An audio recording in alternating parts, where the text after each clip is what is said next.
I am Louis XIV. This video is purely for entertainment and does not infringe on copyrights or laws.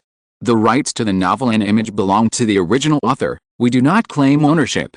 Don't like waiting and want to listen to this fanfic in full now? Subscribe to our Patreon, where you'll find the best fanfics. Chapter 126 Gold Louis. The Queen Mother was concealed by His Highness the Duke of Orleans.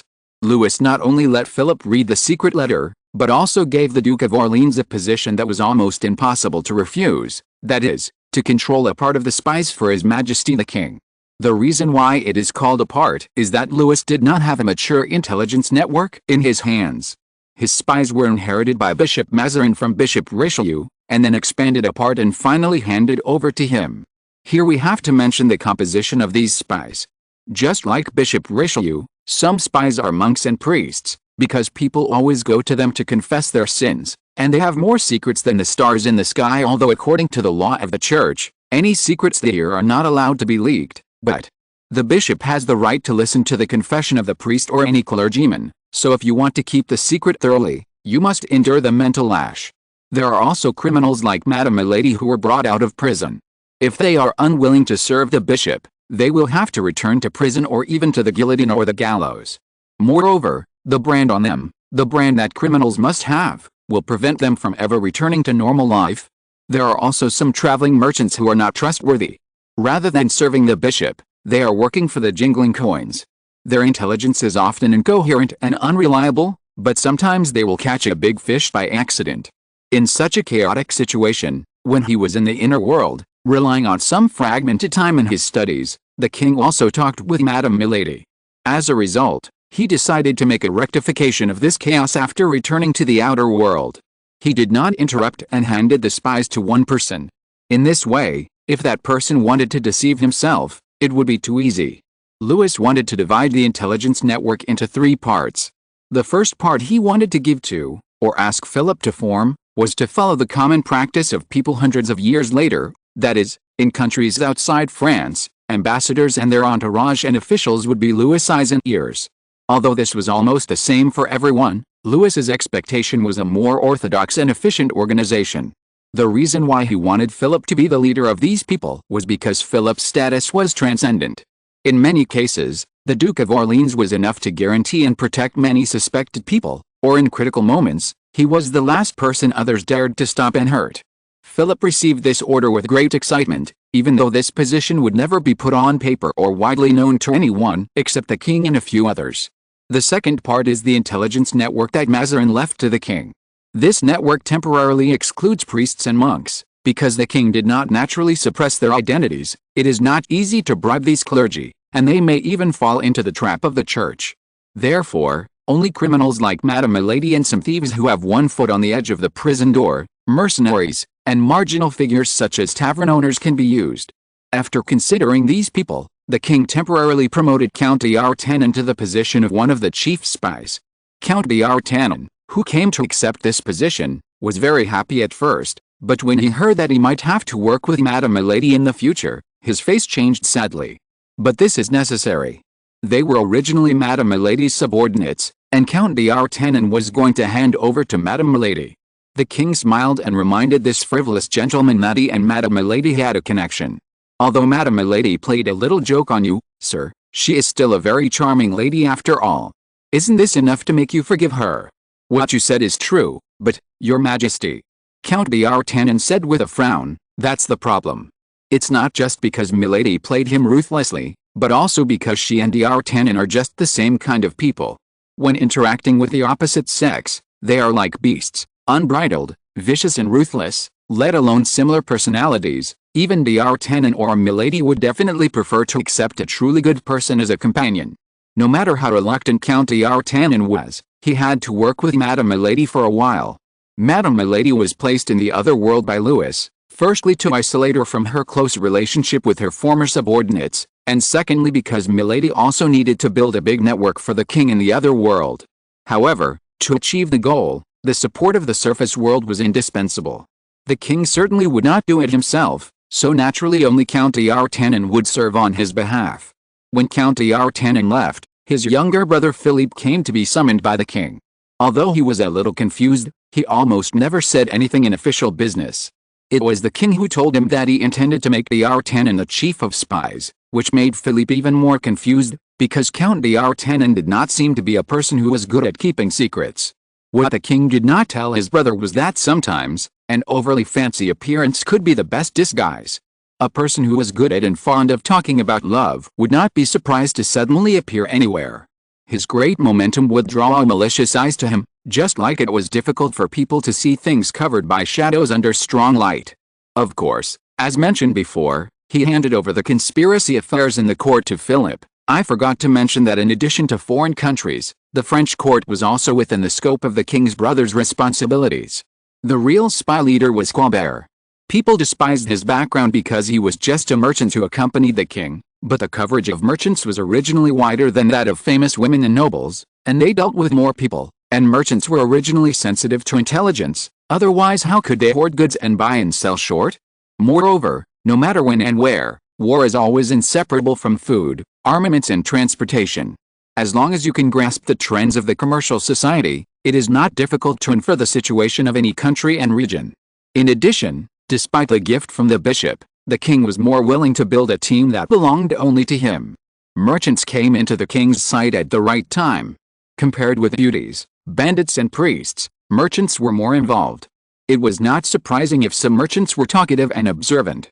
After all, business opportunities were often better than military opportunities. More importantly, Louis did not want to force the merchant class to riot and then chop off his own head after learning the lesson of Charles I. Before he could temporarily shake the interests of the priests and nobles and reduce the tax burden of merchants, he could only try to hang honors and titles on the hook to see if he could catch this big fish that was still ignored. There must be a big fish. As soon as Philip left, Colbert came and brought the latest coins. When Louis ascended the throne, although he was only 5 years old, Bishop Mazarin still minted a 1 écu silver coin for him as a celebration. On that silver coin, Louis's profile portrait looked like a perfectly baked little white bread, and his bulging cheeks made him look very childish. Bishop Mazarin had wanted to remint a silver coin as a celebration when Louis came of age at the age of 14, but the situation was tense at the time, so Louis refused after consideration. Now that he has not only officially come to power, but also has an heir, the matter of minting coins has naturally been put at the top of the schedule. Colbert was only the Minister of Finance. Although he was entrusted with the task of minting the latest Louis d'or, the person responsible for designing the coins was still a professional, Charles Le Brun. His family had always served the French royal family, but his father and grandfather were good at sculpture, while he was good at painting. His teacher was Poussin, who was deeply favored by Louis XIV. He also followed Poussin to Italy to study and had a deep understanding and experience of ancient Greek portrait sculpture. These were not the reasons why Louis finally chose him to be responsible for this important task. The reason why this painter in his 40s gained the king's trust was because his family was thoroughly royalist.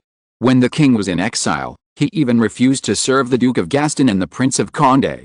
For a painter, such behavior was very dangerous because both of them had the power to put him in jail or even hang him. Fortunately, he was not stupid enough to surrender. After refusing the two big men, he immediately fled. Later, it was heard that when the king was in Saint-Germain-en-Laye, he also entrusted a customer to present a beautiful handwritten Bible to the Queen Mother. Just like remembering an enemy, Louis would not forget these little people who had contributed their heart and soul.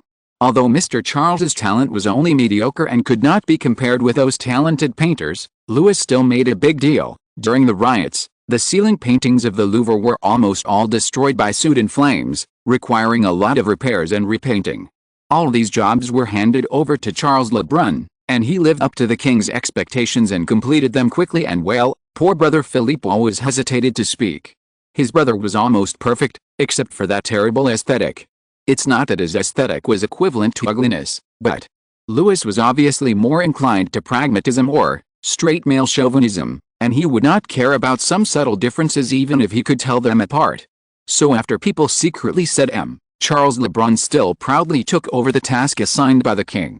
He designed a silver coin of 1 écu and a gold coin worth 20 livres. Louis on the silver coin wore a laurel wreath, curly hair draped over his shoulders, and a buttoned cloak below. His young forehead was straight and smooth, his eyes were bright and looking straight ahead, his nose was high, and his lips were tightly pursed together.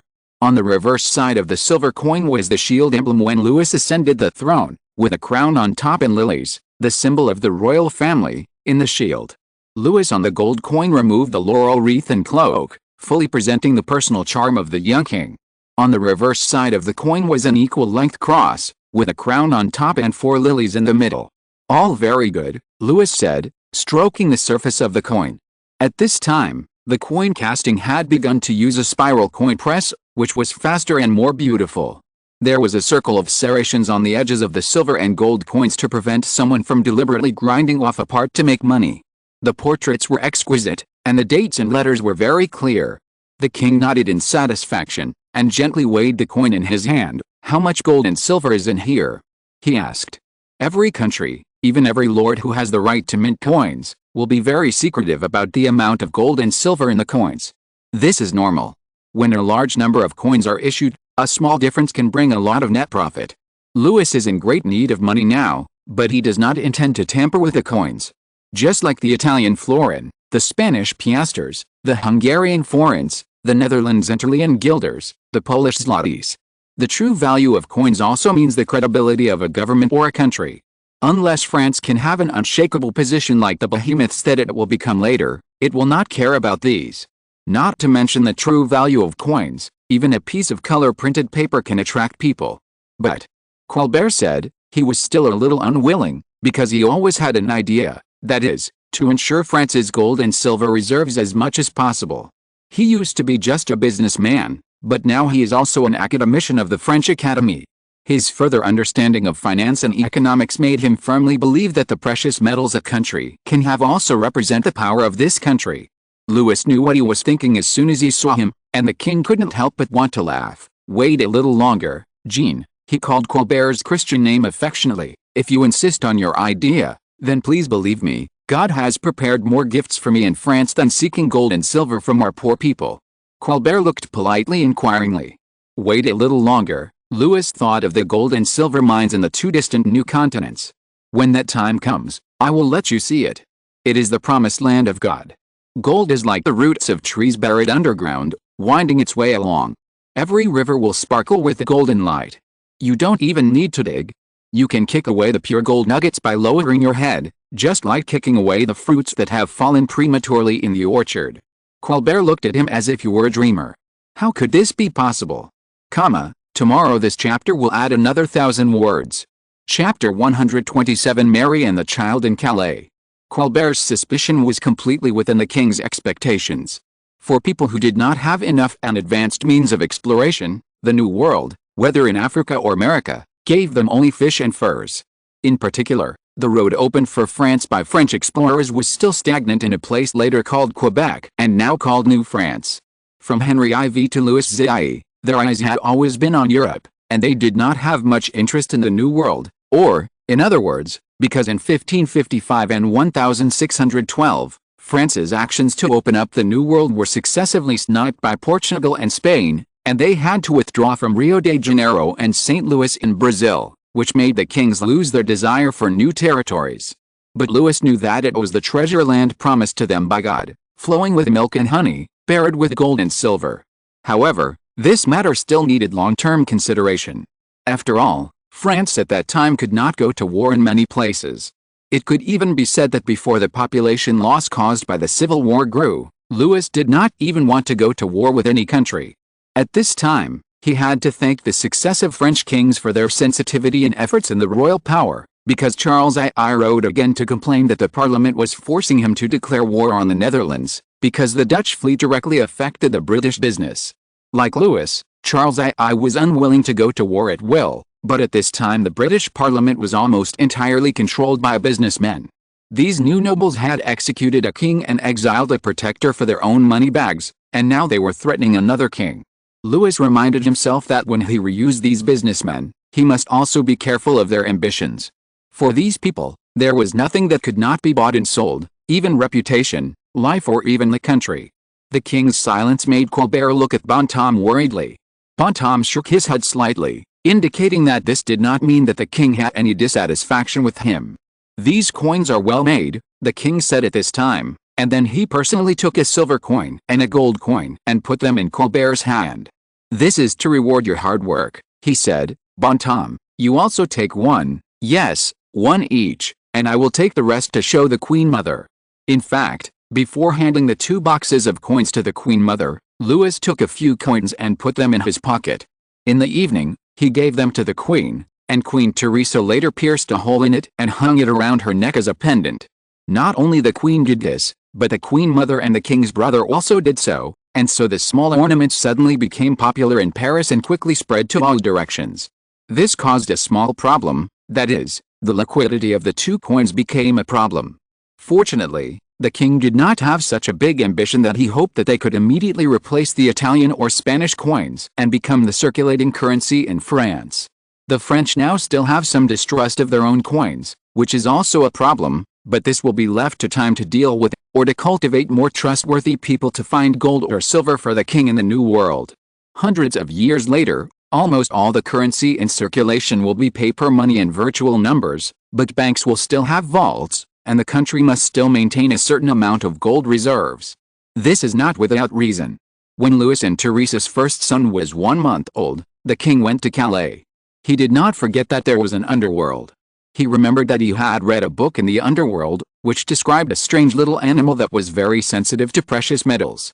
Wizards had always been worried that it would peel off buttons, bite open staffs, or damage jewelry. Louis wondered if it was possible for this little animal to find the minerals they needed underground or on the ground. After all, in his impression, those minerals were not far from the ground and could even be found in rivers. It was not an easy matter for the king to go to Calais. Everyone knew what happened to him when he went to Dunkirk last time. The Queen Mother did not want him to leave Paris. However, as a king, he had to go on expeditions and inspections. After being reluctant to leave, Louis set out for northern France after Lent. This was his first official tour after he officially came to power, and it was completely different from the period of exile. Along the way, every city, every territory and every duke or marquis greeted their king respectfully. It was a great honor to be able to say a word to the king. Officials below the mayor were not qualified to meet the king. What made Louis helpless was that Madame La Valliere, whom the queen insisted on bringing with him, had become the object of people's flattery. No, it should be said that it was fortunate that she was there, otherwise the wives of those nobles would not know where to go. A lady recognized by the royal family replaced the queen here. Madame La Valliere was surprisingly good at dealing with these situations with silence and a smile. The king then remembered that she was Princess Henrietta's personal maid after all. When Henrietta's status was embarrassing, her status was even more insignificant. It was obvious that she must have suffered a lot of difficulties and humiliation in the French court. They stopped in many cities on the way. The gifts received by the king and Madame La Valliere were almost piled up, and most of them were very valuable, especially when passing through towns with a large number of Huguenots. It might be because these believers had also heard about the assassination of the king. However, there were still fewer Huguenots in the north than in the south. When the king passed a church, he stopped slightly. All the people coming in and out were Huguenots, and the entourage couldn't help but get nervous. But in the end, the king still said nothing. Of course, Louis would not let go so easily those who had wanted to murder him and almost succeeded, but the problem was that the Huguenots had great power in the south, and they were almost all composed of merchants and craftsmen. If Louis insisted on his own way and abolished the Edict of Nantes issued by Henry IV as Bishop Mazarin had worried, it would very likely directly shake the industrial and commercial foundation of France. Not only had Bishop Mazarin and Louis analyzed this point, but even Colbert, who had always been loyal to the king, had cleverly advised the king. It seems that in addition to the Academy of Fine Arts, the Academy of Sciences and the Academy of Literature, Louis thought that primary and secondary schools for merchants and craftsmen must also be put on the agenda. He had received that kind of education and knew that sometimes the education children received from teachers was more rapid and intense, and they remembered it more deeply than the guidance they received from their parents. Alternatively, he could also invite members of the Academy of Sciences to make some innovations and modifications to the existing handicraft industries, for example, replacing manual labor with machinery. In this way, even if these Huguenots left France because of the abolition of the edict, they would not be able to have an impact on France's handicraft industry, because machines were originally intended to replace humans, and most people. This idea became even stronger when the king arrived in Calais, because Calais is a place where tulle, lace and woven lace are produced in abundance. As a port city with a mild climate, the residents here, especially the women, are as delicate and lovely as lace and lace. Because it is summer, their clothes have become lighter and thinner. The women here, even the noble ladies, will not dress as neatly and rigidly as the people in Paris. Their skirts are almost all made of layered tulle, and then laces embellished in important positions. In some private occasions, they even only wear a loose long skirt and tie a jeweled belt around their waist. This is how Mary was dressed.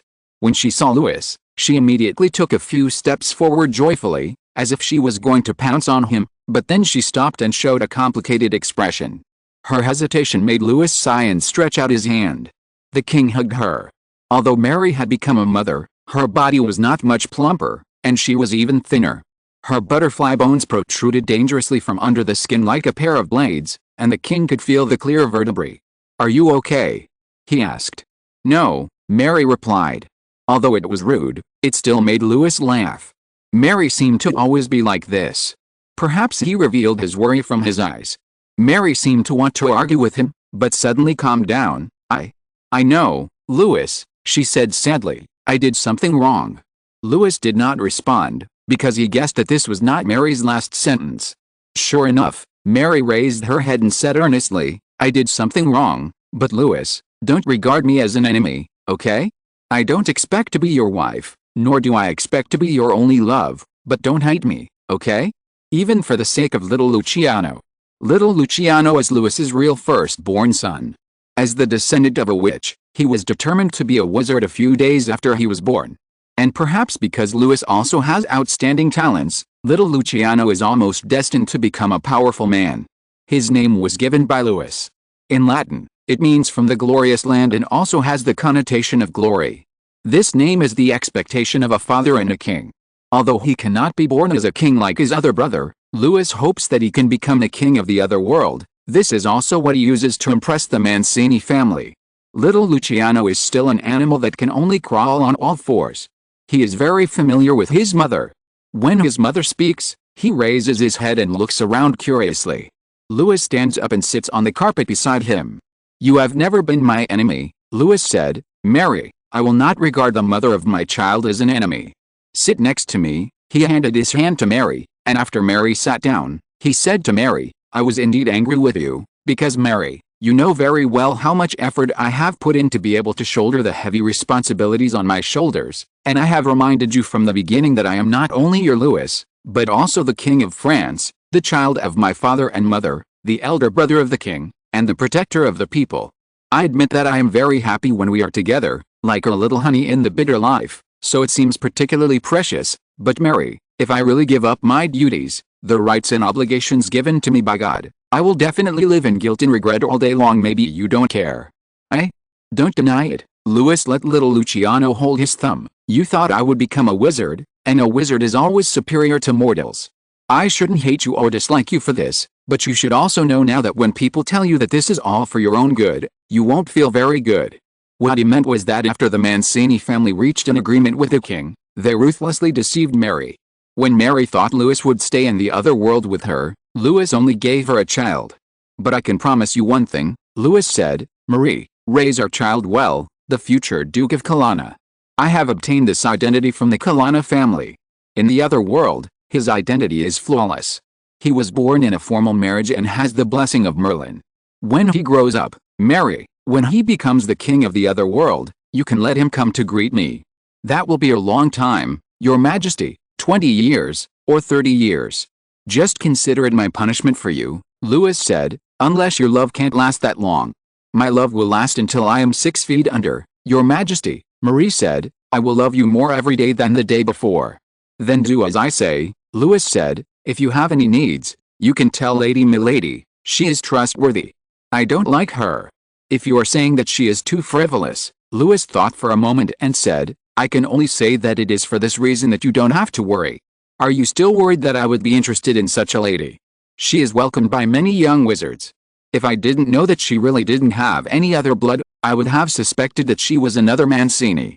The Mancini family is indeed rich in beauties," Louis said from the bottom of his heart. "Just look at little Luciano and little Louis. Although they are still babies, little Luciano is indeed better than little Louis in appearance. He also looks stronger than little Louis, not only because he is almost a year older, but also because the physique of wizards is indeed far superior to that of ordinary people. Then, Mary said again, "How about compared with that Lady Lavalier?" "You don't know who she is," Louis said. "She is a werewolf." "Will she give birth to your child?" "I don't know. You may say that I am jealous, but Louis," Mary gave the carpet a cold smile, "a wizard's child may not be able to become a wizard, but a werewolf's child must be a werewolf, Your Majesty." Chapter 128, The Tests of Various Countries. Louis' love for Mary had long gone, but he couldn't help but like little Luciano. Although it was unclear whether he was intelligent due to being too young, he was quick to react and strong. When he held one of the king's fingers, he had to use force to pull it out. Unlike his father at this time, he was always willing to hold his son on his knees, and even change his clothes and feed him. This gave Mary an illusion that the king was so kind to little Luciano because she was the child's mother. The servants of the Mancini family and the king were unanimous in not reminding her and let her spend the rest of her life with such a wonderful fantasy. At least now, little Luciano needed such a mother. Calais is a seaport city. In addition to lace and tulle, it is also a famous tourist and holiday destination. The most outstanding places here are the gray sand beach and the white sand beach. The scenery of the white sand beach is undoubtedly better than the gray sand beach, but the king always prefers to linger on the gray sand beach. Mary could not see the reason, but the officers accompanying the king knew that Calais was less than 10 miles away from the nearest port in the UK. When the weather was clear, they could even see the UK directly from here. How close? The king always muttered to himself. When Dunkirk had already fallen into the hands of France, it was not surprising that he had a little bit of restlessness. The problem was that his ambitions were immediately dampened when he thought of those pathetic boats of the French Navy. Louis was not a fool. Of course he knew that the French Navy was almost paralyzed. Compared with the army, the funding required by the Navy was like the sea in front of you. No matter how much you invested, it would be difficult to see any waves. Moreover, before the discovery of the New World, people in Europe were more concerned about the amount of territory and did not value the ocean.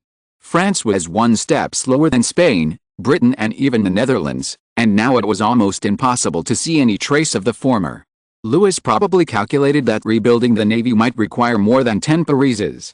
France was once the leader among nations, but civil unrest consumed most of its energy. It was now like a patient recovering from a serious illness. A decision made by Louis might speed up its recovery, or it might cause it to fall down and never get up again. While the king was gazing at England separated by a cobalt blue sea, a team of dragoons was setting out from Paris. The Queen Mother received the news from Sweden. This news did not surprise the Queen Mother. In fact, it was surprising that it came so late. As people know, Europe has many kings, and the wars between them, whether on the table or on the battlefield, have never stopped. France has experienced 2 prime ministers in power. Although Louis XIV is a good father and a good monarch, it must be said that he is gentle and a little weak, and he does not have much blood and sense of responsibility in his body.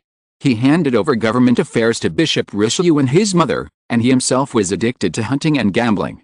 This situation continued until the birth of Louis XIV. Then it was Bishop Mazarin. It was understandable that he controlled the government affairs. After all, Louis was just a child at that time. However, this kind of behavior that the king must rely on his subjects and depend on his subjects to rule the country is not friendly to the king and his country. After all, whether it is Richelieu or Mazarin, even if they are extremely powerful in France, they cannot help but feel that they are strong on the outside but weak on the inside when dealing with other countries. After all, they are not kings. Although the envoys of various countries flatter them verbally, they have made up countless disgusting rumors in private.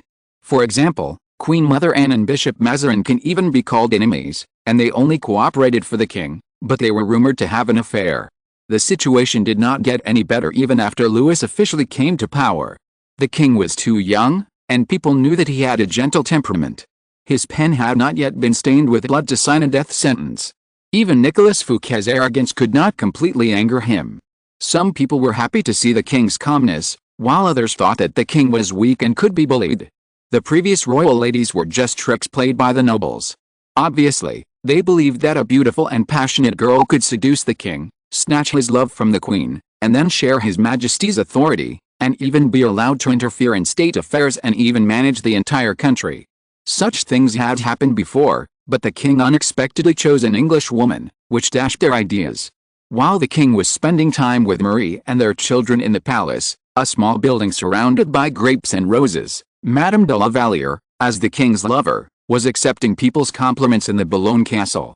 She was accustomed to these nobles' vague scrutiny and evaluation of her. She was a werewolf, and even without being transformed, her hearing was far better than that of everyone here, so she could hear what they thought she couldn't hear.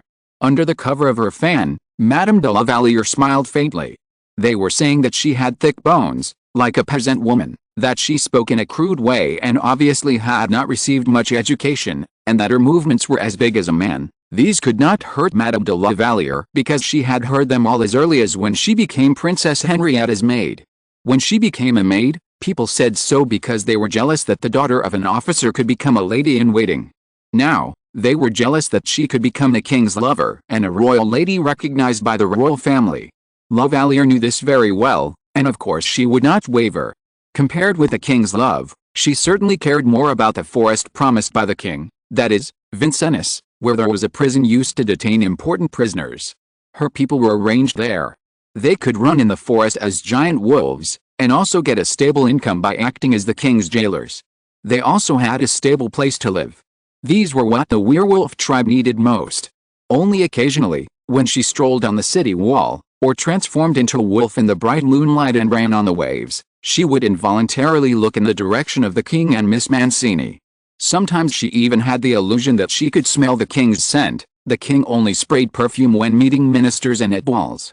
Usually, he only had clean water vapor on his body, and occasionally a light soap smell. Although this smell was thin, it allowed Mrs. La Valliere to distinguish the king from the crowd at once. Such a strange feeling made her feel confused, but before she could thoroughly analyze it, the messenger protected by a team of dragoons arrived in Calais. He brought a letter from the Queen Mother to Louis from Paris, including an original letter from Count d'Estrades, the French ambassador in Britain. Specifically, this is a letter full of accusations. It was caused by a trivial matter, or in the eyes of politically insensitive people.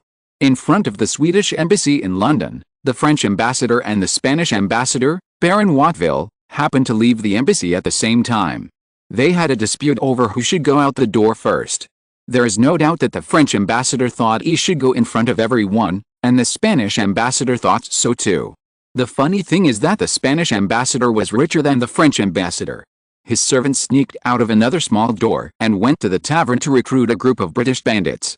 They rushed up and killed the horses on the French ambassador's carriage, injured and drove away the French ambassador's servants, and then welcomed the Spanish ambassador out of the embassy door like welcoming the king.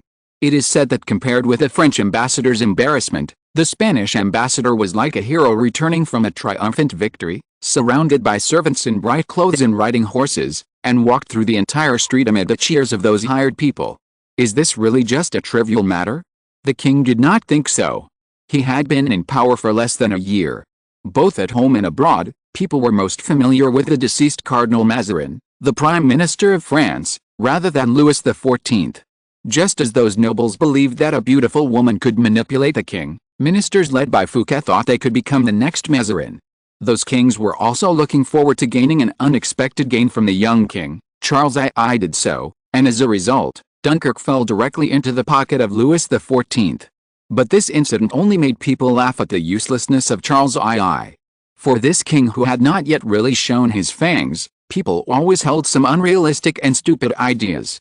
This incident was a test of France by Spain. Perhaps it was because Philip IV thought that Princess Teresa, the current Queen of France, had given birth to a healthy heir for the king, and he should have heard that the king respected the queen very much, and wanted Louis XIV to bow to his father-in-law. It is also possible that he heard about Dunkirk. France and Britain would certainly not have a good relationship now. After all, Dunkirk was the throat of France and a dagger facing Britain. It was sold at such a low price. Both the British Parliament and Charles II should be dissatisfied. Isn't this the best time for Spain to be superior to France? So this seemingly minor incident may involve more than 4 countries at the same time. Spain doesn't need to say much. Britain is of course for Dunkirk. As for Sweden, the former Queen Christina of Sweden is still under the protection of the King of France. Although she cannot become the Queen of Naples because of her recklessness, As long as she is still there, she is a threat to her cousin, the current king of Sweden, and his descendants.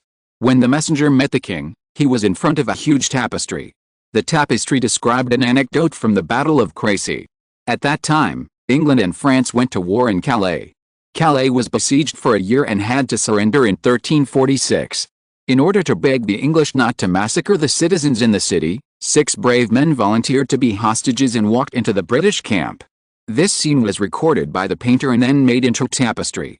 The picture is not as vivid and exquisite as the tapestries now. The portraits are rigid and the eyes are dull, but when people think of what happened after this tapestry, they can't help but respect it. Speaking of which, Calais is also a place worthy of the French to boast. It was taken away and recaptured 3 times. The most recent time was to recapture it from Spain in 1598, less than 50 years ago. The king's order was quickly sent back to Paris from Calais, and then from Paris to England, Spain and Sweden. Of course, what is well known is the series of actions taken by France against Spain. Louis XIV first recalled the French ambassador to Madrid, and ordered the expulsion of the Spanish ambassador to Paris, interrupted the negotiations on the border between France and Spain in Flanders, and sent envoys to inform King Philip IV of Spain in person that if he was unwilling to recognize the superior status of the French monarchy, if he did not formally apologize to the King of France in accordance with etiquette and atone for the previous absurd and presumptuous behavior of the Spanish ambassador, then France would not hesitate to renew the war with Spain. Louis XIV said this and did it at the same time. In addition to recalling the French ambassador and driving away the Spanish ambassador, the Prince of Condé, who had been recuperating for a period of time, was reappointed as the commander of the army and led an army of 50,000 people to move towards the undetermined border. It was obvious that once the war broke out, the King of Spain would either be forced to cede territory or lose the army. Philip IV could not afford either of these two situations. He hurriedly wrote a letter to his daughter, hoping that she could mediate. Although Queen Teresa was not so willing, she still went to see the king who had just returned to Paris. Under the Queen's pleading, Louis finally agreed to Philip IV's request. He met the Spanish envoy, Count Fans, in front of the envoys of various countries at the Palace of Fontainebleau. The Count, on behalf of Philip IV, admitted with difficulty in public that the Spanish envoy would no longer compete with the French envoy in the future. That is to say, Philip IV admitted that Spain was below France. Such humiliation made the Spanish people suffer for a long time, but as Louis XIV became more powerful and glorious, such humiliation would continue for many years. One thing that needs to be pointed out here is that in Europe, the King of France is indeed superior to the monarchs of other countries, because the French race and throne are indeed more ancient and orthodox than others. Except for the Emperor of the Holy Roman Empire, any monarch should take a back seat in front of the King of France, just like the King of England can only be on the same level as the Dauphin of France, and the Queen Mother of England and Princess Henrietta must walk behind the Duchess of Montpensier, the Grand Duchess of France. However, no monarch of any country thinks so, and they are always striving for equality in front of France. No, it should be said that it is not only the country, but also the Roman Church. If you're listening to this novel on a channel other than Fanfic World, it means they downloaded and uploaded it without effort. We cordially invite you to visit our channel, Mundo Fanfic Novelis. There you'll find the original version of this story, and you can explore many other novels of various genres. We're waiting for you to immerse yourself in a world of incredible novels. Chapter 129 Rome is bustling. The young king's undisguised arrogance certainly caused anxiety and anger in some countries, but more tentacles of the conspiracy were retracted as if nothing had happened, as if they had never appeared. The French ambassador returned to Spain, and the Spanish ambassador came to Paris again. They were also crowded with people, but the former were mostly flatterers, while the latter's guests were more eager to test the attitude of the Spaniards. After being treated like this, would they just let it go? In fact, it really can only be forgotten. At least during this period of time, people may accuse the King of France of being too reckless, but this is exactly what Philip IV of Spain is worried about. Spain began to decline half a century ago, and its once proud navy has been crumbling under the attacks of the Portuguese and the Dutch. Cardinal Richelieu once leased 40 warships from Spain, but returned them to Spain before they were used. Of course, it was not because the war suddenly disappeared, but because these 40 warships were outdated and lacked a major general. This disappointed the cardinal. After that, He sent spies to find out whether this was intentional by the King of Spain or whether Spain's predicament was indeed like this. The answer is the latter. 30 years later, Spain's situation has only become worse. They suffered one defeat after another when fighting the Portuguese, and were simply unable to fight on two fronts, especially against the French army led by Prince Condé. This is why Louis is so bold. This could be said to be Louis' first gamble in the midst of the changing situation between countries. He had no experience as a king, and this bet was not without its risks. Not only did Spain not want to go to war, but Louis also did not want to. If a war really broke out, this greedy money-eating beast would greatly delay the time for his reforms. With the power and majesty brought by this success, the king's finance minister Colbert quickly promulgated several laws, and the king's regents once again appeared in the lords' territories. Their most important job was to ensure that these officials and lords could pay the taxes they owed truthfully and on time, and to monitor they did not allow them to transfer some unfounded tax regulations to the king. There were some people who did this, and those ignorant civilians did not know who they should really curse. The effect was immediate. The royal income increased by more than 1/3 that year, and as the king's power gradually penetrated into various parts of France, this income would increase further. This made Louis breathe a sigh of relief. After all, the silver and gold in the treasury during this period were like running water.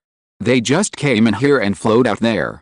Sometimes he had to borrow money from the Queen Mother, his younger brother and the Duchess of Montpensier. This situation was really disturbing. The king's policies undoubtedly harmed the interests of many people. They did not dare to do anything to the king, but dared to point fingers at Colbert and slander him. Count d'Artagnan and Duke Philip of Orleans both reported to the king that their intelligence contained the words and actions of the nobles secretly insulting and slandering this important minister. The biggest target was the origin of this minister. He was just a woolen merchant at first, not as good as Nicolas Fouquet. He also vaguely became a person isolated by dignitaries. When d'Artagnan reported to the king, he was somewhat surprised to find that the king did not care about this. Someone even challenged this lord to a duel. Count d'Artagnan said that he was not like those people outside. There were very few people who could be trusted by the king. He considered himself one, and Colbert was undoubtedly one of them. In view of the king's tolerance, people like them would not be easily abandoned as long as they did not make big mistakes. Dueling has long been prohibited in Paris, the king said lightly. If anyone does this, my captain, I allow you to arrest them immediately. The Bastille Castle has been renovated by the king into a solid prison, waiting to be filled. The prison in Vincennes will only be used to detain serious criminals. The werewolves will ensure that even vampires cannot easily break through their defenses, and things like taking away Prince Condé and others as a joke will not happen again. And then, if more serious crimes are committed, the king's gallows and guillotine are waiting for them. The king had been waiting for Colbert to complain to him, but the tough woolen merchant did not do so. So, one evening, when the king was about to have dinner, he called Colbert and asked him half jokingly and half seriously what kind of reward and protection he wanted. Colbert thought for a while and said that if possible, when the things the king entrusted to him really developed as they expected, then he would ask the king to preside over the marriages of his 3 daughters. This made Louis laugh. Alice, he said, I don't think there will be a few golden arrows in my quiver. Marriage is originally a solemn contract, and love is just a frivolous game. Colbert said. So what kind of sons-in-law do you want? I hope they are of noble birth. Such an answer really puzzled the king. You know that it is them who are slandering and despising you. In this case, how can your children be happy? It is because they humiliated me that I want to make them regret it. Nothing can be a heavier blow than this. They laughed at me, but wanted to marry my daughter. Their descendants will inevitably inherit my bloodline. Those who think I am just a woolen merchant will eventually have to kneel down to my grandson and granddaughter. This is really embarrassing, Louis said. I don't think I can promise you now. I know, Your Majesty, Colbert said. I swear I will not force it, but please look at me. If I can make you satisfied, then I will give you such a reward. Okay, Louis said, as long as you can do it. He can even reward Colbert with a title. Colbert got the king's promise and left contentedly. Louis went to see the queen. He had been sleeping with her for the past few days, not to have a second child as soon as possible. Most people thought so, but if he didn't do so, Queen Teresa would fall into endless depression. Queens of this era feared nothing more than this. The kings of Europe could be said to be relatives, whether close or far, but when they were going to war, They would not consider their sisters, wives or daughters. As a queen, a woman was the most unfortunate because she could not abandon her motherland. Even if she did, others might not believe it, nor could she face her husband in his country. For her motherland, she was already married, but for the country she had to be loyal to, she was an untrustworthy foreigner. Even if Queen Teresa had given birth to Louis' eldest son, it was still the same. Didn't you see the Queen Mother take the little prince away and not let him raise him personally? But today, Madame Lavalier sent a basket of fragrant roses. Although the Queen was very unhappy when she saw them, she generously gave them to the King. When the King saw that the roses were sent by the Queen Mother's maid, he guessed that the Queen Mother was dissatisfied with his staying with the Queen recently and was urging him to stay overnight at Madame Lavalier's place. Logically, Madame Lavalier should be more favored than the Queen so that the French can feel at ease. The King went to Madame de Lavalier in a state of both laughter and tears. Madame de Lavalier really had something to ask him. It turned out that Marquis François de Créquy presented her with an expensive gift, hoping that she could plead with the King. Marquis de Créquy had been loyal to the King throughout the first and second riots. He should have been valued by the King because of his loyalty. Unfortunately, he foolishly defected to Nicolas Fouquet. Louis could understand that a few months after Bishop Mazarin's death, people had always believed that he would appoint Fouquet as the next prime minister. Little did they know that the King had already decided, as Bishop Mazarin had instructed, not to establish the position of prime minister, which would compete with the King for power. A sensitive person, he wisely chose to wait and see when the ministers asked the King to whom they should report those matters that were once handled by Bishop Mazarin, and the King proudly replied, "Eh?" But the Marquis de Créquy was obviously a little slow. Until Fouquet was arrested, he was still lobbying hard to rescue his benefactor. Needless to say, Fouquet was secretly imprisoned for an indeterminate sentence, and Créquy was exiled outside Paris along with other Fouquet's followers who did not have time to extricate themselves. Even if he knew he was wrong, it was too late. Fortunately, he still had a competent father-in-law, the Duke of Laudiguier, the royal steward. The Duke extended many olive branches to the King's first royal wife, Madame Lavalier. Madame Lavalier had to mention this person to the King, but she also explained to the Duke in advance that she could not guarantee that the King would change his mind. She said the same thing to the King. She still placed herself in the position of the King's subject, which comforted Louis. After all, everyone was wondering whether he would allow Madame Lavalier to extend her hand to the court. It was best for Madame Lavalier to have such an understanding. He comforted her and said that his exile of the Knight of Créquy was originally temporary. After all, Créquy was originally a world-renowned military family.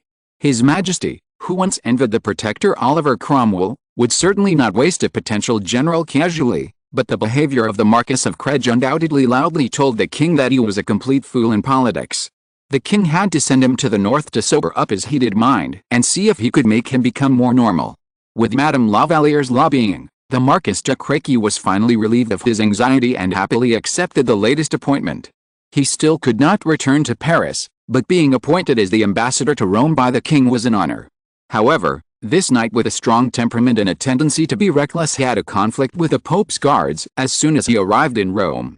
Although people in later generations often jokingly called France the eldest daughter of God, in fact, although France inherited the most from Charlemagne Roman political heritage, the Frankish kings have always been touted as the benchmark of the Church. The fact does seem to be so.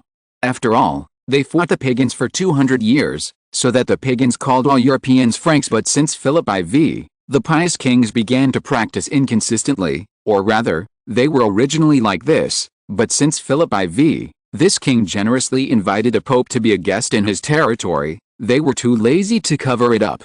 After that, in order to break through the Habsburg family's siege of France, Big Joe François I did not hesitate to form an alliance with the Sultan of the Ottoman Empire, and the alliance lasted for more than 100 years. When it came to the Prime Minister Richelieu period, the French calmly became allies with the Protestants and defeated other Catholic countries in the 30 Years' War. Later, when Louis XIV ascended the throne and Bishop Mazarin became Prime Minister, the Roman Church had contacted this red-robed religious prince who was obviously more loyal to France than the Church, hoping that he would be more inclined to the Church in terms of policy. For example, at the Estates General, he abolished the decrees issued by the previous king that were unfavorable to the Church, laws such as not being able to export gold, silver, currency, weapons, horses, etc. to foreign countries without the king's permission, because such laws prevented the Pope from levying taxes on French nobles and priests. There were also some acts such as leaving vacant clergy positions and appointing and dismissing clergy, which took food from the church, not to mention, but Bishop Mazarin rejected them without hesitation.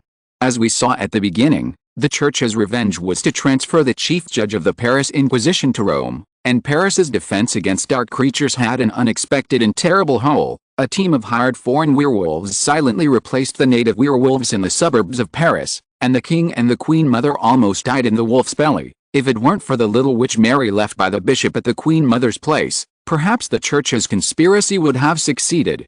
In return, Bishop Mazarin was not polite. He directly appointed his own people, that is, Lalo, to replace the position of the chief judge, and firmly grasped the Paris Inquisition. From then on, all the areas controlled by the bishop and the king, from churches to monasteries, from fields to shops, from monks to priests, the church did not get a penny except for the public taxes. Even the inheritance that Bishop Mazarin should have returned to the church was transferred to the king, who was like his son before he died. Therefore, it is strange that the Roman Church would be polite to Louis' ambassador. But they really looked down upon the new French ambassador.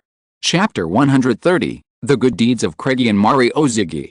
To be honest, although Louis had no good impression of the Roman Catholic Church for whatever reason, he did not despise the priests too much, even though the church of this era was not as powerful as it was hundreds of years ago. However, it was precisely because they knew that the church was now strong on the outside but weak on the inside that they attached great importance to its reputation. The king was not stupid enough to let his envoys provoke the church. Craigie made a mistake in the matter of Fouquet, but if you look at his resume, you will find that he joined the army at the age of 14, made his first battle in the siege of Arras in 1640, served in Flanders from 1641 to 1647, and served in Torremolinos in 1648. He made great contributions in the siege of Tossa and became the commander of the infantry in Catalonia in 49. He was loyal to the royal family during the riot. When the king ordered General Schomberg to fight against the Viscount of Turin in the Battle of the Old Town of Hurdle, he was among the troops that gathered after hearing the news. The king even rewarded him after the victory.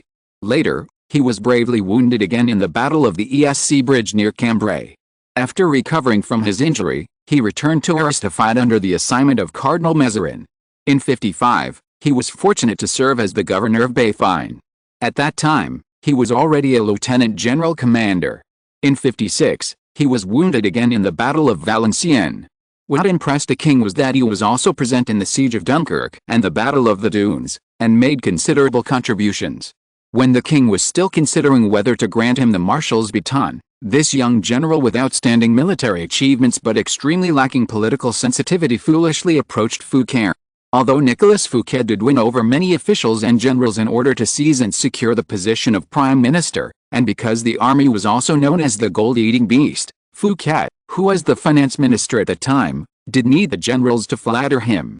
However, the only person who was so naive that Fouquet would go to the king to plead for Fouquet's release after being arrested by the king and put in a secret prison seemed to be Craigie.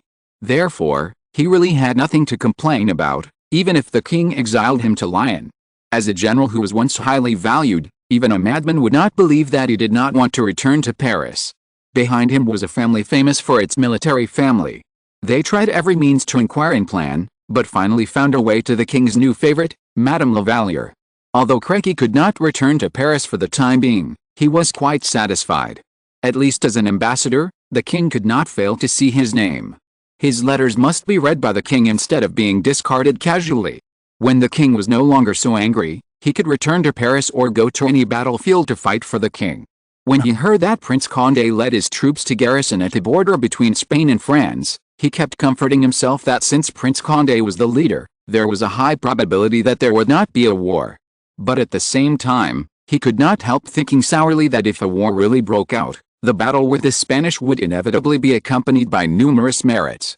The two commanders he had obeyed, Prince Condé and Viscount Turin, were among them, as well as General Schomberg and other generals he was familiar with. He was probably just at the event, but he was still going back and forth with a group of priests, wasting his life surrounded by wine and famous women. When the news came that Spain was willing to surrender, Craigie could not tell whether he was disappointed or happy. Here we may ask, How could such a young and promising general, an ordinary man who always wanted to return to the battlefield or Paris, do such a reckless thing? Here we have to mention Madame Longueville. Perhaps readers still remember this lady. She was forced to marry a widower who was twice her age, the Duke of Longueville. Considering that in the subsequent riots, the Duke of Longueville had always stood firmly on the side of the Prince of Condé, the reason for this inappropriate marriage was obvious. Perhaps this was why Madame Longueville was so stubborn in asking her indecisive brother, the Prince of Condé, to rebel. After all, she had made extraordinary sacrifices and of course hoped to see results. Unfortunately, the Prince of Condé eventually failed. The king returned to Paris, and the prince fled to Spain. Madame Longueville was first imprisoned and then exiled. She once had a lover, the Duke of La Rochefoucauld.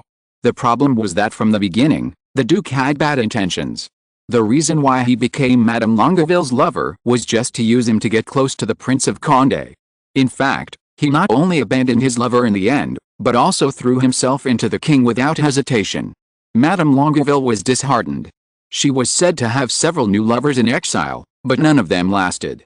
After hearing that the Duchess of Montpensier redeemed her sins with a generous gift and returned to Paris, she couldn't help but be moved. But returning to Paris is not so easy. After all, the Duchess of Montpensier is still a princess. As a smart woman, Madame Longueville repeatedly read some accounts about the king's return to Paris, and not only did she also take out a considerable donation, but also recommended several people to the king. These people are all priests, and the key is that they are all Jansenist priests. The Jansenists are similar to Calvinists. To put it simply, their main purpose is similar to that of many Reformed Catholic sects. They believe that the highest power of the Church belongs to the Council rather than the Pope, and they oppose the absurd behavior of the Catholic Pope. Such a sect would certainly not be allowed to exist by the Church. In 1643, Pope Urban VII issued an encyclical condemning Jansenism. In 1653, Pope Innocent X labeled the Jansenists as heretics. Alexander VI, the respectable Sienese, once again reiterated that the Church would not recognize any claims and accusations from the Jansenists, and that the Jansenists were heretics. But for the king, if the Jansenist priest spoke out, it would be much better than him or any minister speaking out. Although he could not completely repay the Roman Catholic Church for the time being, it should be said that although every French king claimed to be a descendant of St. Louis, only they themselves knew how pious they were. The Roman Catholic Church was tirelessly trying to interfere in the internal affairs of France, and the French king and bishops were also working hard to pull their hands back. Sure enough, the Duchess of Longueville had just recommended these priests to the king, and the Roman Catholic Church sent a righteous statement, demanding that His Majesty the King execute or exile these heretics. Of course, the Inquisition in Paris also received a secret order. If the king did not want to, they could do it on his behalf.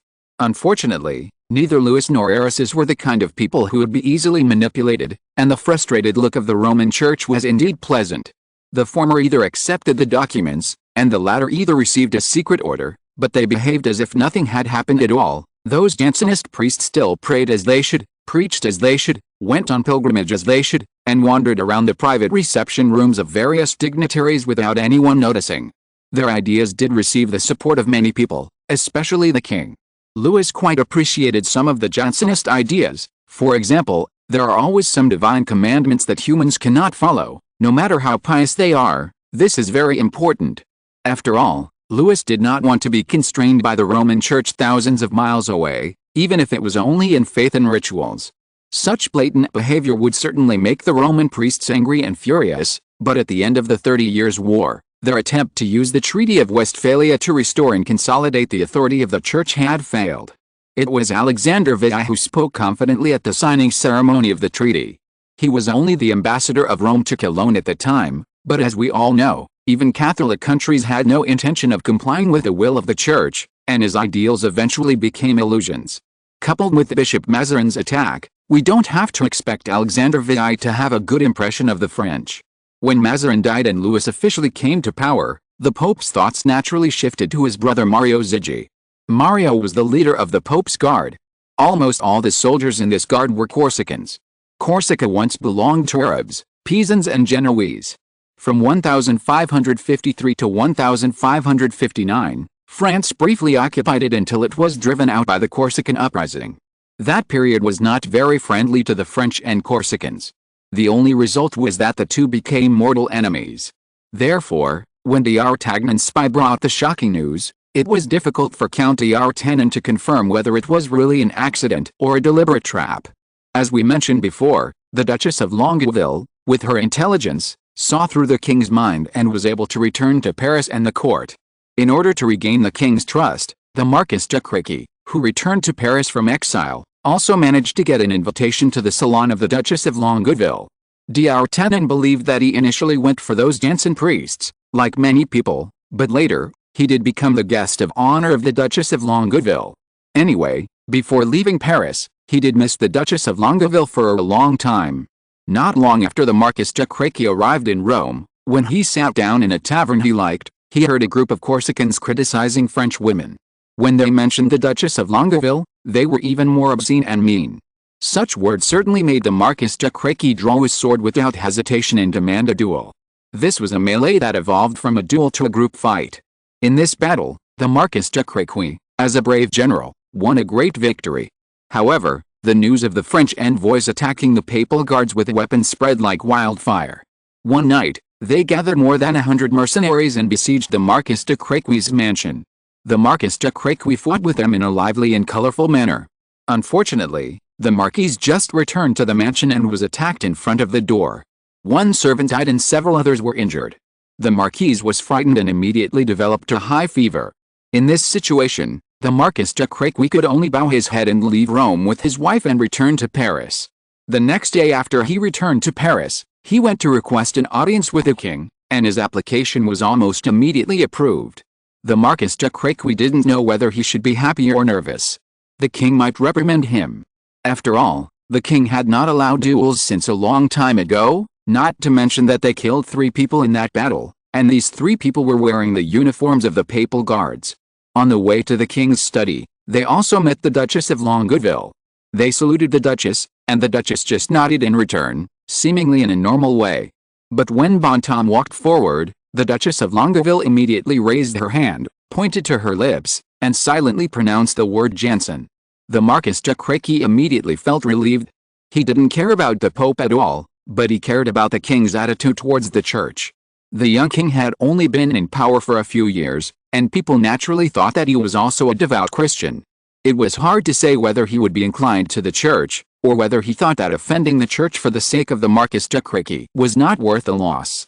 The Duchess of Longueville hinted that the king preferred those Jansenist priests or was willing to adopt their theories. What were their theories? The Marquis de Créquy laughed in his heart, but when he saw the king, he immediately knelt down. In order to express his repentance, he kissed the edge of the king's robe while crying and asked for the king's punishment. So, the king's voice sounded from above, "What do you think I should punish you for?" According to Créquy's original idea, of course it was for his offense against the church and the Pope, but with a reminder of the Duchess, he hesitated for a few seconds and said boldly, "Because I lost." Then, he heard the king's laughter. The Marquis of Créquy's shoulders immediately dropped. He knew that he had made the right bet. If the king wanted to blame him, it would not be because he offended the church and the Pope, but because he could be said to have escaped from Rome. As an envoy of France, such behavior was too embarrassing and dishonorable. "But I can understand," the king said, "men can pay their lives for honor, but if an innocent woman is implicated, it is an unforgivable sin, not to mention that she is your wife." The king paused here for a moment. "It's just, I think you will still be ashamed of this." "No doubt, Your Majesty," the Marquis of Créquy answered loudly immediately. "Then I'll give you a chance, sir," said Louis. Chapter 131 Money is Always a Problem, Part 1. Marquis de Créquy raised his hand and placed it on his chest, both to show his loyalty to the king and to suppress his excitement. He had indeed imagined it, but was not sure. It had only been a few years since the civil unrest in France, and the king's emphasis on domestic affairs also meant that money from the treasury continued to flow into the streets and manors. Just look at the brand new Paris to know how much effort the king had spent on it, and Versailles, which had gradually accommodated nearly 50,000 refugees and had become a village. In view of the king's generosity in allowing them to use the resources of the swamps and forests, more and more people were willing to settle there, and even a small town and several villages surrounding it were formed. He had also heard that His Majesty intended to reform the military system. Of course, from the fact that the king was willing to tolerantly accept a foreigner, a Protestant, as his marshal, and that he had pardoned the Prince of Condé and his relatives and friends, it was clear how much His Majesty valued military talents. He also intended to create new legions, and to grant flags, clothing, and uniform weapons to the existing legions. As a lieutenant who also started as a low-level lieutenant, the Marquis de Crequy knew that the money needed for these measures would flow out like the water of the Seine River and never return. But as a general, he was happy to see this, just as he was happy to see his king dare to face any enemy, whether it was the King of Spain or the Pope. However, he also had to consider the king's purse. After all, he was older than the king, and the young king might not be so thoughtful. And the merchants and civilians who had to bear heavy taxes were not as docile as they were during the 30 Years' War. The two previous riots almost explained this problem. The Marquis de Crequy lowered his head and considered carefully, almost ignoring the king's question. Mr. Crequy.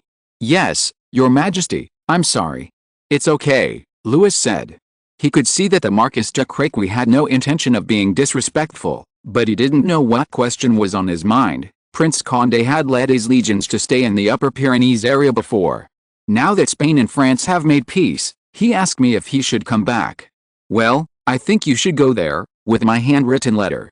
I want you to go to Perpignan, and I will allocate 15 Gaul ships there.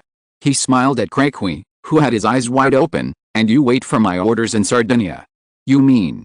Marquis de Crequy asked tentatively. Well, we may go to war against Italy, no, Rome. Louis said almost amiably, although the Pope may have his own ideas, I also want my country to be respected. But Your Majesty, Sardinia belongs to Spain. I believe that His Majesty Philip IV will be willing to give us this convenience. Louis said. I thought you would take some peaceful measures first. Yes, Louis said, but what does it have to do with my dispatching troops? He could certainly wait for the Pope to react before sending troops, but first of all, during that time, the Pope would most likely try to sow discord between him and other countries to prevent him from sending troops to Rome. Secondly, the Pope could also take the opportunity to incite Catholics and priests in the country to oppose him. It is even more likely that the Pope would excommunicate him. Anyway, this is not the first time, and it will not be the last time. Since he knew what the enemy would do, why should he wait foolishly for the other party to deal the cards? Louis was young, and his ministers, even though they were old, had to act decisively. The accusation of the Marquis of Crequy was submitted to the High Court the next day. When the king returned to Paris for the second time, the High Court became a puppet in the hands of the king. The verdict came down on the third day. Pope Alexander VI, or the successive popes after him, lost their territory of Avignon in France because of their disrespect for the French king. Speaking of Avignon, of course, it is a shame for the Roman Church and the popes, because it was the French King Philip, the handsome man, who looted Avignon in France because of taxation and other issues, and manipulated the election of the Pope in the following 100 years. During that 100 years, the Pope was always French, and the Pope's residence was changed from Rome to Avignon.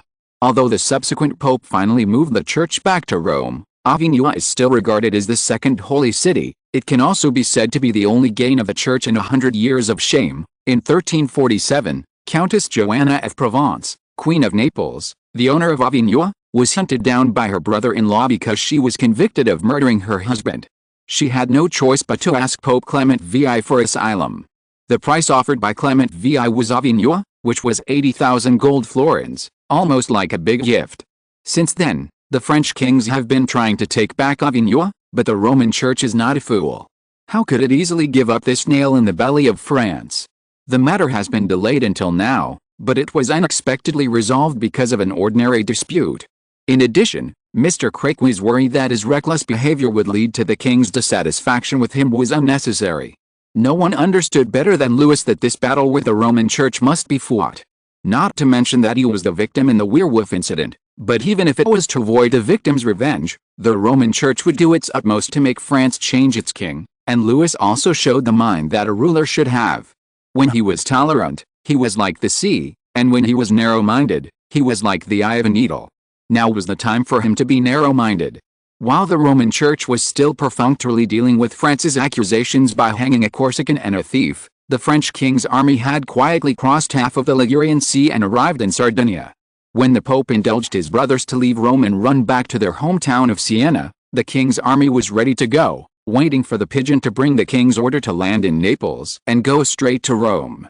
But when the Marquis de Crequi stood on the deck of the rolling Calais ship and looked out at the boundless blue sea, he could not help wondering whether the king had anticipated or planned the king's quick action. But when he saw Naples, he forgot all about it. There were no credible naval commanders in the French army. Although a general followed the path of his brother Philip and recommended himself to the king still rejected him. When the king was assassinated in Dunkirk and stayed in the other world because he needed to remove the curse, many people urged his brother Philip to participate in the Dunkirk talks in the name of the regent king. Philip resolutely refused. Therefore, the king was willing to trust his brother, but was unwilling to promote those flattering generals and ministers. He could not blame his mother and Bishop Mazarin, but could he not treat those villains surrounding his brother coldly? After careful consideration, he chose François-Henri de Montmorency Bouteville, a close friend of the Prince of Condé who had stayed with him even after the Prince of Condé fled to Spain. It was normal for the former Count de Bouteville to be so close to the Prince of Condé. On the day he was born, his father was executed for killing his opponent in a duel. When he was still in his cradle, he was given to the Prince of Condé's mother to raise. The Prince of Condé was 6 years older than him, but they were like brothers when they got along.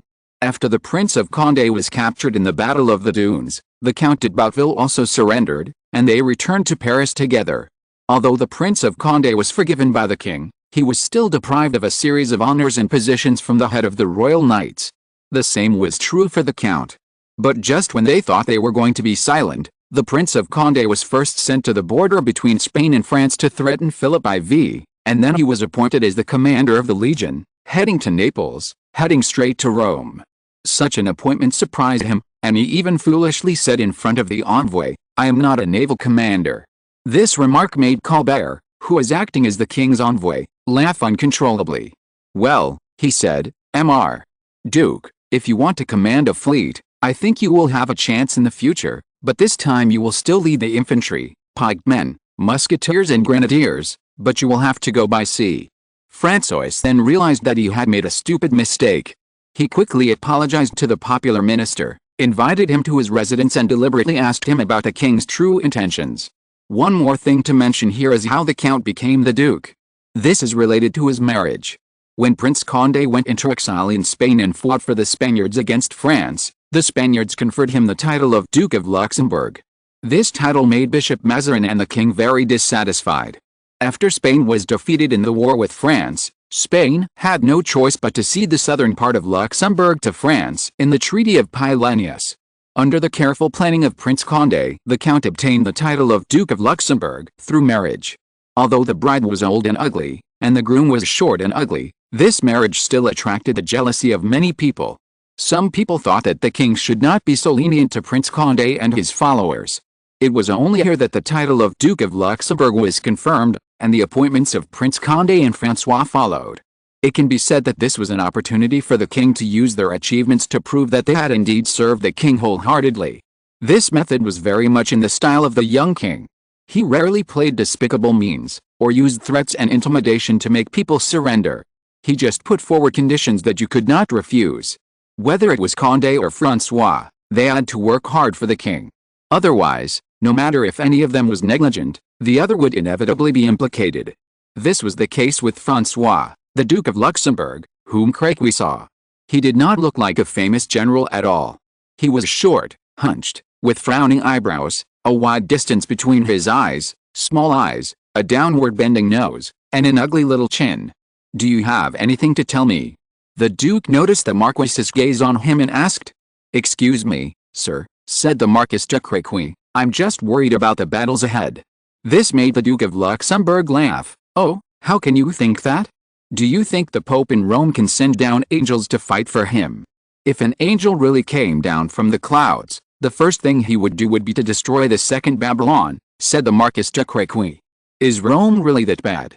"It's worse than you think," said Crequi. "Although people say that Rome was 100 times worse 100 years ago than it is now, I can't imagine what that was like, but even in Rome now, I feel like I've suddenly become a pious and good person." Okay, I understand. Do you think Rome has an army or a solid wall?"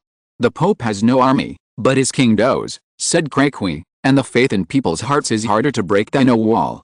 "You are right," said the Duke of Luxembourg, "but do you know what His Majesty the King said to me?" "If I have the honor to listen," the Marquis de Créqui bowed. "Please speak, I would like to know." "Your Majesty said," the Duke of Luxembourg looked back at the port where sparkling stars were, "if the sword is sharp, then hold the hilt and point it towards our enemies." To be honest, the Marquis de Créqui could hardly understand this sentence, but he understood it as soon as the army landed, because they only rested for one night and set out before dawn. The port of Naples is not far from Rome, about 50 miles away. All those who met them along the way, whether mercenaries, merchants, or civilians, were all detained. If anyone resisted or wanted to escape, they would be killed directly. In this way, people in Rome did not notice it until they arrived at Hadrian's palace. When the Pope's guards and family mercenaries were in chaos, the blue background and gold lily flag of the King of France had already entered the side of the Roman people. This was not the first time that Rome was surrounded by the French army. The last time, the pathetic Boniface VII was captured, imprisoned and humiliated. Even though he finally escaped, he died a month later due to fear. The century-long humiliation of Avignon has made the Church still feel uneasy. Now that the tragedy is about to happen again, Alexander VI, who fled to the Castel Sant'Angelo in a hurry, is almost fainting from nervousness. He wrote many letters in a row, asking for help from the kings of Catholic countries, but these letters could not be delivered at all. Louis could just threaten and the Pope would still surrender, but since the army had already set foot in Naples, the losses of the soldiers' salaries, supplies, equipment, transportation, etc. could no longer be recovered, so Louis did not intend to let it go. Chapter 132, Shameless Louis XIV.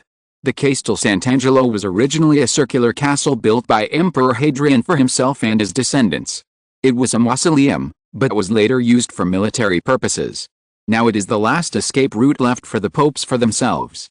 Through the secret passage between it and the papal palace, the Pope can go directly from the papal palace to the Castel Sant'Angelo smoothly. But the problem is that if the Castel Sant'Angelo is also surrounded by the army, then the Pope and the priests will merely move from one prison to another. The Pope has sent messengers countless times to contact the king of any Catholic king. For kings outside France, he seeks their support. To the King of France, he begs and intimidates. At Louis' suggestion, the Duke of Luxembourg and the Marquis of Créqui, who were ordered to lead the war, did not enter Rome immediately. They just stationed their troops neatly outside the famous Piazza del Campo. Almost all the indigenous people in Rome were driven out by them. These days, the Duke of Luxembourg was casually on a pilgrimage under the guidance of the Marquis of Créqui. Those monasteries hidden among the green mountains and clear waters and the private residences of the bishops held countless treasures and holy objects. The cellars originally used as mausoleums by the Romans were full of wine and ham. They enjoyed themselves while waiting for news from Spain. To be honest, what the Pope was most looking forward to was the response from two Catholic countries. One was the Holy Roman Empire, and the other was Spain.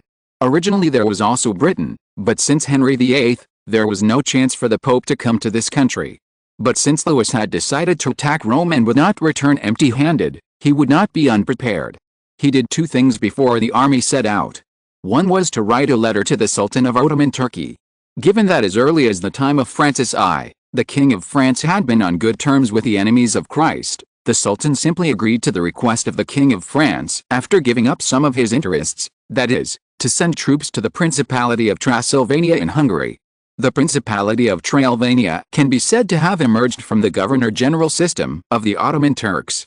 In other words, the ancestor of the Grand Duke was originally just a minister of the Sultan, but with the support and instigation of the Habsburgs, he betrayed his original master. Hungary thus completely became a buffer zone between the Habsburgs and the Ottoman Turks. Once the Sultan sent troops, even if it was against Transylvania, the Holy Roman Empire would not be able to remain indifferent. A large number of troops were stranded on the Austro-Hungarian border and could not come to rescue the Pope at all. As for Spain, Luxembourg could not help but sigh and laugh when he thought of this. He had to admit that his friend and master, the Prince of Condé, lacked the unscrupulousness and bottom line of a king compared to Louis XIV. Not only did Louis XIV cooperate with the pagans, but before the war, he gritted his teeth and withdrew a sum of about 30,000 livres from the empty treasury and gave it to General Schomberg. He was originally a Protestant mercenary general from the Holy Roman Empire. Even though he had become a marshal of the French, he was still so calm and familiar with being a mercenary soldier and harassing his homeland, although he hired all Austrians. Yes, they weren't all Austrians, but they disguised themselves as Portuguese. What is even more ridiculous is that the 3,000 mercenaries led by General Schomberg actually won many victories in the war with Spain.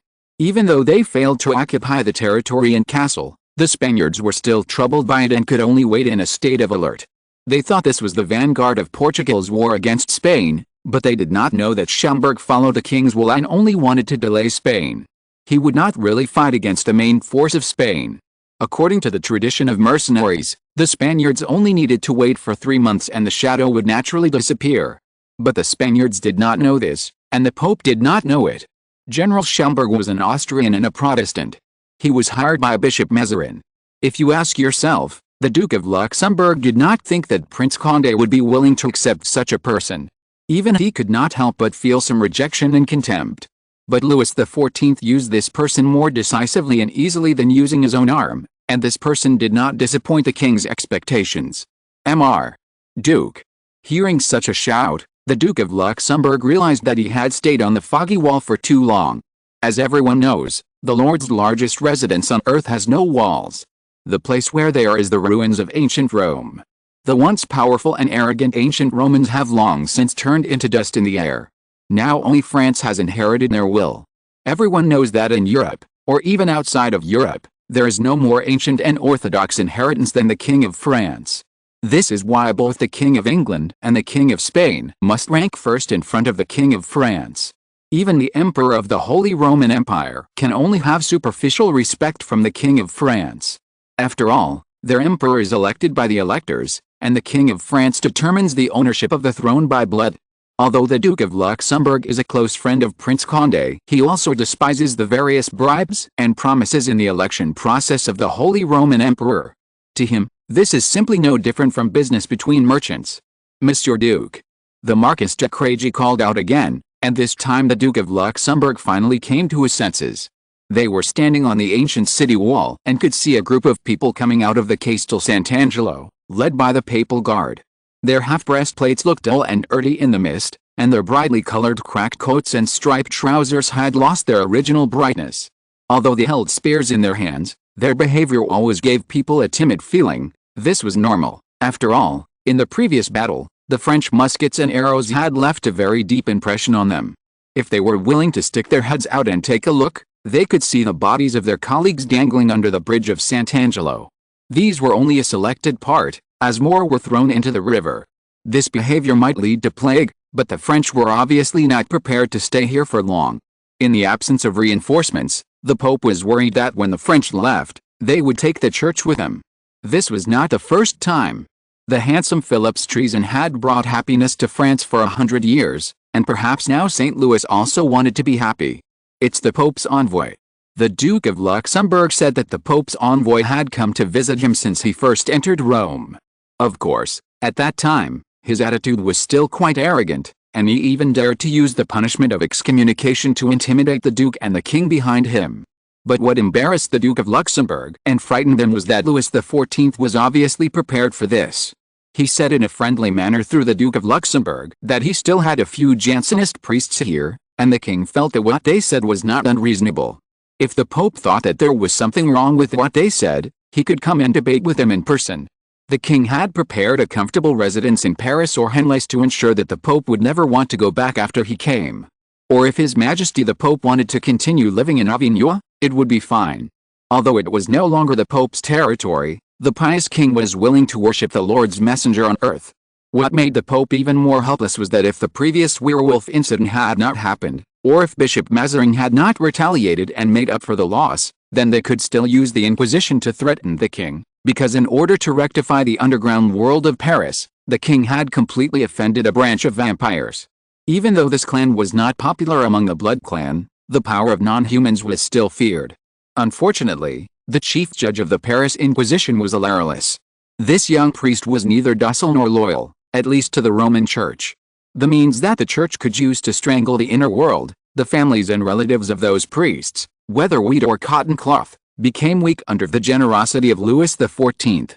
Perhaps it was because the king was too young and had the guidance of the wizard-like Bishop Mazarin, that his fear and defense of the inner world were not as deep as those of other kings. Under the propaganda and intimidation of the church, the kings had always regarded the inner world as a quagmire of sin, and the current king of France not only always stretched out his toes tentatively, but also wanted to fish out the fat eels from the quagmire. The Roman Church had nothing to say and nothing to do about it. They had been able to exert influence on the families of the judges in the inner world because the monks in the inner world had almost no possibility of farming or hunting under the attack of wizards and dark creatures.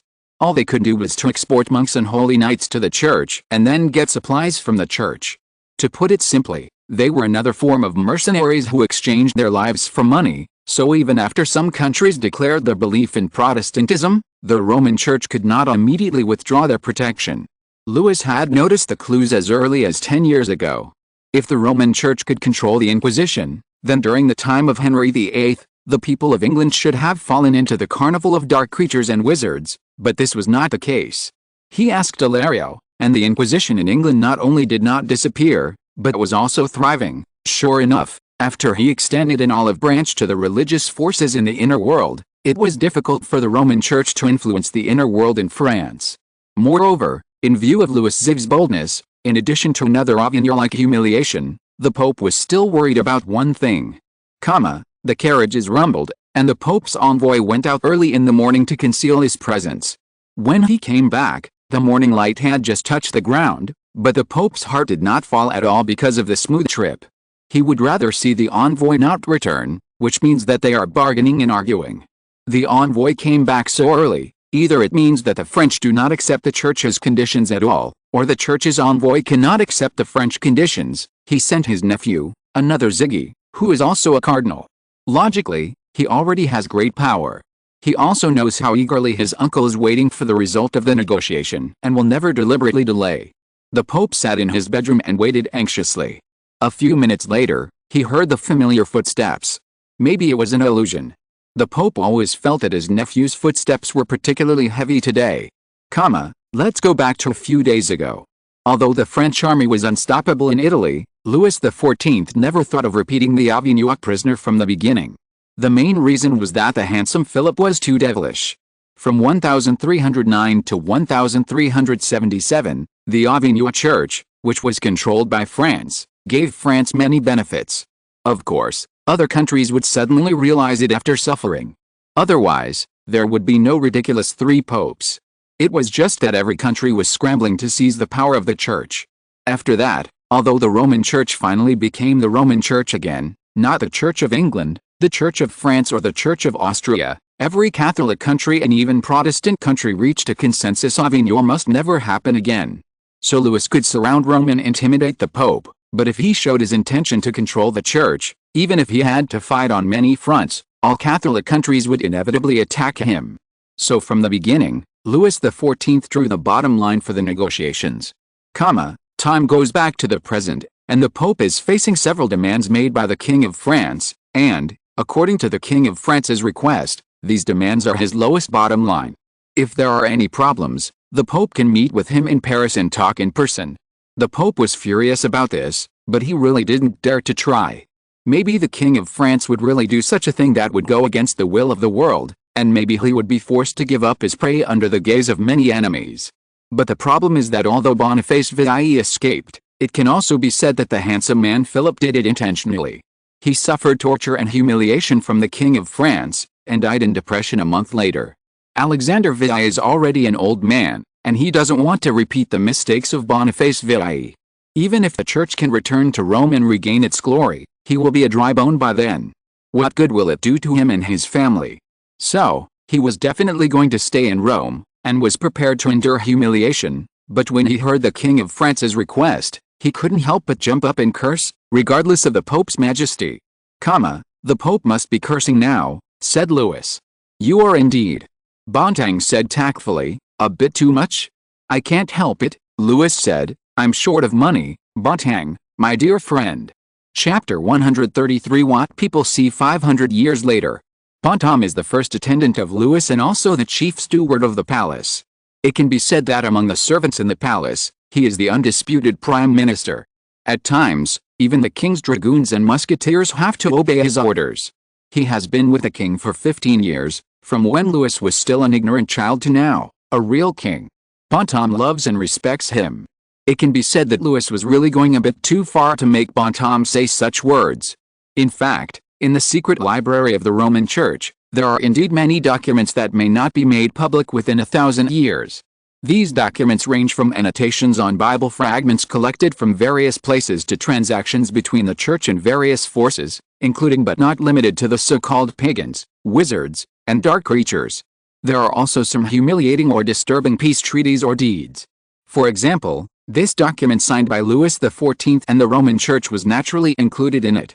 Hundreds of years later, when French scholars filed a lawsuit with the Roman Church, intending to present a real son King Louis XIV to people, the priests of the Roman Church almost smiled coldly and threw the extremely well-preserved vellum in front of them. Clement VII certainly did not have such a far-sighted vision. The reason why he asked the priests to preserve this document as much as possible was to let everyone who had the right to enter here see with their own eyes how shameless and mean the King of France was. By the middle of the 16th century, very good paper was already available, but orthodox documents, especially those related to the church, were still made of parchment or vellum. This vellum was well made because it was taken from a calf. Even though it was more than 3 feet long, there were still no seams or signs of sticking. It was a complete piece of paper. Even after hundreds of years, it was still elastic and had a smooth surface. The extremely smooth paper polished by the grinding stone was inscribed with fine, long-lasting, and non-fading iron gall ink. The ink was mixed with gum, making the handwriting so thick that it seemed as if it would be peeled off at any time. However, these words, while explaining how greedy King Louis XIV of France was, also revealed the weakness of the Roman Church at the time.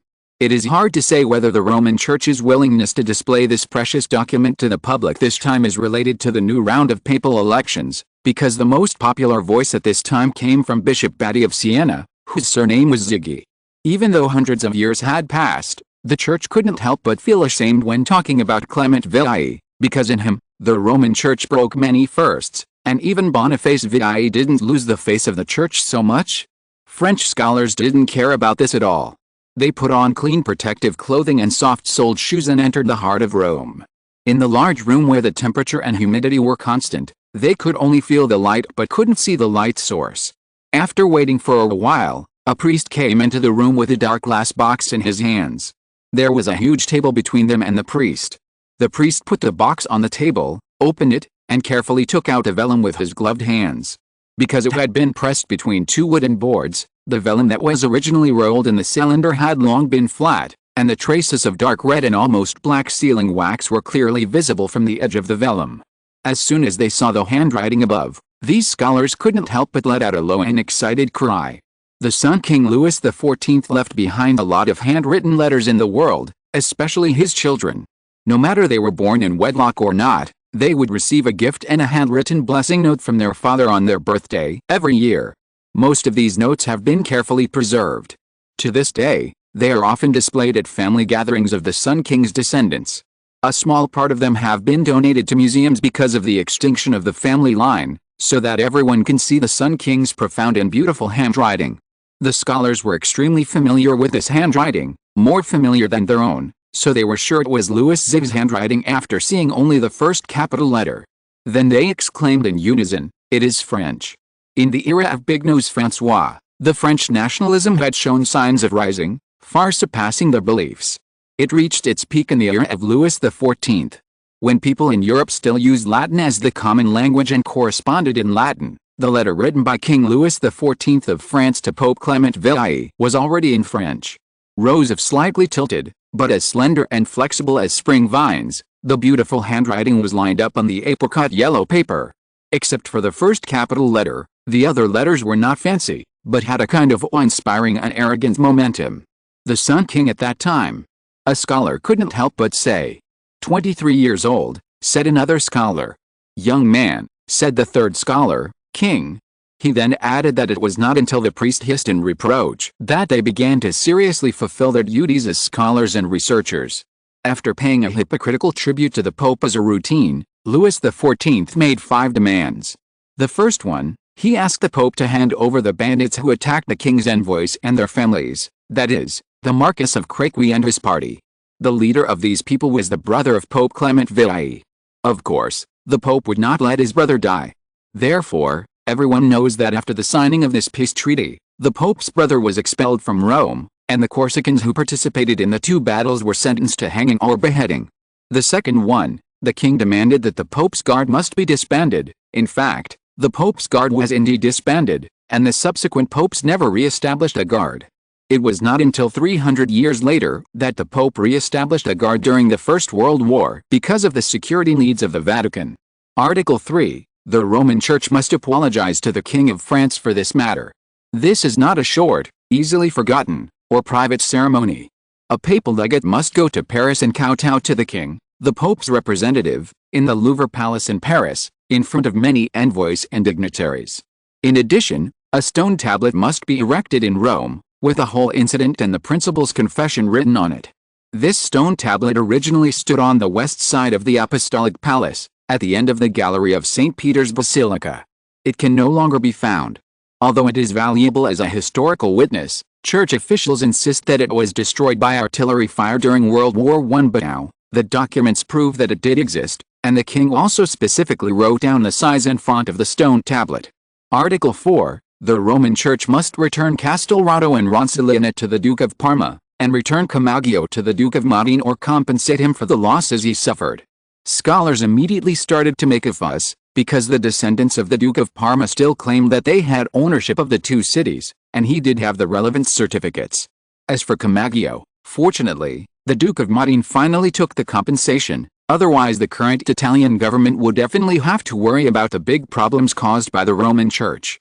And this fourth article is exactly why the Roman Church denounced the son King Louis XIV as shameless. France's covetousness for the Italian peninsula can be traced back to the Gaul period, when their ancestors were still mercenaries for the Romans. But Louis XIV, who had been in power for less than 5 years, dared to claim that he was the protector of the various Italian princes, and intended to turn this into reality instead of just talking. To the dismay of the church, he did it.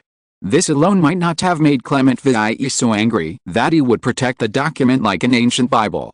What annoyed him the most was that both the Duke of Parma and the Duke of Modena, both of them were Italian princes, their previous cities were also in Italy, and they were all former territories of the Papal States, acquiesced to this and gave the French a large sum of money because of these two things. Yes, please pay attention, everyone, this is the point. Louis XIV of France suppressed Pope Clement VI in the Castel Sant'Angelo and threatened him to hand over the territory of the Papal States. Of course, the French king was also very clear that his army could not stay in Italy forever, so his envoys held a semi-public bounty meeting. To put it simply, he asked the Italians if there was anything that required the Pope's approval. If so, the Duke of Luxembourg and his king would be very generous and would be willing to ask the Pope about this on your behalf, and would get a satisfactory answer for you. All you need is a little bit of vulgar gold. Although this approach made many people secretly criticize or laugh, there were really brave men, the Duke of Parma and the Duke of Modena. It was said that the donations they offered were in no way inferior to the ransom paid by the Pope for themselves. The fifth item was the ransom. The King of France wrote shamelessly that because of the mistakes made by the despicable villains of the Pope's guard, he had to send envoys and loyal people who protected the envoys to Italy to inquire about the matter from the Venerable Holy Father. Although he did not think that the Holy Father was involved in this matter, it was an indisputable fact that the matter was caused by this. In this case, he believed that the Holy Father would inevitably feel sad. In order to alleviate this grief and relieve the guilt of God's spokesperson on earth, he requested the Roman Church to bear all the expenses of this battle, or the armed parade, as well as mental damages. As for why there is such a thing as mental damages, it is because the King of France is such a pious person, such a saint, but he has to accept the terrible fact that his envoys were expelled from Rome by the Church and that he had to send troops to besiege Rome. He has been unable to sleep and eat normally for several days, so he wanted to hold many masses to calm his heart. Although the letter did not mention when, where, and who would preside over the Mass, in order not to make the Holy Father worry too much, the Roman Church only needed to give money and the cardinal's soul. The king even kindly said that if the Church could not come up with the money at the moment, it could also use the obligations and taxes that the priests and monks should fulfill to the Church to repay. "A new word," said one of the scholars, almost laughing. The word mental damage compensation was coined from here, and was later used by many kings as long as they thought they were shameless enough. More importantly, said the second scholar, from this time on, the son King Louis XIV was interested in levying taxes on priests and monks. Yes, he may have started thinking about it a few years ago. Clement Villai's brother gave him a good excuse. If he directly levied taxes on religious people in the country, he would definitely be counterattacked and retaliated, but if he did it in the name of the church, I think there should be a smart person who can see it. Maybe the king can't solve this problem, but he can definitely solve that smart person. The scholars laughed. The church people on the side were very embarrassed, because someone in the church did see it at the time, but he soon encountered a reasonable accident, and it was not a conspiracy of the King of France, but Clement Villai had to bear the blame because he didn't want to visit Paris or Avignon. Discussions 500 years later. The young Guo and Bontang were not clear. Bontang was surprised at the king's whimsical ideas and wondered whether this could completely free the king from the doubts of the French church people. Here we have to mention the taxation issue in France. The pride of the French king is not unfounded. When the King of England was still fighting with the members of Parliament over the issue of taxation, the King of France had already obtained the power to levy taxes freely because of the 100 Years' War. The taxes in France were not only numerous but also complicated. Many of them were for the service of war. Moreover, when the war really started, the king would temporarily increase taxes, or even worse, borrow money from domestic bankers and then use future taxes as collateral, that is, the well-known tax farming system, which handed over all the taxes of a region to one person to handle. For the king, it seemed to be a very beneficial and easy thing, because it saved a lot of work and troubles in the tax collection process, and could get enough money to meet the needs of himself or the country. Just like any official who bought an official position, in order to ensure that his loan would not be wasted or not get enough benefits, those big tax farmers would do their best to exploit those poor people who needed to pay taxes. But the nobles at that time did not have to pay most taxes. Then, the religious officials, the priests and monks, who the king wanted to target, only had to pay a donation every few years. Even if it was several million livres each time, it was just a drop in the bucket compared to what they should have paid. So who pulled the heavy carriage of France? The common people, only the common people. Chapter 134. The king's jobs for the wizards. Colbert, even Fouquet, or Bishop Mazarin had discovered long ago that, unlike Louis XIV and previous kings, their young king never seemed to intend to obtain military expenses or royal expenditures from the common people. Whether in exile or returning to Paris, the king was like an acrobat walking on a thin tightrope. Countless gold louis flowed to the treasury from rebellious families or those who needed the king's forgiveness, and from the treasury to the army and those loyal ministers without restriction. Bonhomme could fully understand the king's anger towards Fouquet. Perhaps Fouquet saw that Bishop Mazarin also embezzled money in this way, but the problem was that Bishop Mazarin left this sinful world and donated an astonishingly large sum of money that should have been given to the church to the king. Of course, if Mr. Fouquet was willing to die and leave all his property to the king would miss him, but even so, the king did not sign his death sentence. Now the finance minister is staying in the Bastille castle, enjoying his life as a prisoner. To Bonhomme, his life is still better than more than 90% of the French. After Mr. Fouquet's property was confiscated, it also became a great help for the king to support the government and the army, but to Bonhomme, no one's property could complete this arduous and long task. Although it is rich, the property of Mr. Bishop and Fouquet is like a lake, which seems to have considerable reserves, but under constant extraction, there will always be a day when it dries up. Only the taxes of the civilians, although the amount falling on each person is very small, but the power gathered by tens of millions of people is like a turbulent river, and only they can support the big ship of France. Louis knew what Bonhomme was thinking. In fact, there were bankers, governors, and lords who came to test the king's ideas and wanted to fight for the position of tax farmer. The lucrative benefits brought by this position even allowed their bribes to fill the entire Louvre. However, the more they did so, the more vigilant the king became. Don't forget that these people who aim to make money will get 100 in the future if they pay 1 now. Therefore, the young king would rather postpone the infrastructure construction of Dunkirk than increase people's taxes or appoint new tax farmers, or sell the taxes of a certain area directly to bankers. Bonhomme believed that the taxes on the French people were not heavy, and the king did not even raise taxes or add new taxes during the Civil War for several years, which was considered merciful. However, Louis was not the kind of king who had never left Paris or even the Louvre. Even though he rarely went out now, the spies he spread out reported the situation in various parts of France to the king at his request. Let's put it this way. The war cost France a lot of population, especially adult men. If Louis hadn't deliberately promoted the planting of potatoes and sweet potatoes, France might have faced a great famine.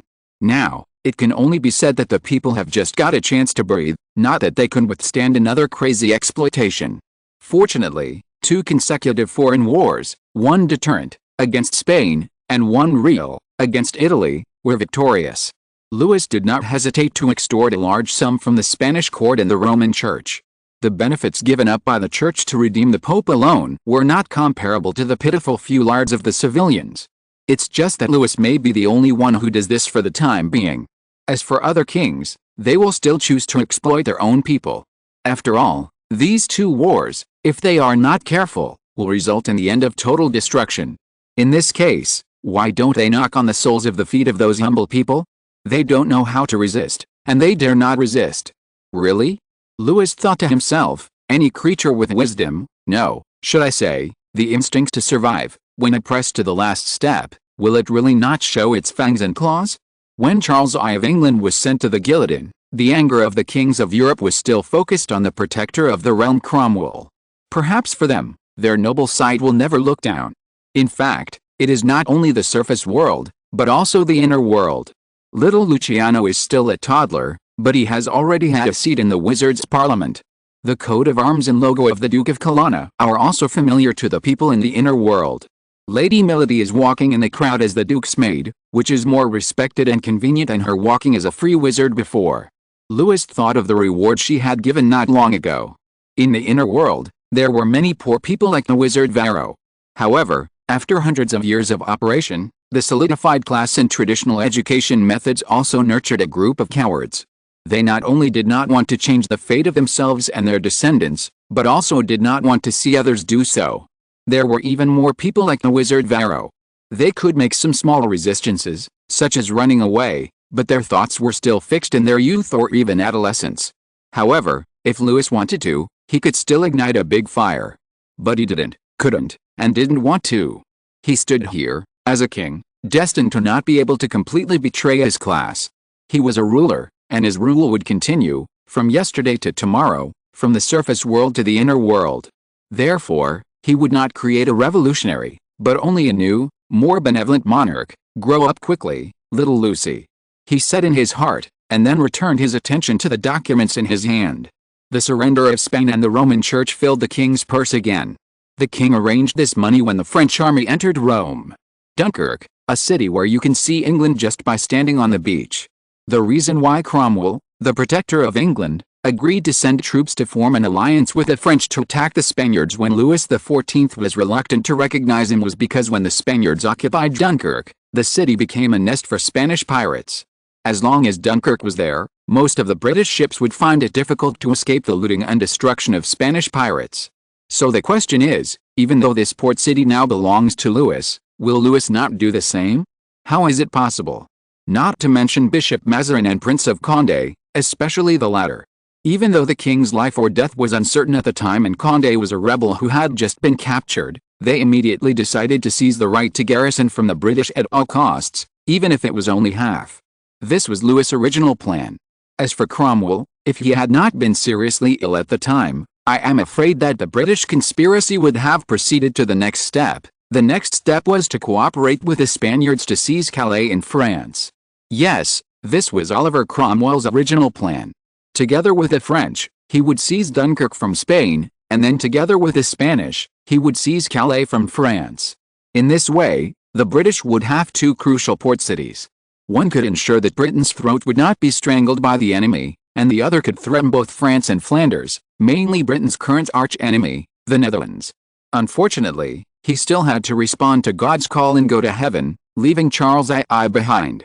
Although people say that the reason why Charles II sold Dunkirk to Louis XIV at such a low price was to thank Louis XIV for his help during his exile, Everyone with a discerning eye knows that if the new model army in Dunkirk had not lost Cromwell at the time and was worried that they would be hanged or forced to do hard labor because they were traitors, so that they had no intention of persisting in fighting, Dunkirk would have actually fallen into the hands of the French.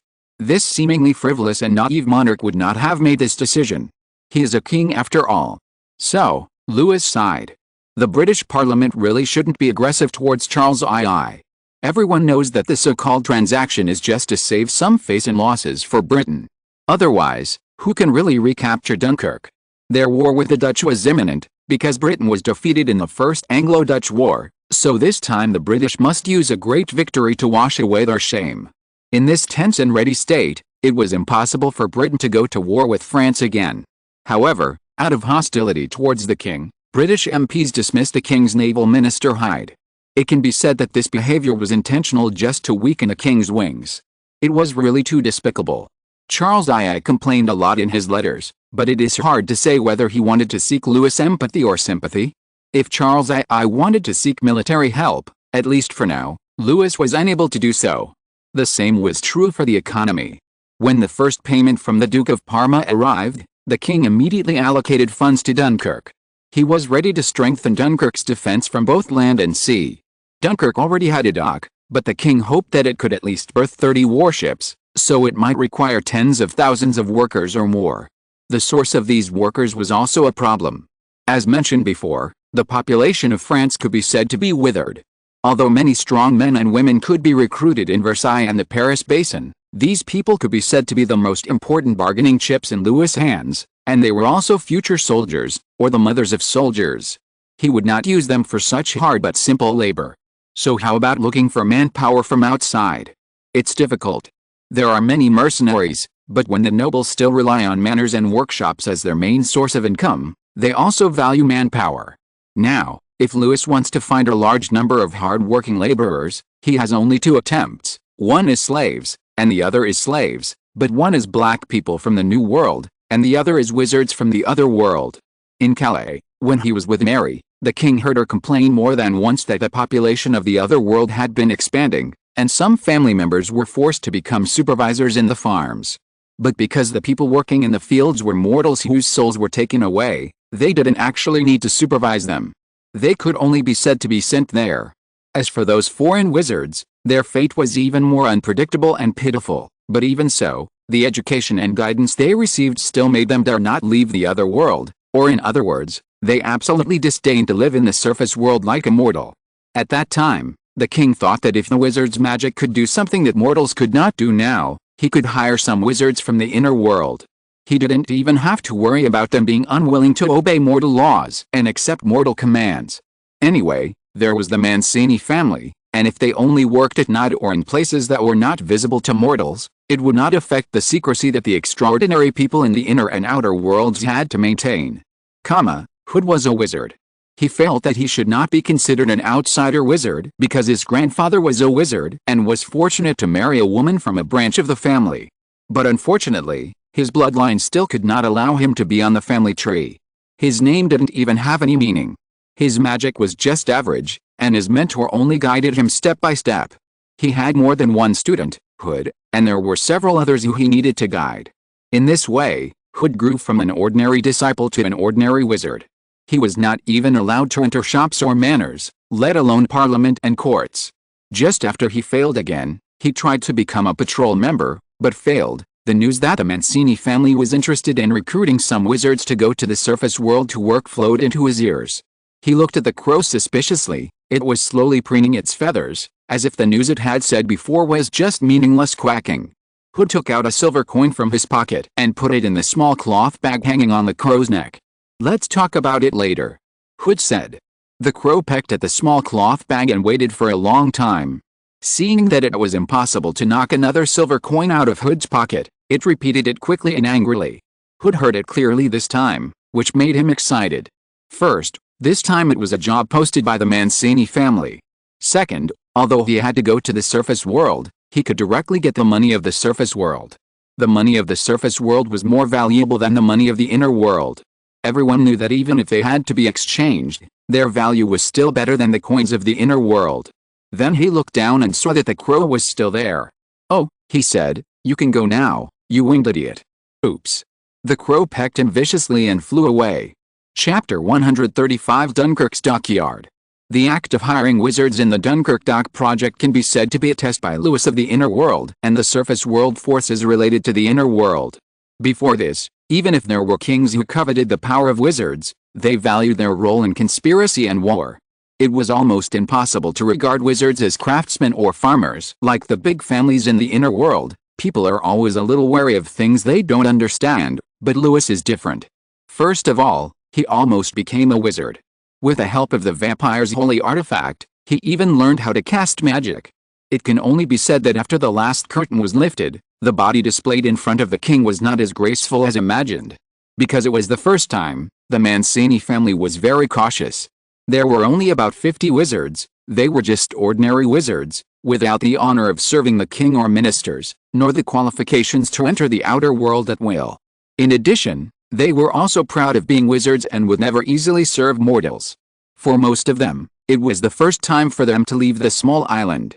These young people in long robes crowded down from the boat, looking up at the black city walls, and stroking the spellcasting materials and herbs hidden in their sleeves with a little uneasiness. These people, according to the king's instructions, came here late at night.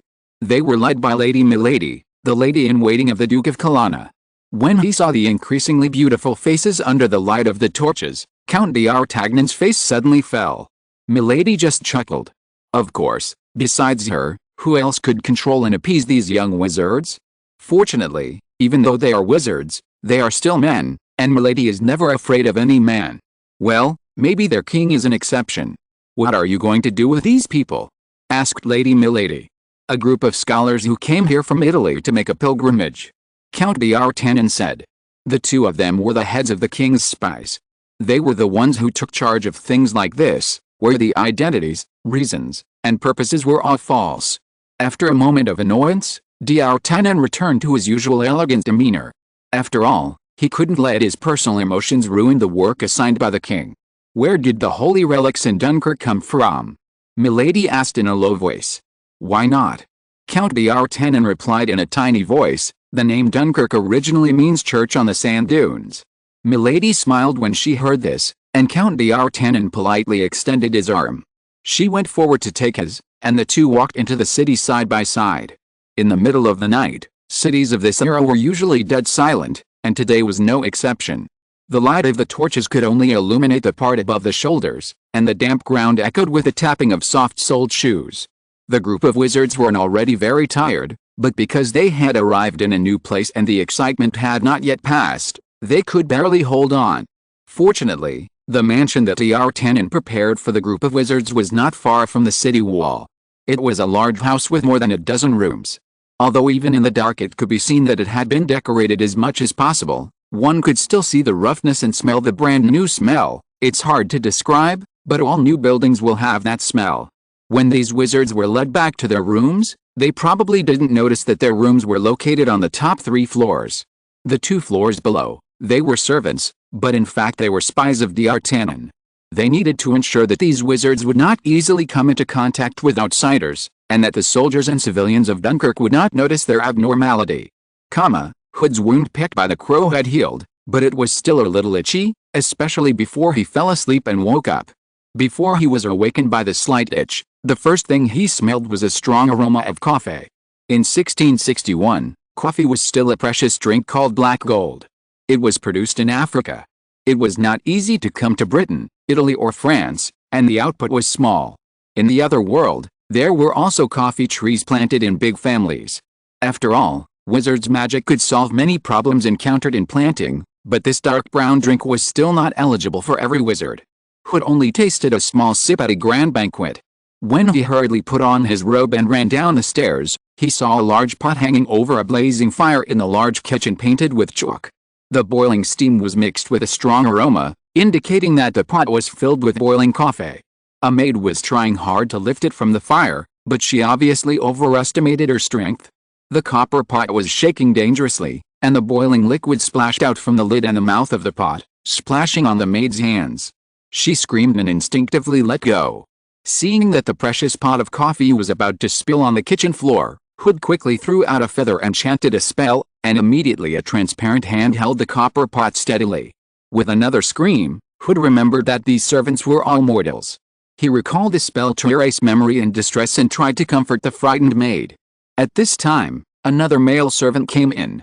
In the mansion, the status of male servants was always higher than that of female servants. Female servants should not even appear in front of guests. He also saw the copper kettle hanging in the air, but his performance was much better than that of the little maid. He saluted Hood, told him that breakfast would be served soon, and promised that no one would disturb the distinguished guest again. This was of course referring to the little maid. By the way, Hood thought shamefully, the nobles did have breakfast in their own rooms. He looked at the copper kettle with some embarrassment and desire. I think I can have a cup of coffee.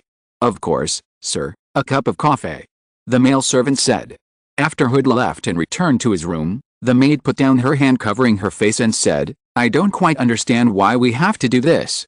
Wizards are very vigilant, said the manservant, or rather, they prefer to see mortals trembling with fear at them, and they will make a fuss and shout even for the smallest things. Otherwise, how can they highlight their uniqueness and dignity? Here, the manservant was a little bit harsh. After thinking that they were still the king's guests, he shut up and said no more. This request was made by Milady. She understood men and wizards. A good show would help them control these young people. After that, these wizards really showed the demeanor of a noble as much as possible, that is, very generous. They also agreed to some requests that they could only work late at night. This was not because the king intended to torture them, but to let the wizards cast magic and rely on darkness to block the eyes of civilians and spies from other countries. He had no choice but to let the wizards participate. After all, in addition to building a dock that could accommodate 30 warships, he also wanted to build 2 dry docks, so-called repair docks, so that they would not have to tow the ships ashore for repairs. However, such dry docks were connected to the land on 3 sides and the waterway on 1 side. Between the waterway, a water-blocking dock must be set up. A simple dock only needs to extend the land into the sea, but a dry dock needs to temporarily block the sea outside the dock and drain the seawater out of the dock. Of course, mortals can do this, but the problem is that both the cost of the project and the construction time will be infinitely increased. The king hired these wizards to see if the wizards can reach places that mortals cannot reach. After a few days of rest, the wizards began to work. While the residents were sleeping, they brought coffee in cute little silver pots and slowly came to the construction side of the dock. It was not far from the place where the Dune War took place. The longest dock was outside and the dry dock was inside. Looking down from above, it looked like a capital letter E with its opening facing outward. The U-shaped base of the dry dock was ready.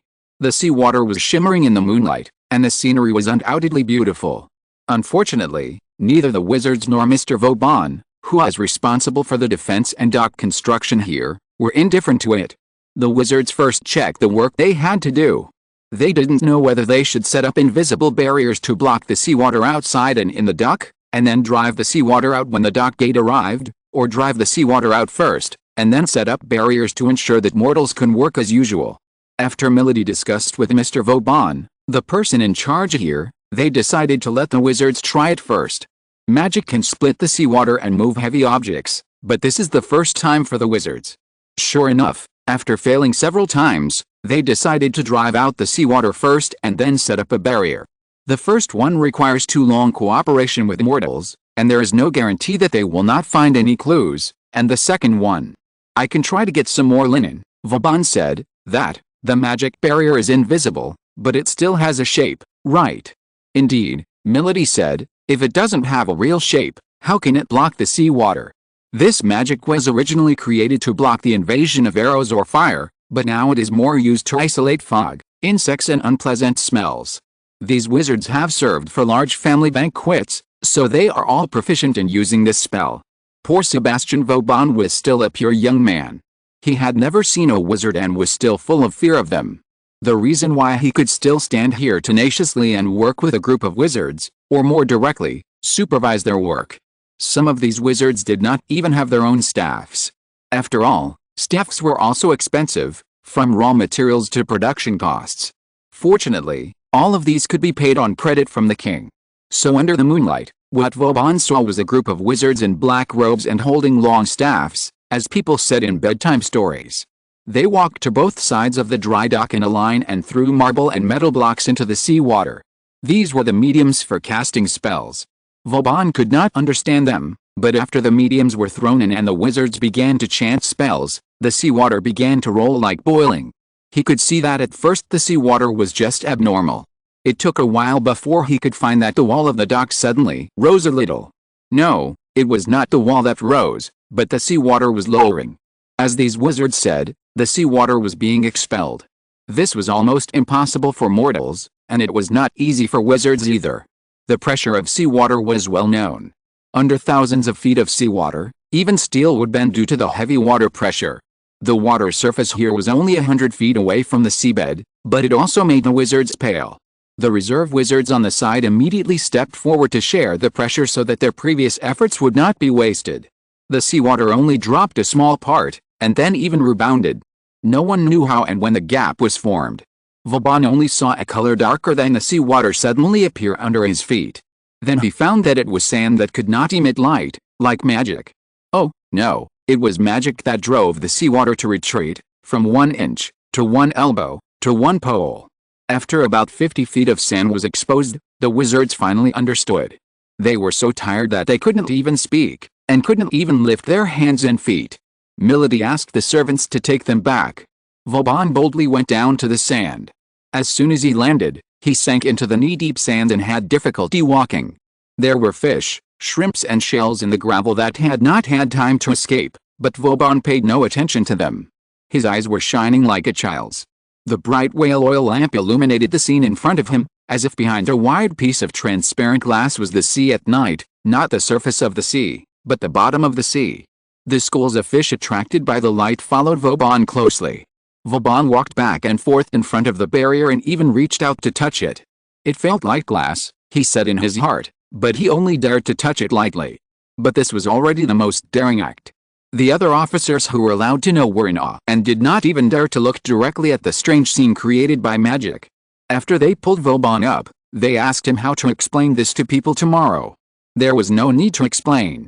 Vauban had already made preparations. Hundreds of bags of sand were piled in front of the transparent barrier. After being soaked in water, the soft sand was tightly pressed together without leaving any gaps. Although it was damp inside, it was enough for people to work. Just tell people that this barrier blocked the seawater and do not touch it casually. As he expected, although everyone had strange and unbelievable faces, considering that they were working inside, they did not dare to destroy or move the sandbags. If you're listening to this novel on a channel other than Fanfic World, it means they downloaded and uploaded it without effort. We cordially invite you to visit our channel, Mundo Fanfic Novelists. There you'll find the original version of this story and you can explore many other novels of various genres. We're waiting for you to immerse yourself in a world of incredible novels. Chapter 136 The Duke of Lorraine. With the assistance of the wizards, the progress of the new dock in Dunkirk can be described as rapid. The king's adventure was not without reward. Whether it was the shortening of labor time or the salary expenses of laborers, officials, and professors, they were all reduced by more than half. This made Bishop La Riviere, formerly the dean, remain silent. He had persuaded the king to stay away from those pagans as much as possible. Even if he could not stay away, it was better not to be in contact with them so frequently. As for the dock project, for him, it was just a matter of increasing taxes and conscripting labor. He was blind to the sufferings imposed on civilians, and Louis could not say much about it. After all, the people at this time did not have a clear enough self-awareness, and they would more likely follow the baton of those with ulterior motives. For example, now, Louis' generosity to the refugees was limited to the Paris basin, but it could not be extended to Lyon or Provence, otherwise the people there would be the first to jump up and chop off his head. It's not that the common people nowadays are all ungrateful, but they are definitely more willing to trust their lords, priests or any person with a title than the king who is thousands of miles away. At this time, the news can only be delivered by pigeons and fast horses at most, and most people can't read. It is very easy for local rulers to distort or tamper with a king's will. It seems that communication and education still need to be put on the agenda. Then the problem arises again: the king is short of money. In the eyes of the king, who can't say even if there is a flood after my death, the treasury will probably never be full. Louis put down the feather pen in his hand. Compared with the previous French king, he has one more expenditure, that is, the inner world.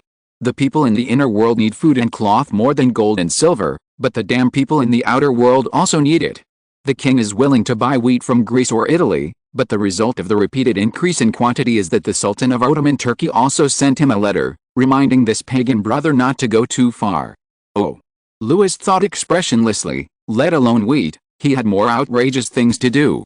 Previously, in order to ensure that the Holy Roman Empire would not have the opportunity to support the Vatican, under the persuasion of the envoys he sent, the Ottoman Turks attacked Hungary, and the Holy Roman Empire suffered bitterly under the iron hoof of the Sultan's army. After holding on for a while, it asked for help from all Catholic countries. As the nominal descendant of St. Louis, Louis certainly could not sit idly by, although he was the initiator of this matter who should be cursed. He planned to send a new army of 5,000 people. Fighting against pagans was the dream of every Catholic. With a consolidation of faith, the fear and empathy of the soldiers would be weakened to the greatest extent. It would be easier to hone a reliable army than in a civil war or fighting against the British and Spanish.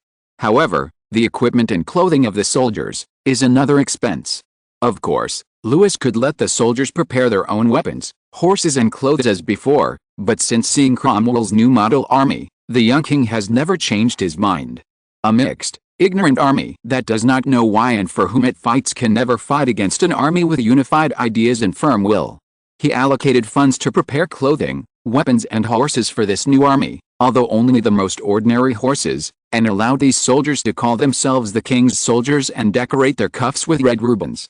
He hoped that these soldiers would remember their king when fighting for God. Fortunately, these expenses can be made up by the money saved from the construction of the Dunkirk dock. But soon, a new problem came again. It was not a war, but if it was not handled well, it might be the beginning of a new war. Here we have to mention a person, that is, a certain adult who occasionally passed by in the previous riots and rebellions, that is, the Duke of Lorraine. The Duke of Lorraine was an interesting man.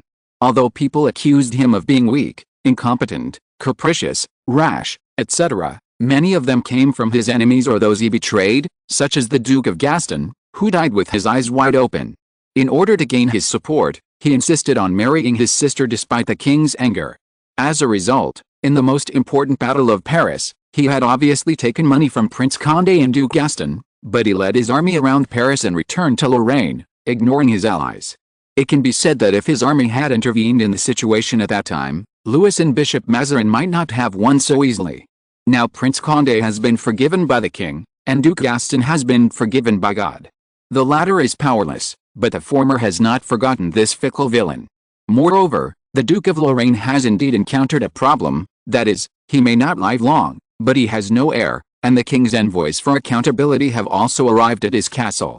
Here we have to talk about the situation of Lorraine. When Charlemagne's eldest son Lothair died, the territory of the Middle Frankish kingdom was divided into Lothario-Lorraine, Burgundy-Provence, and Italy. Lorraine was divided into Upper and Lower Lorraine in 953. Lower Lorraine was merged by Burgundy in 1406, and the current owner of Upper Lorraine is the Duke of Lorraine we know. He is not the eldest son of the previous Duke of Lorraine, but the second son. Like his brother, he married his uncle's daughter.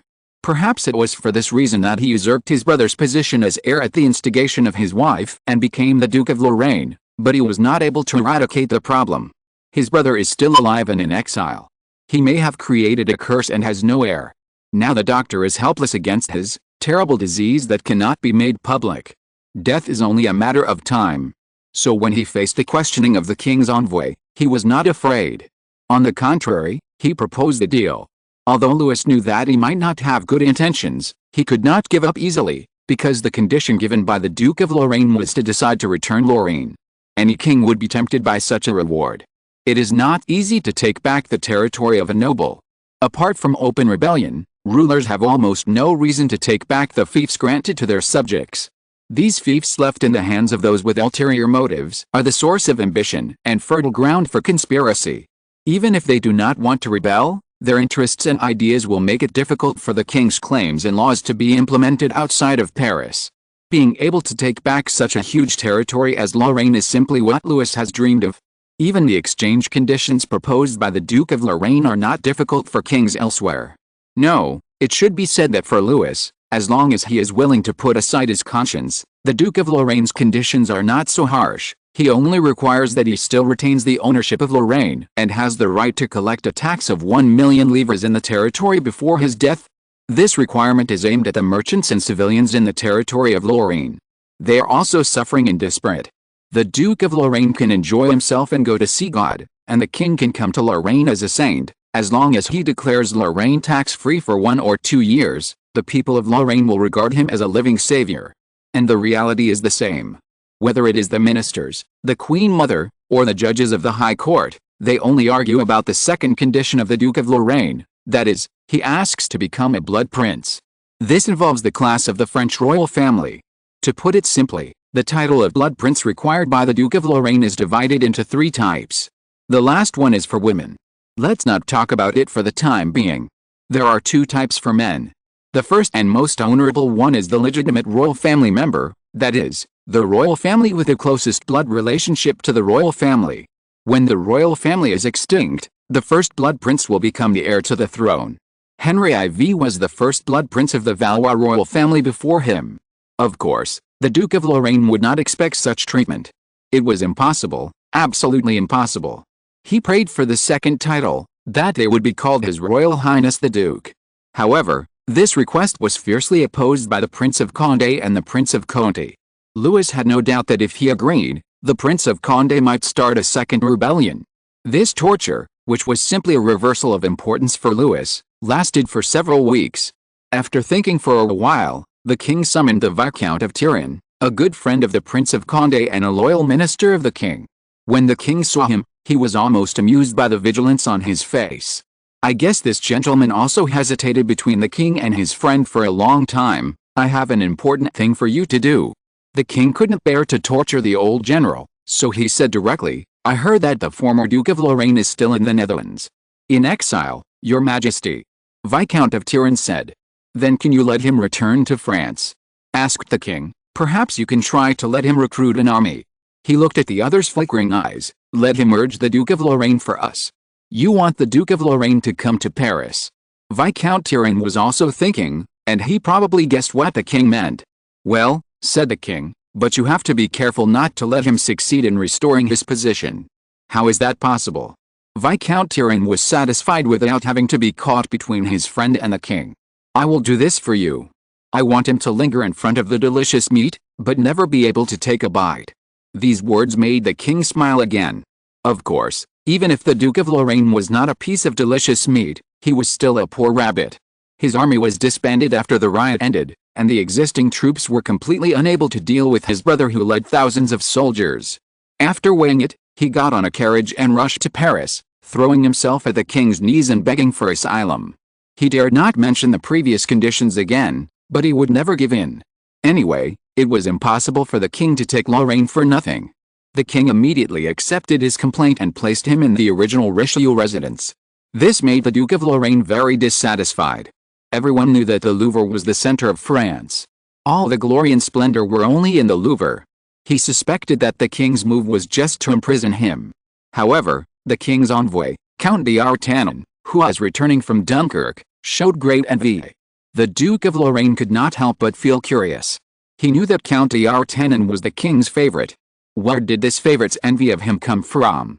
He could not even live in the Louvre. But such doubts were soon answered. When he stepped into the hall, he felt that it was different from the outside.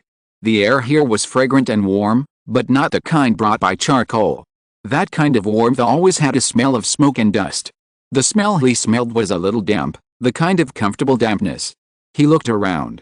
Under the brilliant lights, there was no fireplace, only a statue of flowing water placed in a niche.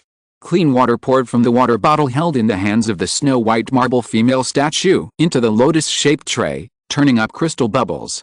It was then that the Duke of Lorraine realized that the ground he touched after changing into soft-soled shoes was hot. He could not help but exclaim and subconsciously leaned over to touch it. Then he realized his gaffe and could not help blushing. Fortunately, his entourage and Count d'Artagnan seemed to have attracted all their attention to the ingenious mirrored walls and gold foil ceiling. They even had to be reminded by the Duke to retract their gaze. After that, the Duke, helped by the servants, went to the bathroom next to the bedroom to wash up. In the renovated Richelieu house, the bathroom was almost equal in size to the bedroom, or it could be said that it was originally an adjacent bedroom. The Duke of Lorraine only felt that the light here was exceptionally abundant. When he looked up, he discovered that there was a glass ceiling above the fixed bathtub, through which he could directly see the clouds. This is an enjoyment that only the Sultan of Ottoman Turkey can have. The Duke of Lorraine couldn't help but shout. Although he, like many dignitaries, was full of disgust for books, he was very interested in hearing about the Sultan's extravagance. It was said that the Sultan once built a bathroom in his harem where one could see the sky while bathing. And the people here are willing to learn from the Sultan for more than just a bathroom. So is he still satisfied? The king asked without raising his head. Even a devil, said Count d'Artagnan, can't be dissatisfied. Even the king can't enjoy it like this. Your Majesty, you are so kind to him. I just moved some things I heard here. Louis replied. In this era, the Sultan of Ottoman Turkey was the one who enjoyed it. He just used some means that he could do. Although he couldn't prepare a harem for the Duke of Lorraine, he could still prepare a bathroom and a few famous girls. Chapter 137, After the Dock is the Sea Ship. The Duke of Lorraine would later discover that he enjoyed more pleasure than the Sultan in the former Richelieu house, which later became the king's palace. The floor heating he felt when he entered the foyer was not an illusion, but the king had laid copper pipes under the marble or wooden floors when he renovated the Richelieu house. The hot water flowing in the copper pipes came from the boiler that was rolling day and night in the huge and neat kitchen. The boiler was connected to the water pipe, and the steam poured into the closed furnace, sending the boiling water pressure to the important parts of the mansion. If people were here hundreds of years later, they would definitely shout steam engine. But this is not a steam engine. At most it can only be said to be the prototype of a steam engine, and it was not invented by anyone, because if we talk about converting steam into power, Hero of Alexandria, a bored scholar, invented it in the 1st century AD. At that time, he just used steam to rotate a hollow ball, without any practical effect, just for fun. The reason why the steam engine appeared here was because the academicians of the French Academy of Sciences presented it to the young king in order to flatter him. However, the king only stared at it for a while and began to ask if it was possible to apply it to more practical places. The floor heating in Richelieu's house was just a new attempt, but the bathroom and personal hygiene facilities, that is, the toilet, ceramic wash basin and bathtub were all equipped. Unfortunately, the king could not use white porcelain to make these utensils at this time, and could only use colored pottery and brass instead, but these were enough for the Duke of Lorraine. After he enjoyed himself comfortably in the bathroom, he was greeted by exquisite and diverse delicacies that were different from other places. It was the first time he saw a meal that looked like a picture. They were placed on expensive white porcelain plates, and each plate was only 1 or 2 bites. He felt unsatisfied and wanted the next dish. He thought he would feel hungry. In fact, after 12 dishes were served in a row, he found it difficult to stand up. He returned to his bedroom. The sheets and blankets were thick and soft velvet. Lying down was like lying in a warm cloud. The Duke of Lorraine then discovered a flat copper kettle hidden inside. The kettle was wrapped in fur, constantly emitting heat without scalding people. Coupled with a blazing fireplace in the room, the Duke actually felt hot for the first time in winter. He slept comfortably until the next morning. After being awakened by the servant, he cleaned himself in bed. This was a new trend he had only learned after coming to Paris, but after cleaning his mouth, he did feel refreshed and was full of desire for the following breakfast. The breakfast of the nobles in Paris was also different from that in the provinces. It was placed on a large silver plate that could only be held with both hands. There was juice and glassware and white bread, French fries, scrambled eggs and cold cuts on a white porcelain plate. It was not the most noble, but the Duke of Lorraine only tasted it and was attracted by its wonderful taste, just like dinner. Especially since it was his first time to eat French fries and ketchup. Perhaps people at any time cannot resist a combination of ketchup and French fries. He even felt unsatisfied and asked the kitchen to make a big plate for him at noon. His request was certainly met. After finishing his meal, the Duke of Lorraine was escorted to the bathroom. When he came out, the hairdresser and the tailor were already there to greet him. They were all servants of the king, and their service to the Duke of Lorraine was entirely at the king's instruction. The Duke of Lorraine was also extremely solemn, which showed respect for the king's close ministers and a vega of the new fashion in Paris. When people in the provinces were still growing long hair in a messy way, People in Paris had already begun to perm their hair into neat and gorgeous curls, both men and women. Their clothes were certainly solemn and elegant, intricate and exquisite, but they had extremely subtle requirements for color.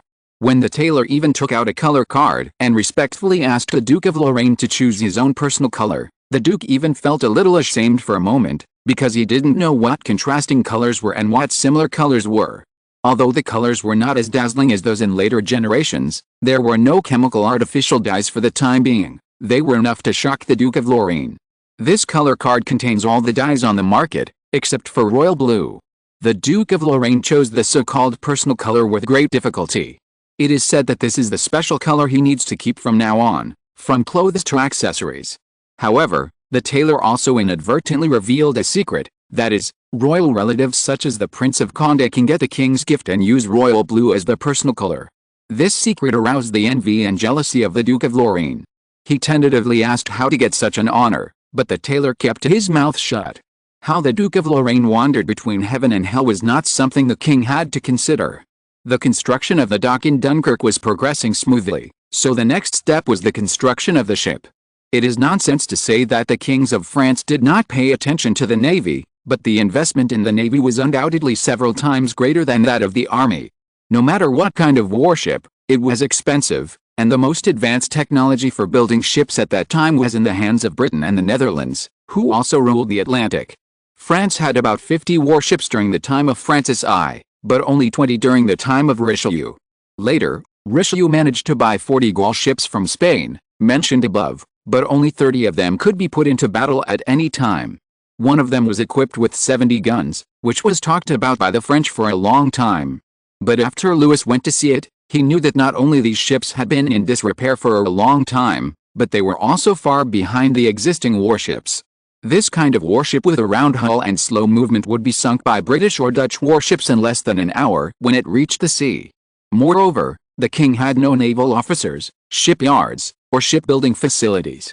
In fact, even if he had Dunkirk, he could only have 15 or 16 ships moored in the new dock. This may be because the British Parliament did not attach too much importance to Dunkirk. Perhaps they felt that although Dunkirk was important, they could recapture it at any time. Now Britain's main enemy is still the Netherlands. The reason why they impeached the Navy Minister Hyde was only because Hyde was Charles II's confidant. Louis should be grateful for this contempt and hope that this contempt will last for some time. As for why, he really did not have the right to speak at sea. Just when the Duke of Lorraine was living his happy little life, the king had come to Calais, where, with the help of the witch, he witnessed the Second War between Britain and the Netherlands on the sea. The First Anglo-Dutch War took place a few years ago, when Charles II was still in exile and Britain was still ruled by Lord Protector Cromwell. Oliver Cromwell represented the interests of merchants and bankers, and of course would not show mercy to the Dutch, who intended to seize the right to maritime trade. In the continuous war, no one was willing to admit defeat, and the sea was filled with smoke for 2 whole years. Britain finally gained control of the English Channel, and the Netherlands also won the Battle of Elba and the Battle of Leghorn, which restricted the British trade in the Mediterranean. However, the Netherlands at that time was ultimately unable to fight a protracted war with a behemoth like Britain, so in 54, they signed the Treaty of Westminster, in which the Netherlands reluctantly admitted defeat and agreed to the navigation regulations promulgated by Britain. The most critical provision in the British Navigation Act is that all goods imported into the UK must be shipped to the UK by ships from the UK or the country of origin. In other words, third parties with shipping capabilities are not allowed to intervene. The Netherlands has always been a country that relies on trade intermediaries for its main income. Such regulations undoubtedly directly hit its interests and authority in shipping. There is no doubt that the Netherlands has never stopped vigorously developing its navy in the past 2 years. In contrast, the British Navy was not involved in the Civil War for many years, but it was also affected, mainly because Cromwell had to suppress the Royalists at home in expedition to Ireland. Charles II had formed an alliance with Ireland and Scotland, as well as with France, to fight against Spain, so before his death, Britain had already incurred a debt of £2 million. Coupled with the greed of political and military officials, the debt increased by another £1 million in the short chaotic period before Charles II ascended the throne. In this case, in order to repay the debt, even the Navy's military expenditures were cut to only 2/3 of the budget.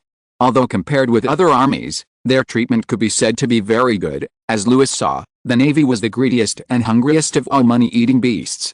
Once the military expenditure was insufficient, the disadvantages would immediately burst out. With the help of the Raven's eyes, they saw that the British warships on the sea were obviously more dilapidated and clumsy than the Dutch warships, with obviously insufficient crew members and as thin courage to fight as the morning mist. The Netherlands dispatched 50 large warships in this battle. These warships were all sailing battleships, with wooden hull structures, wrapped in copper plates below the waterline, driven by wind, and displaced about 1,000 tons. The Dutch ships were not only shiny in appearance, but also had far more gun muzzles than the British. Although the British galleons were equipped with 3 layers of gun muzzles, the flames ejected from the muzzles were obviously not as many as those of the Dutch warships. Moreover, the Dutch warships seized a favorable position with their outstanding speed from the very beginning, opened the battle line, and aimed the side of the ship at the British fleet that was still facing the enemy with its bow. The British fleet, which was originally at a disadvantage in the number of available gun muzzles, was even worse off. Golden red artillery fire continued to burn on the dark black hull, like small clusters of flowers blooming in an instant. The blue sea reflected this gorgeous scene. Black smoke and white steam continued to rise, masts broke, sails fell, and they saw a burning British warship staggering towards the Dutch fleet, obviously wanting to die together, but the Dutch were not stupid or blind. Their artillery fire was concentrated on this ship, and it soon caught fire. The sailors on the ship jumped into the sea to survive. Their bright uniforms were particularly conspicuous on the sea, like small berries fallen on the grass, and their ship became the brightest and largest flower of fire. It burned with a resolute attitude, turning into a big torch, and finally accompanied by a violent explosion, it broke into 2 pieces, and the broken part was submerged by the sea and immediately became charred. The flames struggled to jump up the bow and stern pointing to the sky, but in the end it was completely annihilated in the slowly rotating vortex. Even though he was just looking down from the sky and watching through the crystal ball, Louis couldn't help but hold Mary's hand tightly, and Mary did the same. After suffering some setbacks, the little witch became more rational. She read some books and knew what these warships and wars meant to Louis, and she meant, could she give Louis some help? It's very difficult. Louis answered like this. He didn't mean to attack Mary. It was really unlikely. Apart from some assistance in building the dock, the inner world could not directly affect the outer world for the time being. Even in the inner world, there were still national boundaries. France had French wizards, Italy had Italian wizards, and Britain had British wizards. It was just a coincidence that Louis had come into contact with the Italian inner world before he came into contact with the French inner world. However, Louis did not ignore the French wizards. Instead, he had a set idea that since they lived on French soil, they were destined to be his subjects.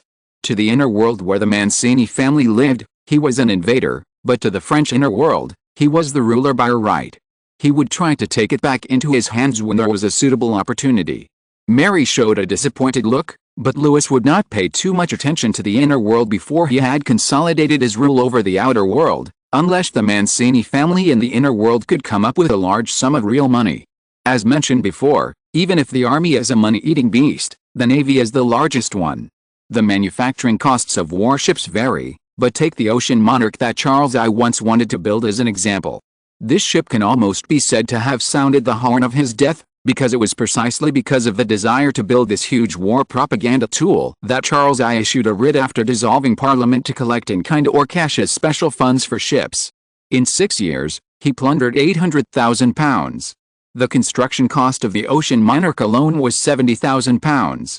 Its construction cost is about the sum of 10 warships equipped with 40 guns, that is, a warship costs at least £7,000, which is about the same price when converted into gold Louis.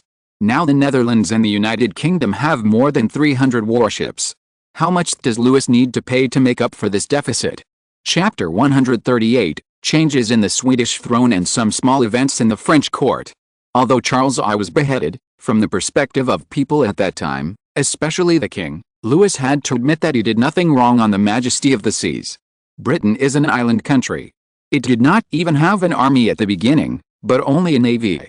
Other countries could shrink their heads when facing the threat of enemy countries. As long as Britain's supply lines were cut off, its economy and people's livelihood would be destroyed. Britain's navigation regulations were born from this. It was not only aimed at the Netherlands, but also at any country engaged in third-party trade. This required strong naval support. In the First Anglo-Dutch War in 1652, although Britain won, it also clearly exposed its weak underbelly. It was not invincible. Charles I saw this earlier than anyone else. Among the pamphlets sent by Louis's spies, there were several about the majesty of the seas, one of which was dedicated to describing the hull decorations of the majesty of the seas, including but not limited to the figurehead, the carved and painted cabins and masts, and the ubiquitous motto. The construction of the Ocean Majesty took a full year and 9 months. It was the largest warship at the time, with a keel length of about 100 feet, a total length of 150 feet, a width of 60 feet, a depth of about 75 feet, and a weight of more than 1,600 tons. It had 3 decks. It is said that the original designer only prepared 80 guns for it, but Charles I insisted on increasing it to 102 guns, with 30 guns on the low deck and the main deck, 26 guns on the upper deck, 12 guns on the forecastle, 14 guns on the half deck, 10 bow guns and some stern guns. It can be said that it was fully armed. After the completion of this ship, it immediately participated in various naval battles and made considerable contributions. What's funny is that although this battleship had made great achievements in battle, it became one of the charges against Charles I in his trial, because he had extorted too much money from civilians and merchants in order to build this warship. Those people were indignant with him and not only sentenced him but also chopped off his head like a thief. However, the warship built with the taxes extorted by the king was ruthless. Not only did Cromwell send this battleship to the main battlefield in the First Anglo-Dutch War, but it was rarely moored quietly in the dock afterwards. However, at that time, its crown sail had been taken down and replaced by the seal of the Protector of the Realm, and the sailors walking on it were also wearing Cromwell's red coats. In today's battle, Louis also saw that the crown sails were hoisted again, and all the places that had been changed by Cromwell returned to their original appearance. This symbol of the monarch and the expectation set sail again. After appearing on the battlefield, its deterrent power was the same as before, or rather, its deterrent power had never disappeared, whether it belonged to the rebels or the king. The only difference was that the sailors' and officers' coats were still bright scarlet, except for the color of the shoulder straps. It was obvious that Charles II was now afraid that it would be difficult to raise funds to replace the soldiers' clothes. This is the disadvantage of a king with the parliament strangling his throat. He can never guarantee the loyalty of officials and generals to him. After all, their salaries do not come from the king. But conversely, a king like Louis who wants to hold the power in his own hands must also bear the weight of ambition. However, when he witnessed the power of the majestic of the sea with his own eyes, he could not help breathing rapidly and clenching his hands. When hot weapons were limited to cannons and muskets, and the materials of the hull were limited to wood and a few copper plates, the tonnage of the ship could almost be said to be the sharpest weapon in the fleet. Even if Louis only looked down from high in the sky with the help of a bird's eyes, he could see how the majestic of the sea destroyed the Dutch warships like a crushing force. Even if no shells were fired, its shadow was enough to cover ordinary ships under it. It is conceivable that if he was on these warships, just watching the huge body of the majestic of the sea pressing down on him, he would inevitably tremble with fear. This is not a question of bravery or not, but the fear of behemoths and human instinct. It was a pity that the ships of the British Navy were no longer as powerful and agile as before. The ocean sovereign could only barely restore their last dignity and ensure that the fleet would not be completely defeated. While Louis felt deeply regretful, he could not help but think of the words that Charles I had complained to him. He said that when his father Charles I decided to levy taxes to build a fleet out of national honor and security, as a king's responsibility, all the ministers and nobles said that his loyal and affectionate subjects would be greatly encouraged and promoted. Those subjects were willing to donate funds for the ships. They generously and selflessly supported the king's decision. But when the fleet was built, the ocean monarch was completed, and they won victory after victory, these loyal and affectionate subjects became full of resentment towards the king. They forgot why the king built the fleet, and forgot the cheers they made when they saw the fleet enter the sea. They only cursed their thin clothes and thin porridge. But in fact, even if Oliver Cromwell was worshipped as the protector of the country, their burden was not much lighter. Otherwise, where would Cromwell's new model army come from? This is the people, Louis said to himself. There is an old saying in the East that is very true. They are like rivers or oceans. They can hold up the huge ship of the royal family, and they can also overturn it in the deep water at any time. The king absent-mindedly held little Luciano in his arms and fell into deep thought. Such questions continued until the king returned to Paris, and like a sign, the problem directly in front of him seemed to be an example of this sentence. The Duke of Lorraine was so happy in Richelieu's house that he didn't even want to go to the Louvre. He was busy going to the audience until the king came back. After all, his request still required a clear answer from the king. To say that he didn't want to take back Lorraine was nonsense. Not to mention that the Lorraine region was a conflict buffer zone between France and the Holy Roman Empire. Its vast area and great significance and inheritance alone made it impossible for Louis to miss this opportunity. Not to mention, Lorraine also has huge outputs such as planting, animal husbandry and quarrying. The beer and cheese here are very famous, and the production of wool can also make everyone obtain considerable income. But at any time, as long as this land still follows the policy of agriculture oriented, according to the requirements of the Duke of Lorraine, while he still owns Lorraine, he must collect taxes worth 1 million livres, which will undoubtedly make the people there exhaust their last bit of effort. Don't think that this 1 million livres is just 1 million livres. This is only the part that the Duke of Lorraine got. It is still unknown how much the obvious or hidden expenses will be.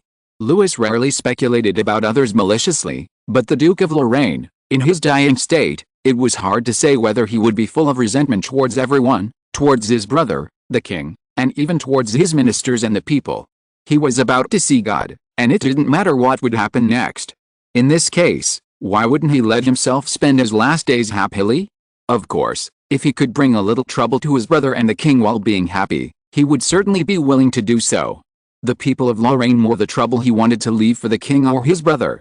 Those people who had almost been deprived of their last bit of vitality, whether it was the king or the duke, if they wanted to collect taxes from them again, they had only two ways to go, either die themselves or let others die. But it would take at least 3 to 5 years for Lorraine, which had been exploited to the limit, to recover its vitality. During this period of time, could the king or the duke only support these despicable civilians in vain? Even if they were willing to endure this torture for this large territory, what about the officials and priests of Lorraine? Where would their salaries come from? There were also churches, official residences and shops, the construction and repair of docks and warehouses, etc. The money needed to maintain the operation of a territory was incalculable, and these sums might even exceed the 1 million livres that the Duke of Lorraine demanded. The Duke of Lorraine's behavior could be said to be almost devoid of goodwill, and the judges of the High Court could not help but discuss it endlessly. This might be the biggest deal since the king officially came to power. If it was done well, the king's authority would be further enhanced. If it was not done well, the king's previous merits would inevitably be dimmed. They all advised the king to give up Lorraine. After all, even if Lorraine was not taken back, it would still be a French territory. But if the king could not handle the problem of the 1 million livres, if Lorraine rebelled, which was very likely, then the Holy Roman Empire might take advantage of the opportunity to enter, and at that time Lorraine might directly lean towards the Holy Roman Empire. These judges' concerns were not without reason, but Louis had already decided that he would take over Lorraine and solve the bone that had been stuck in the throat of the King of France for 500 years. Now that he understood the Duke of Lorraine's thoughts, he could find a solution. He summoned Colbert, a businessman who had also been to Lorraine. Even if he hadn't been there, he could find someone who often did business with Lorraine to find out about Lorraine's true situation. "Do you think," the king asked, "is it possible to prevent this 1 million livres from becoming a burden on the people of Lorraine?" Colbert took the order and left, and the king checked the letter from Dunkirk. With the help of wizards and cement, the construction of the dock has come to an end. Milady said that those young wizards have gone from being reluctant in the beginning to being reluctant now. Many of them have hardly left the inner world, and their understanding of the outside world is limited to the descriptions of their elders or other people. Those wizards who have the courage and means to go to the outside world, only a few can enter the court, and most of them just do some unbearable things in the countryside with their magic, just like Varro Vesalius.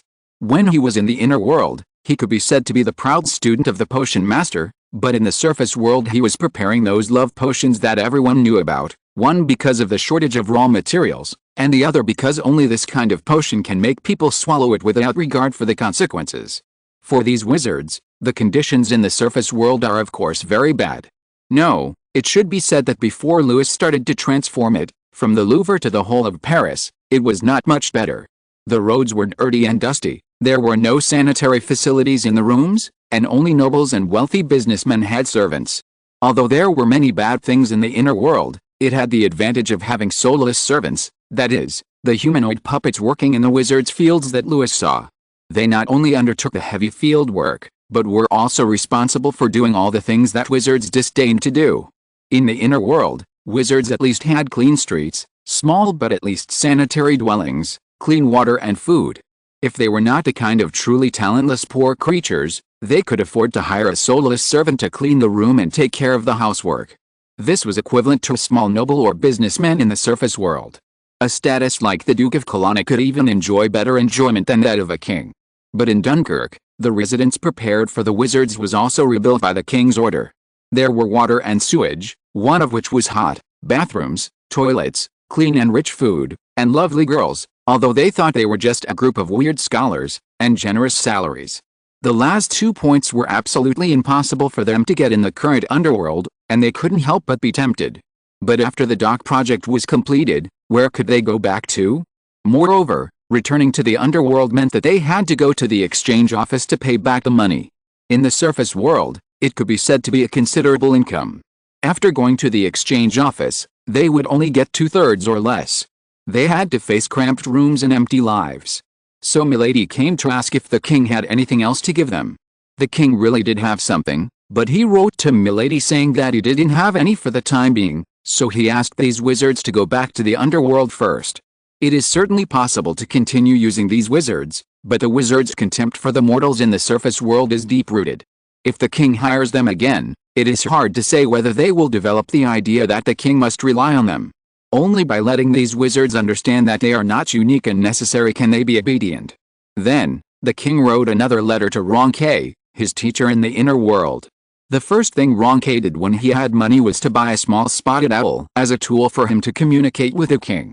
This little owl was so small that it could be hidden in a fist. It was also very smart. The bad thing was that it could not carry things that were too heavy or too big, and it flew slowly. However, such spotted owls were the most common in the inner world. Because their bodies were too small and all bones, they were rarely hunted, but safe. The king rolled up a piece of paper, tied it to the legs of the little owl, fed it a piece of chicken, and let it go. A few minutes later, Bontang knocked on the door respectfully and asked if the king had time to visit the Queen Mother. Louis had always respected the Queen Mother, and since he officially took office, the Queen Mother would not call him out of the study unless it was important. Louis went to see the Queen Mother. Although this Spanish princess had reached the age of enjoying her grandchildren, she was still beautiful and elegant. In comparison, Queen Teresa, who was also a Spanish princess, was a little inferior, but it was hard to say. After all, the Queen Mother's husband had gone to see God, while the Queen's husband was like the rising sun. Chapter 139. A little incident at the French court and the change of the Swedish throne. It's a pity that for the French today, 2 women from an enemy country are equally untrustworthy. When Bishop Mazarin and the Queen Mother were in power together, they cursed the French for being dominated by foreigners and women. The Queen Mother was both a woman and a foreigner, so it was no wonder that they were always suspicious.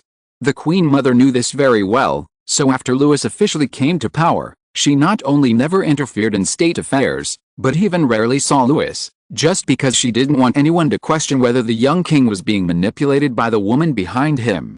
But it was also for this reason that she didn't want to see the king and queen too close. It's funny that the French not only ridicule those couples who are deeply in love and loyal to each other, sometimes they will deliberately lure one or both of the couples into the trap of cheating, but they also disapprove of the king and the queen maintaining a harmonious or even loving relationship, especially when the queen is a Spanish woman. Although the king now has Madame of Valier, he often stays in the queen's bedroom after returning from Calais or Dunkirk. This has led many nobles to the Queen Mother to advise, or warn. They believe that because the current queen is the Queen Mother's niece, the Queen Mother is so tolerant, or more accurately, deliberately indulges the king and the queen together. Such remarks are really ridiculous, but I was in Calais. The king said that although Marie and he had a wedding in the other world, her identity and that of little Lucy were not recognized in the court. To them, Marie was just one of the royal ladies. Marie's also a foreigner. The Queen Mother said only one sentence and the king was speechless. It was true that Marie was Italian, and the enemies of Bishop Mazarin certainly did not want his relatives to have any influence on the king. You know, the Queen Mother said, "The king's love for foreign women has been widely spread in the court. Louis, you know that the people are ignorant and will never see how much you have done for them, or someone deliberately prevents them from seeing it. They will only relish your romantic affairs. If some people spread the rumor that the king only likes foreign women, then they will be full of anger, thinking that you not only mock those respectable ladies, but also despise all French people. And you, Louis, although you are the king, a king who despises the people and the country cannot sit on the throne. This interference is unreasonable." The king said. "This is the price you need to pay for your crown and scepter," the Queen Mother said with a dull look. "Why do you think your father and I had you after 23 years of marriage?" "Oh, no, it's not that kind of shameless and absurd rumor." The Queen Mother looked at Louis's tangled expression and couldn't help but smile. "Louis, your father is actually not keen on women, which is normal. Some people like women, some like strong liquor, some like horses, and some like gambling. People can only say that someone has some kind of quirk, but the king can't. The king must conform to people's imagination, so even if your father doesn't like women, he must have a royal wife and allow her to enter his private territory to show his favor. He also wants her to have children, otherwise people will question whether he's ill and unable to have children. In fact, at that time, the parliament and the nobles were constantly asking to make the Duke of Gaston the crown prince, but your father refused. He had to let his royal wife have the child first, and then let me have you and Philip," said here. The Queen Mother shook her head gently. "Fortunately, after you were born, he loved you very much?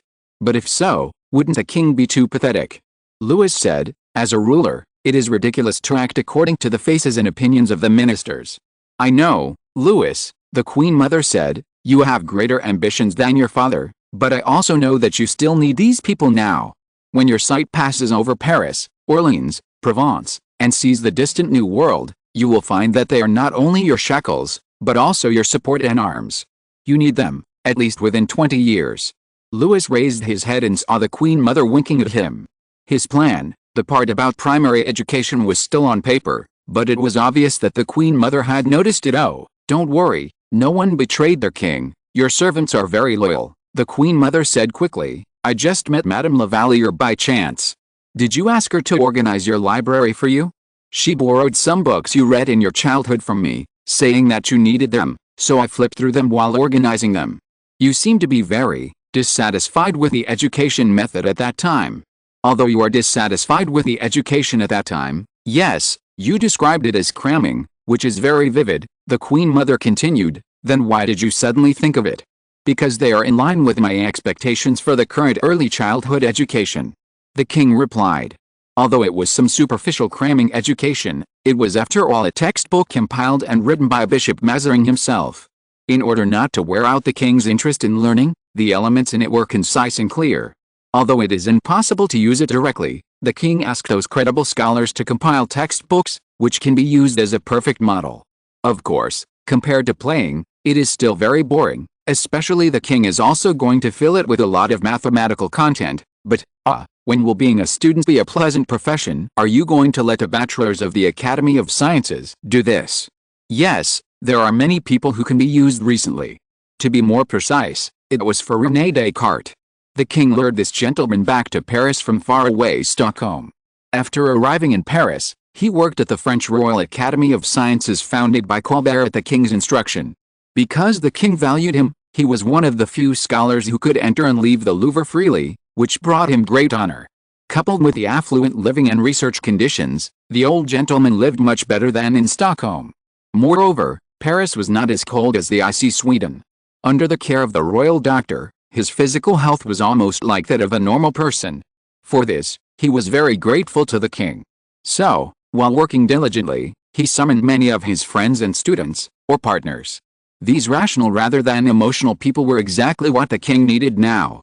Even though most of them were not as talented as René, they were all indispensable low-level officials for the compulsory basic education that the king was going to roll out in a few years. But Louis did not expect that the Queen Mother's political sensitivity was only average, but she was always very concerned and sensitive about her own children, just as the Queen Mother guessed. Since the handsome Philip began to canonize his jurists as knights of law, the kings of France had been deliberately curbing the sword-bearing nobles' covetousness of the royal power. By the time of Henry IV, Donating officials became a custom and common sense, and after it was systematized, the robed nobles naturally formed a class. This class was naturally opposed to the original sword-bearing noble class, and they hindered each other. It can be said that in the process of the king's consolidation of royal power, the robed nobles made a lot of efforts. But the two riots in Paris also proved that the robed nobles had become too powerful to be eliminated. Together with the sword-bearing nobles, they posed a threat to the king. This was also common sense. Any institution or person would inevitably breed ambition after holding power for a long time. Now, her son Louis was obviously preparing to support another class to fight against the robed nobles. It's not right to say that we are fighting against them. Louis was still willing to tell the truth to the Queen Mother. Moreover, he had a new idea that might reduce the nobles' vigilance against this project. It should be said that we are more involved. Just like the low-level official system in later generations, it is mainly composed of stable and loyal middle and lower levels, and is filled with people who have received both practical and ideological education. There is also a certain degree of mobility, and there will be no supervisors like Nicolas Fouquet who have been fixed in one place for generations. Well, the Queen Mother heard this and pressed her fan on her son's lips. I already know too many things that I shouldn't know. So let's talk about Madame of Valier now. Do you no longer love her, Your Majesty? I have never loved her. Giving her this identity is just to ensure that she can accompany the king to any place openly when necessary. This privilege may not be available to the queen, but as a favored royal lady, there is no place she cannot go. To put it bluntly, there have been royal ladies in the past who have interfered in government affairs. Moreover, the king wants to use werewolves, but anyone who suddenly inserts in from the guards, musketeers or servants will attract attention. But if you take the path of a royal lady, that person will only be envied, just like his ministers did not have any objection to the personnel changes in the castle of Vincennes, just a few jailers. Compared with those royal ladies who often ask for titles and official positions for their brothers or even lovers, Madame La Valliere can be said to be extremely gentle. Louis learned from the Queen Mother that although Madame La Valliere is also a foreigner, she also has a good reputation for chastity and kindness in the court. But you don't favor her enough, the Queen Mother said, spreading her hands. This is a bit troublesome. She said, you'd better show your attitude as soon as possible. Wait, this question. Otherwise they will recommend a new royal lady to you. Mother. So, go quickly, visit Madame La Valliere, have a good rest in her bedroom, and it would be best if you could take her somewhere alone, such as Fontainebleau, or anywhere else, so that people can see you and her being so close together. Louis could only get up and leave, but he really didn't want another royal lady. He was so busy that he was almost cutting himself in half. Ask His Highness Philippe to see me, Louis said. Ponton bowed, but did not leave immediately as before. He looked at Louis, and Louis looked at him. Ask Madame of Valier to see me. Ponton bowed again and left, but he came in again a few seconds later. Your Majesty, he said with a serious expression, King Carl X of Sweden has passed away. Louis immediately put Madame La Valliere and Philippe behind his mind. Give me the letter. This secret letter may have been sent 3 days or a week earlier than the official document. Charles X was the cousin of Queen Christina of Sweden whom we met before. Compared with Christina, he was more of a military enthusiast. So after he got the throne given up by his cousin, he was not at home most of the time, but on the battlefields of various countries. As far as Louis knew, he had fought wars with Denmark, the Holy Roman Empire, Poland and Norway, and almost all of them had won or made progress. But no one expected that after returning to Sweden to raise more war funds and meeting with officials and nobles, he was unfortunately infected with influenza, which later turned into pneumonia, and then he went to see God at the age of being strong and healthy, before he was 40 years old. Is there some hidden conspiracy in this? Asked the king. Ponton is not the head of the spies, but he is better than the head of the spies, because all the intelligence must go through him, otherwise the king will not be able to spend so much time on the small notes that come in one after another. No, Your Majesty, he said, it is completely a misfortune destined by fate. So we should all take good care of our health. The king nodded. Has Madame Christina known about it? Not yet, Christina is still in France. In this case, Bontemps naturally has a way to cut off her source of information. Then let her wait, Louis said, wait until the new king ascends the throne, and then let her know about this. I thought. Charles X's son is only 5 years old, Louis said, a weak and chaotic Sweden is what France needs. After Bontemps left, Louis allowed himself to miss little Lucy for a while. Little Lucy was several months older than his prince, strong and lively. Even if the king had lost his love for his mother, it was impossible for him not to love his eldest son. He thought of the prince wearing a small skirt according to tradition beside the queen mother, and couldn't help laughing.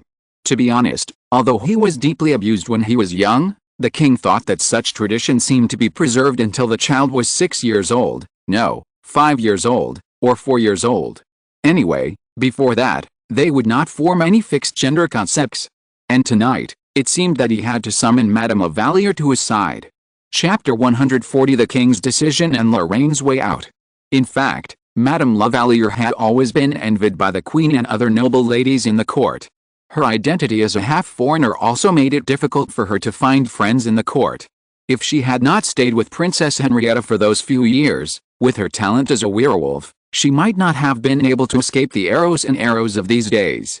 The king did not love her, and her relationship with the king was more like that of a boss and a subordinate than a lover. What worried the Queen Mother and Bishop Mazarin most about Louis was that he was too kind. For a monarch, this could easily be regarded as a weakness by his enemies or friends, but they didn't know that Louis' mercy would only be bestowed on his people, and he was always strict with his subjects. If Madame Lavalier, Louis couldn't even solve some trivial matters of jealousy in the court, how could he be assured of handing her the task of ruling at least the werewolves in France and even the other world? Yes, in the other world of Italy, there are the Duke of Colonna and the Mancini family, but in France, those arrogant wizards have not appeared before the king for some unknown reason. It was obvious that during the reign of Louis XIV, several astrologers and doctors around the king were wizards.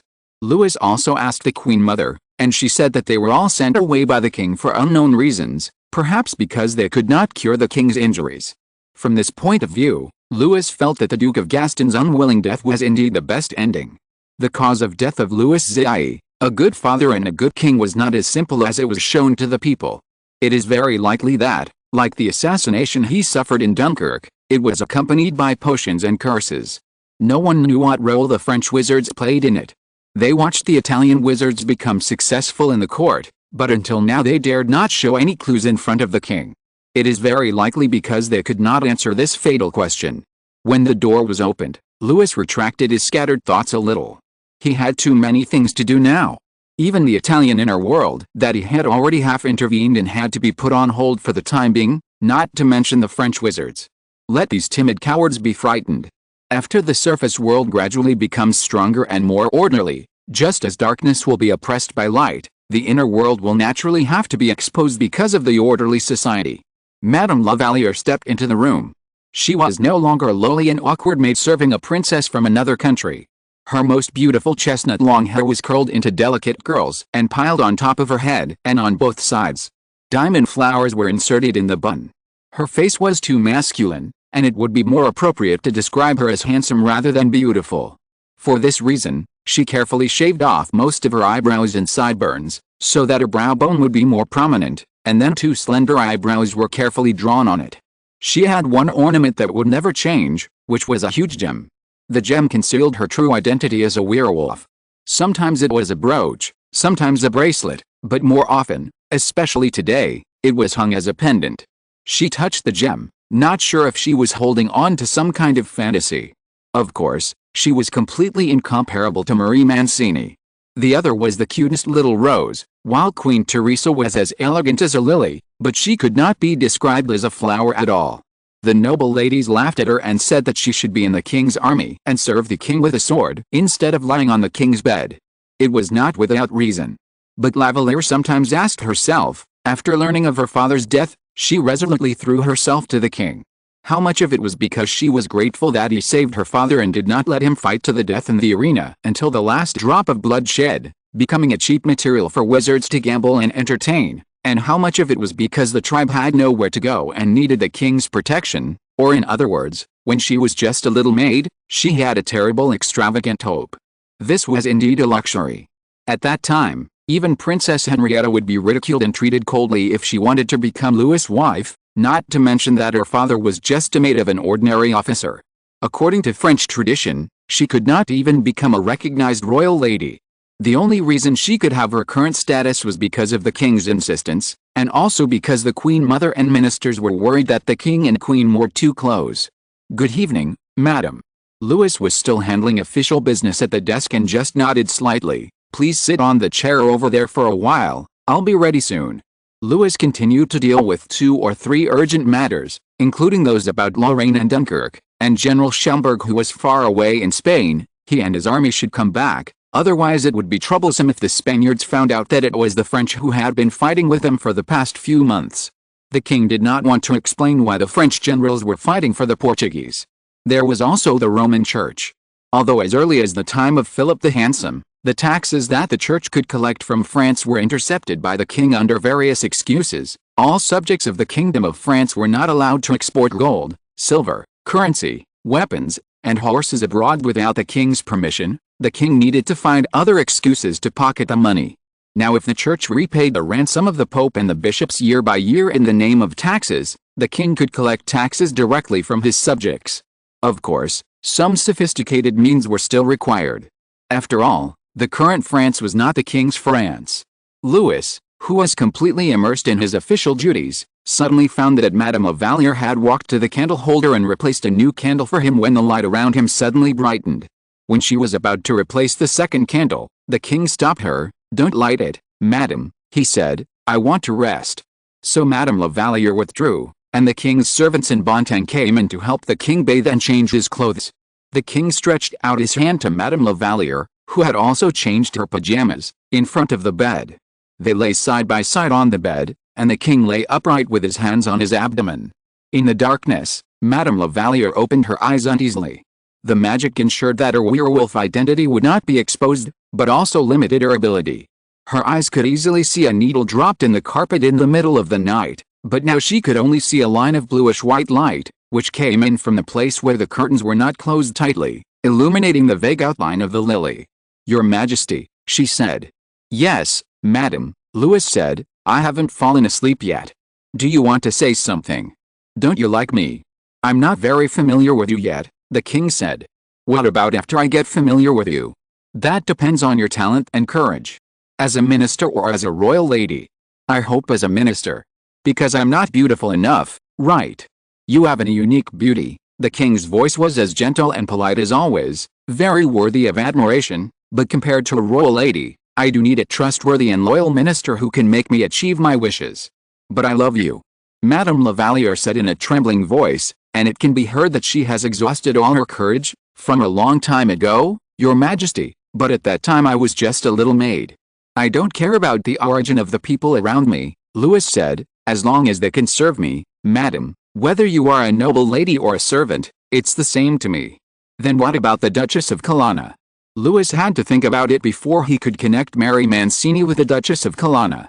In the inner world, the Duke of Colonna was Louis. In the outer world, after gaining enough benefits, the Colonna family in Rome also gave up this identity, but for others, Mary was indeed the Duchess of Colonna. "I once loved her," the king said with emotion, "but now it should be more of a contract and responsibility." The contract connected Mary's surname, and the responsibility came from little Lucy. "Is she working for you too?" "You are overstepping your bounds, madam." Louis would not answer every question. "I'm working for you too." "Prepare to work for me," the king corrected. "You don't think I just need you to guard a castle for me?" "Of course not, Your Majesty." In fact, guarding the Vincennes castle was the reward given by the king, and her master now had a comfortable home. "But can I ask for your favor? As long as you are willing, I can do anything for you." "Anything?"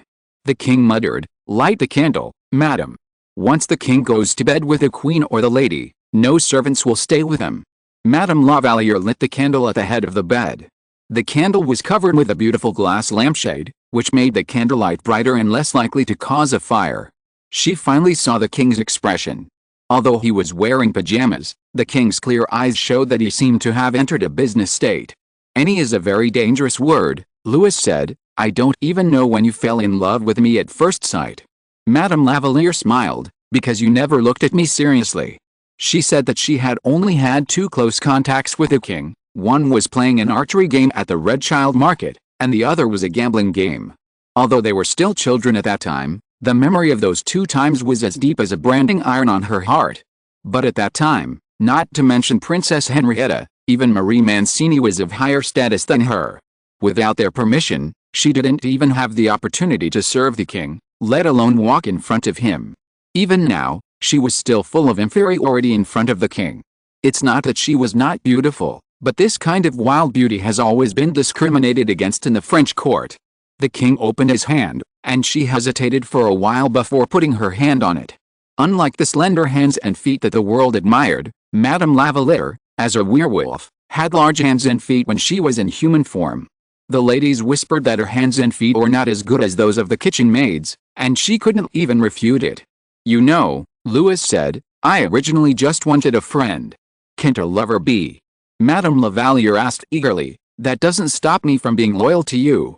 If you want my favor, I can give it to you, as long as you don't let me down in your work." Louis said, "But I can't let you truly become a woman." "I don't understand." "You understand," Louis said, "the children of werewolves and humans are all werewolves." He looked at Madame Lavalier. "Werewolves are different from wizards. When a wizard is still a baby, his abnormalities can be concealed by magic and potions, but werewolves cannot." He shook Madame Lavalier's hand. "I am the king. Every one of my children, whether legitimate or illegitimate, will be watched and investigated by countless eyes. They cannot have any fatal secrets.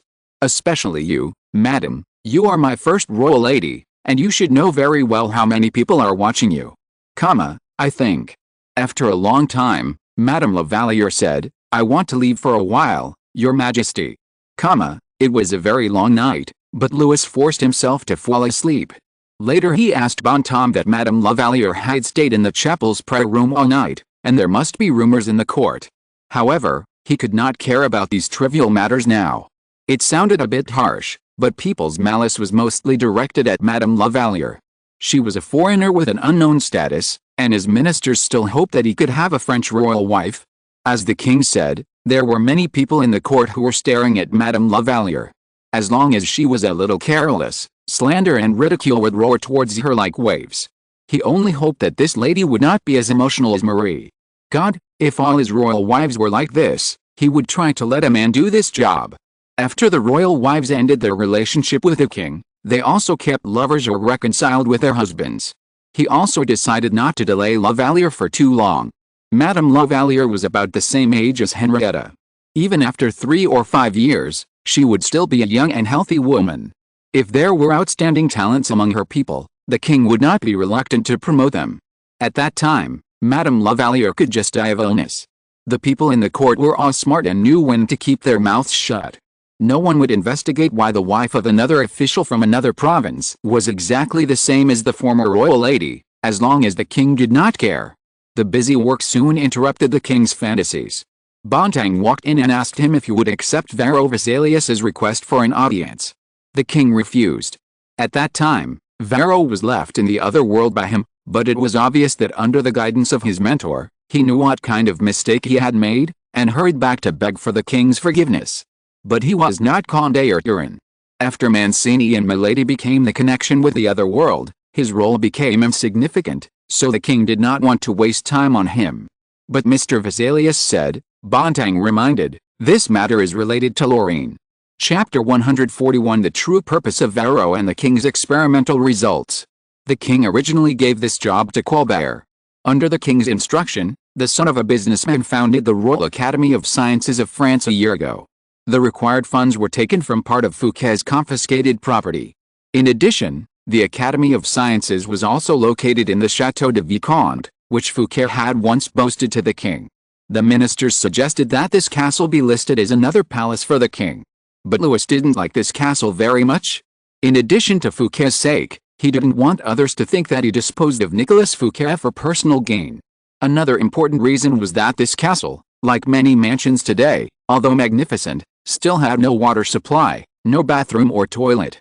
To be honest, the king hoped that the 250 fountains inside were 250 urinals and toilets, so that the guests of the grand ball would not have to worry about smelling strange smells at any time, and the servants in charge of the fireplace would not have to be vigilant because the charcoal was always extinguished by urine. But at this time when the castle was completely completed, it was difficult to add bathing and sanitary facilities. Louis could add these facilities in the Louvre because after the 2 riots, The Louvre was almost in a semi-abandoned state, with only a frame and surface intact. He only renovated the rooms between him, Philip and the Queen Mother, as well as some rooms adjacent to the King's suite and the Queen Mother's suite. These rooms were almost only provided to important people, so it was not too difficult to make them more humane and more comfortable and safe. However, the Vicomte Castle was brand new, and it was impossible and too wasteful to renovate it all, so the king could only add a public health facility at the back and side of the building, one for bathing and one for dealing with personal problems. Of course, the current king was unwilling to endure such inconvenience, but for the provincials, it was quite fresh and advanced, and it was only about 10 miles away from Paris, not so far that it could not get the latest information and sufficient supplies from Paris, nor so close that these scholars would be disturbed too much, such as the famous ladies who had a tradition of hundreds of years, and it was just right for education and research such as the Royal Academy of Sciences. Although some people criticized that such a deal might not be too wasteful, because although it was the Royal Academy of Sciences, the founder was not a traditional sword-wielding noble, or even a robed noble, but the son of a merchant who was promoted by flattery. It was no wonder that there were more scholars who watched from the sidelines than those who were glad to be invited. After all, at that time, there were many salons in Europe that discussed science, philosophy and literature, and many unlearned nobles collected scholars like collecting holy relics and used them to decorate their facades. Although Colbert was said to have a king behind him, the king was so young and obviously liked warmongering, and it was hard to say how long he could support knowledge. There were only 25 people in the Academy of Sciences now, including Colbert and Descartes, as well as some scholars attracted and guaranteed by Descartes. The one most valued by the king was Gerard des Arcs. Born in 1591, this architect was from Lyon. His family had served the royal family for generations. He was a member of the royal army during the riot, but he was obviously better at architecture and mathematics than fighting. His mentor had served Bishop Richelieu. He followed his mentor and left many proud works in Lyon and Paris.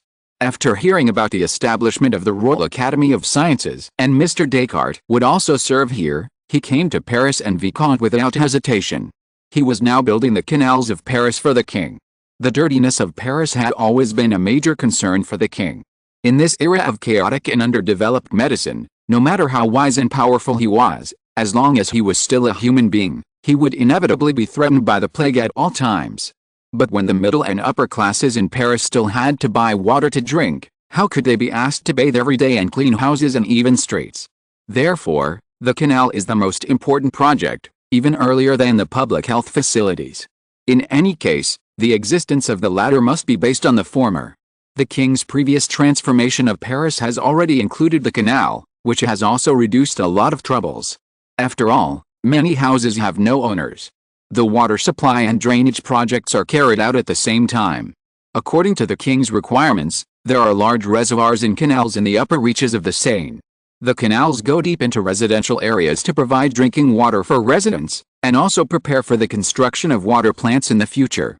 When the reservoir is used for water storage, it can also be used for flushing sewer pipes. In addition, it can also ensure that the water level of the Seine River is stable all year round. Of course, these projects can never be completed overnight, and on the issue of Lorraine, the king needs chemists and agronomists to see if they can solve the problems raised by the Duke of Lorraine. However, chemists are now more often called alchemists, and agriculture is almost non-existent. It is not that people do not value agriculture, but that people at this time still believe that agriculture needs more God's blessing. In addition, the economic behavior of wool over wheat from Britain also directly affected some French people. They also began to learn from the British to pull out wheat and plant grass. Of course, no one would care about the research of planting. Most of Lorraine is plateau area, which is not suitable for growing wheat. There are only a few traditional industries, such as quarrying and logging. Louis was very worried that if he agreed to the Duke of Lorraine's request, the Duke of Lorraine would follow the British and contract out the land taxes for the next 10 or 20 years to those greedy businessmen. Then these businessmen would cut down the trees that have grown for decades or hundreds of years, burn the land, plant grass, and raise sheep to obtain wool.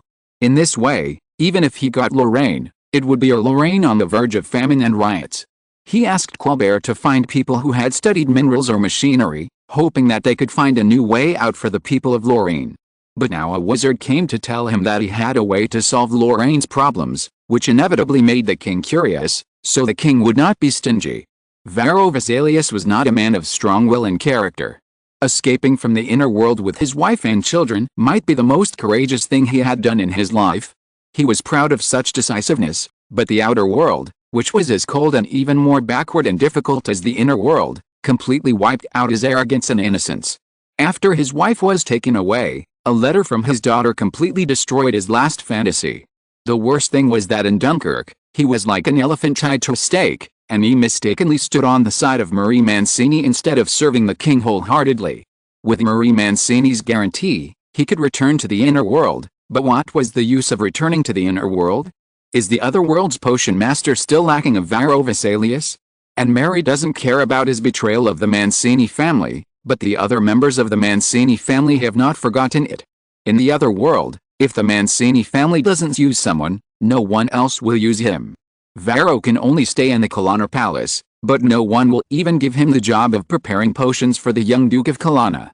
If it weren't for the fact that the mentor Vesalius's father couldn't bear to see the descendants of his apprentice sinking so foolishly, Varro Vesalius might have been completely annihilated in the vast masses like anyone who disappointed the king.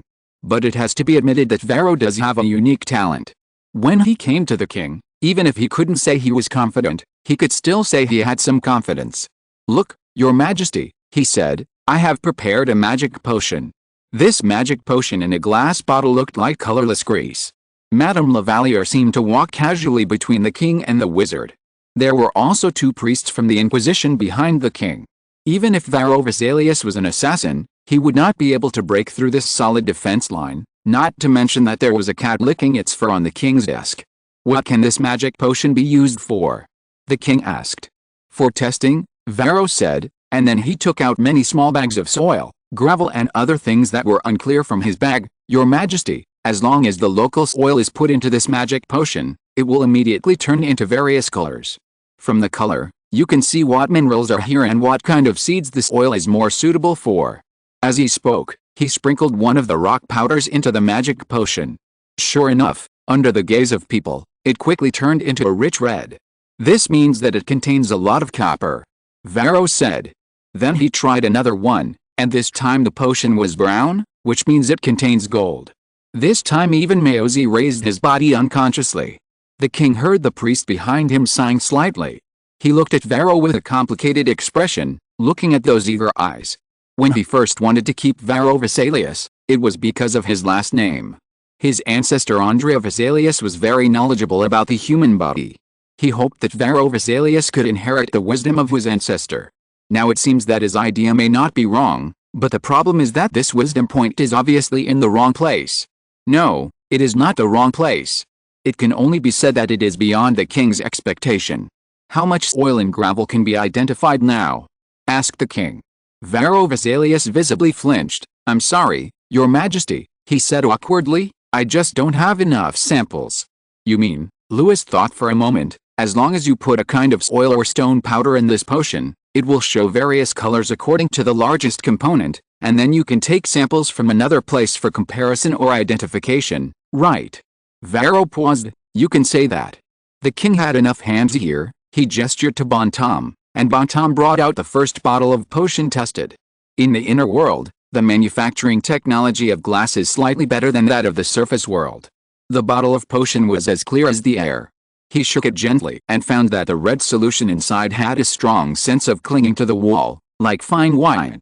He tried to pour it on parchment and received a dissatisfied look from the priest. "How do you know if its smell is dangerous, Your Majesty?" he said. Bontam took it away from the king immediately. He moved too quickly and too hastily.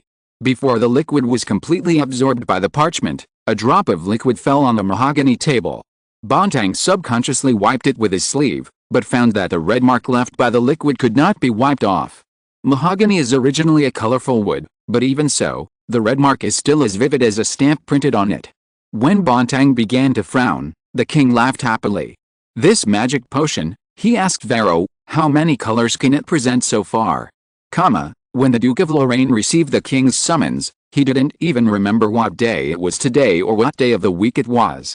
When he was tidying up his clothes and preparing to go to the Louvre, he no longer felt embarrassed and angry because he was arranged to stay in the palace at the beginning. Instead, He felt a little reluctant to leave. Not to mention that people at that time were already accustomed to feces everywhere and polluted air. If that were the case, they would not change their residences frequently, if conditions allowed, or go to the countryside and manors for vacation. When conditions did not allow, they would keep spreading lavender and straw on the ground. Not to mention the owner of this palace, even the servants were more willing to work in this palace. Although their bathrooms were shared, they were better than those old palaces. The floors here, whether marble or wood, were always clean, there would be no pungent smell on the curtains, and there would be no charcoal in the fireplace that could not be burned for no reason. They were even cleaner than some nobles, which made them feel a little vain. The Duke of Lorraine was even more so. After living in the fragrant and clean palace for several months, he was not even used to the smell of the streets. But God knows, the streets at this time were much better than a few years ago. At least they were not paved with feces. The Duke arrived at the Louvre and breathed a sigh of relief after smelling the familiar smell. Then he couldn't help frowning. What if he didn't want to go back to Lorraine? This mood was maintained until the big room where he met the visitors. The king told him that he agreed to his request and that all taxes in Lorraine from now on until the moment of his death could be set and collected by him. But what if I can't collect 1,000,000 livres? The Duke of Lorraine asked shamelessly. To his surprise, the king not only understood the meaning of his words, but also generously promised that if he was willing to hand over this power to the king would buy it for 1,000,000 livres. This made the Duke of Lorraine feel a little doubtful in addition to his excitement. Like all greedy merchants, a tolerant customer made him hesitate. After hesitating for a while, he said he would consider it. A few days later, the High Court spread the news that many people would oppose this important matter, because they all agreed that Lorraine was not worth so much money, and people also criticized the army sent by the king to Lorraine, because Lorraine was not yet the king's territory, and he had no right to target the Duke of Lorraine's brother. This was the Duke of Lorraine's right. So the Duke of Lorraine changed his words and said that he could sell Lorraine's future income to the king for 1,000,000 livres, but he not only insisted on a title that could be equal to the Prince of Condé, but also the ownership of the Paris palace until his death. Chapter 142. The people of Lorraine found themselves busy. The Duke of Lorraine's behavior was not despicable, but his ability to be capricious was always his strength. He thought so. Although he also felt that this matter might not go smoothly, the king and the judges of the High Court had a few days of pretentious discussion and gave him a very satisfactory answer. The king used 1,000,000 livres to buy the right to use Lorraine and the ownership of the Duke of Lorraine 100 years later, but the 1,000,000 livres had to be divided into 3 years of installments. As interest, the Duke of Lorraine could get 350,000 livres a year, which was almost enough to satisfy the Duke of Lorraine's appetite. There was also the right to use the king's palace, the former Richelieu house. The king gave the Duke of Lorraine the right for 10 years at a time. He could live like a monarch here and enjoy all the conveniences and fashions of Paris. When he first came to see the king, he followed the tradition of wearing a dark coat and a heavy jeweled belt. His hair was tied up after applying grease, and the perfume on his body was so strong that it could kill people. When he came to see the king for the third or fourth time, his hair was already curled up like seaweed and draped over his shoulders. His coat was bright like green silk, his shirt was snow white, and the cuffs and lapels were inlaid with exquisite lace. His hat was decorated with long ostrich feathers that almost reached his back. Because of his daily bathing, his skin was no longer so rough, and it was even a little translucent and glowing after applying powder. He also spent a lot of money to hire a chef who was said to be a royal physician, and he courted the king's barber Champagne so that he could have the right before those noble ladies. He was also keen on the purple jalapeno powder and rose rouge that were said to not harm the skin but make people whiter. The first time the king saw a man using rouge was on the Duke of Lorraine. According to him, this was to cover up scars caused by illness. This may be 1/10 true and 9/10 false, but for some reason, this kind of dress has become a trend in the court. Perhaps it was because men found that using rouge did not prevent them from showing their bravery. Yes, that's right, they thought it was a kind of proud posture like drinking strong liquor or doing intense exercise, such as hunting or dueling. It made them look healthy and strong. Fortunately, the degree of dressing was not very deep, at least not darker than the ladies. When Louis looked down at the dancing nobles from his seat, he saw the two previously clear-cut lines. Before Louis officially came to power, French men's clothing was similar to that of the Spanish, that is, mainly dark coats, but now very conspicuous bright colors have vaguely appeared, especially Prince Philip.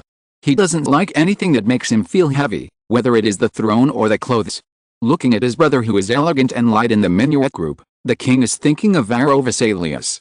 Louis vaguely remembered that artificial dyes appeared in the early 19th century. The main raw material, aniline, came from coal tar.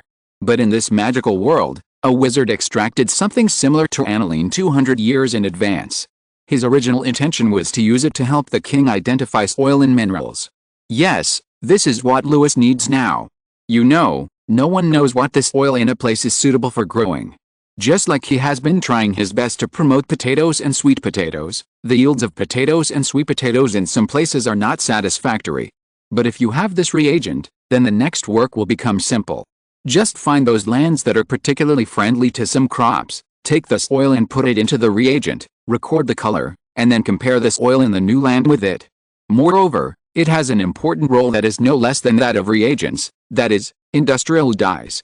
Although after hundreds of years, industrial dyes have gone from being loved by people to being hated by people, and plant and animal dyes are highly praised, when it comes to convenience, cheapness and stability, no one can compare to artificial dyes. This is the product of industry. It is the enemy of nature, but in a short period of time, it is the savior of mankind. Without industry, mankind would never have developed so rapidly in just a few hundred years. And here, the existence of magic provides another possibility. It is ridiculous to say that idealistic magic can greatly promote the development of materialistic science, because by following the results, the steps of research can be accelerated or even skipped. The king couldn't help but smile when he thought of this. No, it's too early to say this now. The scholars of the Academy of Sciences are now less than 2 hands and feet. There are only 2 discussion meetings a week. If the expectation of developing industry is forced on them, it is undoubtedly a case of forcing the growth of seedlings. However, in the next few years, even if the dyes configured by the wizards are not enough to supply the entire market, at least in the court, those diverse and bright colors will definitely become the protagonists. What a wonderful sight that will be! The king said to himself, and then the queen beside him cast a puzzled glance at him, and then she smiled. Yes, your majesty, here are some lovely and beautiful young people. Louis looked towards the center of the hall, and there were people dancing to the music. There were indeed several beautiful ladies smiling at him shyly and excitedly. Although it was a bit disrespectful to his companion, but at a glance at their faces, the king knew that they were the maids who had recently appeared beside the queen. I want to emphasize that they were French. This tradition also made the king feel helpless. From Britain to France, starting from Francis I and Henry VIII, it seems that all royal ladies must have been the queen's maids for a period of time. I really don't know what those people were thinking, and they had to arrange 2 enemies together. The queen may not be so generous. She wanted to find allies among the French. Recommending their daughters or nieces to the king was a good way. She also didn't want to see the king have a fixed lover. She and the ministers had the same idea. They would rather the king be romantic and unfeeling than focus all his attention on one woman. Next is the Irish dance. The queen asked softly, "Your Majesty, don't you want to dance with a favorite bird?" "I would rather dance with you," the king said, but it was just a compliment, because according to tradition, it is quite inappropriate for the king and the queen to continue dancing together after leading the dance. The rest of the king's time should be occupied by his royal wife or those ladies who are eager to try. But the king's words made the queen feel bitter and unwilling. She was plain-looking and a foreigner. When welcoming her to France, some of Louis' ministers laughed at her for not only failing to win the king's love, but also failing to have her own lover. They thought she couldn't understand, but since Therese had received Louis' letter, she would certainly learn French well. But she said nothing. What could she do? Look at the current queen mother. Even though she had 2 sons, one was the king and the other was the Duke of Orleans, her rights were still limited to the Louvre, and she couldn't even touch such a big event as the king's marriage. What she was most grateful for in this marriage was having Louis as her husband. He didn't love her, but he respected her, no matter when and where, and he wasn't so keen on love. Or, the current king was only pursuing the royal power, which made her not too painful. But she had to say this today, because not long ago, an envoy of Charles I came to Paris and made a request to the king, which was to try to arrange a marriage between Princess Henrietta of England and Philip, the brother of the Duke of Orleans of France, to continue the friendship between Britain and France. Even from Therese's point of view, A large part of this request came from Charles II, and it was rare that the British Parliament did not raise objections, perhaps because Britain was now in a war with the Netherlands and was clearly at a disadvantage. They came to find allies. This marriage is likely to succeed, because the king needs warships, naval officers and soldiers, as well as shipbuilding and ship repairing workers, but it is conceivable that Britain will not hand over these easily. The two young people who seem to be made for each other, their marriage is actually a transaction between two countries. The negotiations may last for a while, but it should not be too long. However, some people are now worried about the people around the king. Although Madame Lavalier nominally belongs to France, her husband is just a status symbol and there is no affection between her and her. She is an Englishman and has been Princess Henrietta's maid for several years. No one knows whether this royal lady will reconnect her relationship with the princess after Princess Henrietta marries. It is really unpleasant to have two English people beside the king and the prince's brother respectively. But Teresa could only do so much. She and Louis had a child. During this period of time, she first understood that although His Majesty was gentle and humble, there was only one thing that he would never allow people to overstep their authority. He would only act according to his own decisions, especially when it came to matters concerning himself, not the country and the people. Anyone who wanted to lead or persuade would probably not escape the king's wrath. Louis also saw the disappointed looks from those lovely young ladies, but he didn't care. He didn't even want his brother to be deceived or coerced in his personal feelings. He himself would not be so weak as to succumb to meaningless traditions. To be more precise, the traditions he recognized were the traditions. As for the others, he either thought he could use them, or he thought he didn't need to care about them, or he simply disdained them. When the dance stopped, people saw the king stand up from his seat and leave the hall. While the ministers in the court were still bowing to the king's back, the king's envoy and Varro Vesalius had already arrived in Lorraine. "There is coal here," said Vesalius. The king's envoy, D'Artagnan's cousin, Mr. Pierre, was not as silver-tongued as his cousin D'Artagnan, but he was steady, reliable, loyal and generous. His taciturnity was a disadvantage in other places, but it became an advantage when traveling with a wizard. "There is a lot of coal here," he said. "The quarrymen here in Lorraine sometimes dig coal." It was just that in this era, only those who were too poor to afford firewood would use coal for heating and cooking. As long as they had a little wealth, they would still pile up enough firewood by the fireplace. This scene even continued for hundreds of years, although the wood at that time was just a visual illusion. "Your Majesty told me that he needs a lot of coal," Vesalius said with a little excitement. "There is a lot of coal here, beyond your imagination." "Well, if that's what your Majesty wants," Pierre said. "An iron." Vesalius showed Pierre the black solution. Pierre boldly took the potion bottle, but in this regard, he and Count D'Artagnan still had some similarities. "What else did you find?" "The soil here is very similar to that in the New World," Vesalius said. "We need to measure the climate. Perhaps this place is suitable for growing potatoes." It turns out that Lorraine is not suitable for growing potatoes, but cotton. Cotton, as a crop, has not been in the European vision for long, but compared to silk and woolen cloth, which only a few people can enjoy, cotton has undoubtedly replaced linen as the most popular fabric for the middle and lower classes. However, cotton is a crop that is difficult to produce in Europe or Britain, so to date, cotton fabrics are mainly imported from India.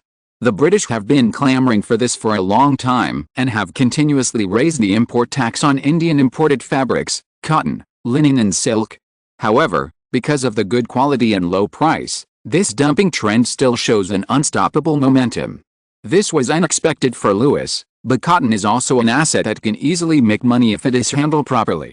Moreover, cotton can be blended with wool and silk to weave different fabrics, which is something that pure silk or cotton cloth and woolen cloth cannot compare to. There is also the king and the textile machine included in the plan.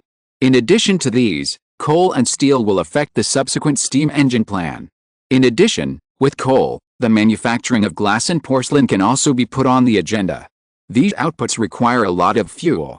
The king originally thought that if there was really no other way, he could only say sorry to the forests of Lorraine, but with coal, these trees can escape the clutches of humans. After all, the forests at this time all belong to the lords, and then to the king. In addition, regarding the use of coal, the king needs to put it on the agenda for himself and the people to see if it can replace firewood, and there is also the wizard Viserys potion, which is indeed extracted from jet, But this kind of magic potion, if the king is right, can also be extracted from ordinary coal. Then dyes must be added. The people of Lorraine are about to start their busy and painful lives, the king thought. In the previous Treaty of Pyrenees, in addition to ceding southern Luxembourg to France, Spain also gave up the ownership of Alsace, although at this time Alsace had been almost completely occupied by France, which was not much different from Dunkirk. This was certainly good news for France, because Lorraine had always leaned towards the Holy Roman Empire. Although the Duke of Lorraine swore allegiance to the King of France, he had sought asylum from the Emperor of the Holy Roman Empire many times. If it were not for the Treaty of Pyrenees, Louis' army ensured that King Philip of Spain would not dare to go back on his word and insisted on taking away the ownership of Alsace, blocking the direct traffic between Lorraine and the Holy Roman Empire. Alsace is located between the Holy Roman Empire and Lorraine. Then whether the Duke of Lorraine is willing to hand over Lorraine is still uncertain.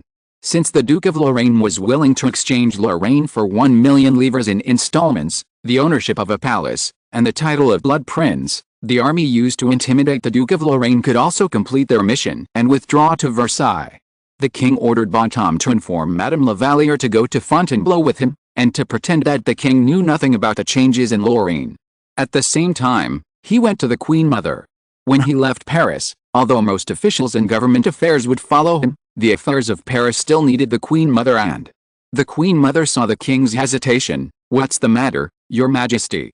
She was very happy that the king could listen to her advice and take Madame Lavalier to Fontainebleau alone. "I'm thinking about Philip," the king whispered. "What do you want him to do?" "I can't decide, Mother," the king said, "whether to let him stay in Versailles to supervise the construction or to let him go to Lorraine." The Queen Mother was silent. For her, of course, she hoped that the Duke of Orleans could stay in Paris.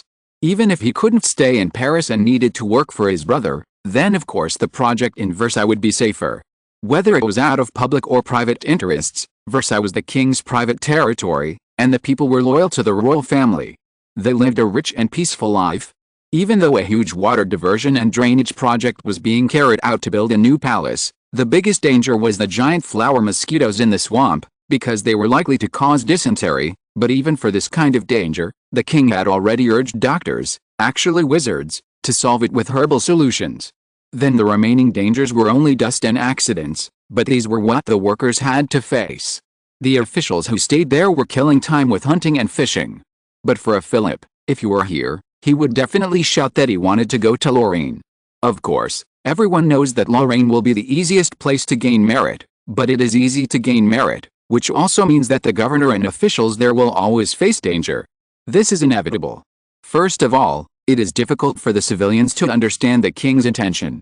For them, the Duke of Lorraine has sold Lorraine to the king. The newly discovered minerals and new crops will only make them better heavier labor. Even if the king's officials say that the king will pay, it is useless because the former Duke of Lorraine's party and the local nobles will definitely distort the king's will.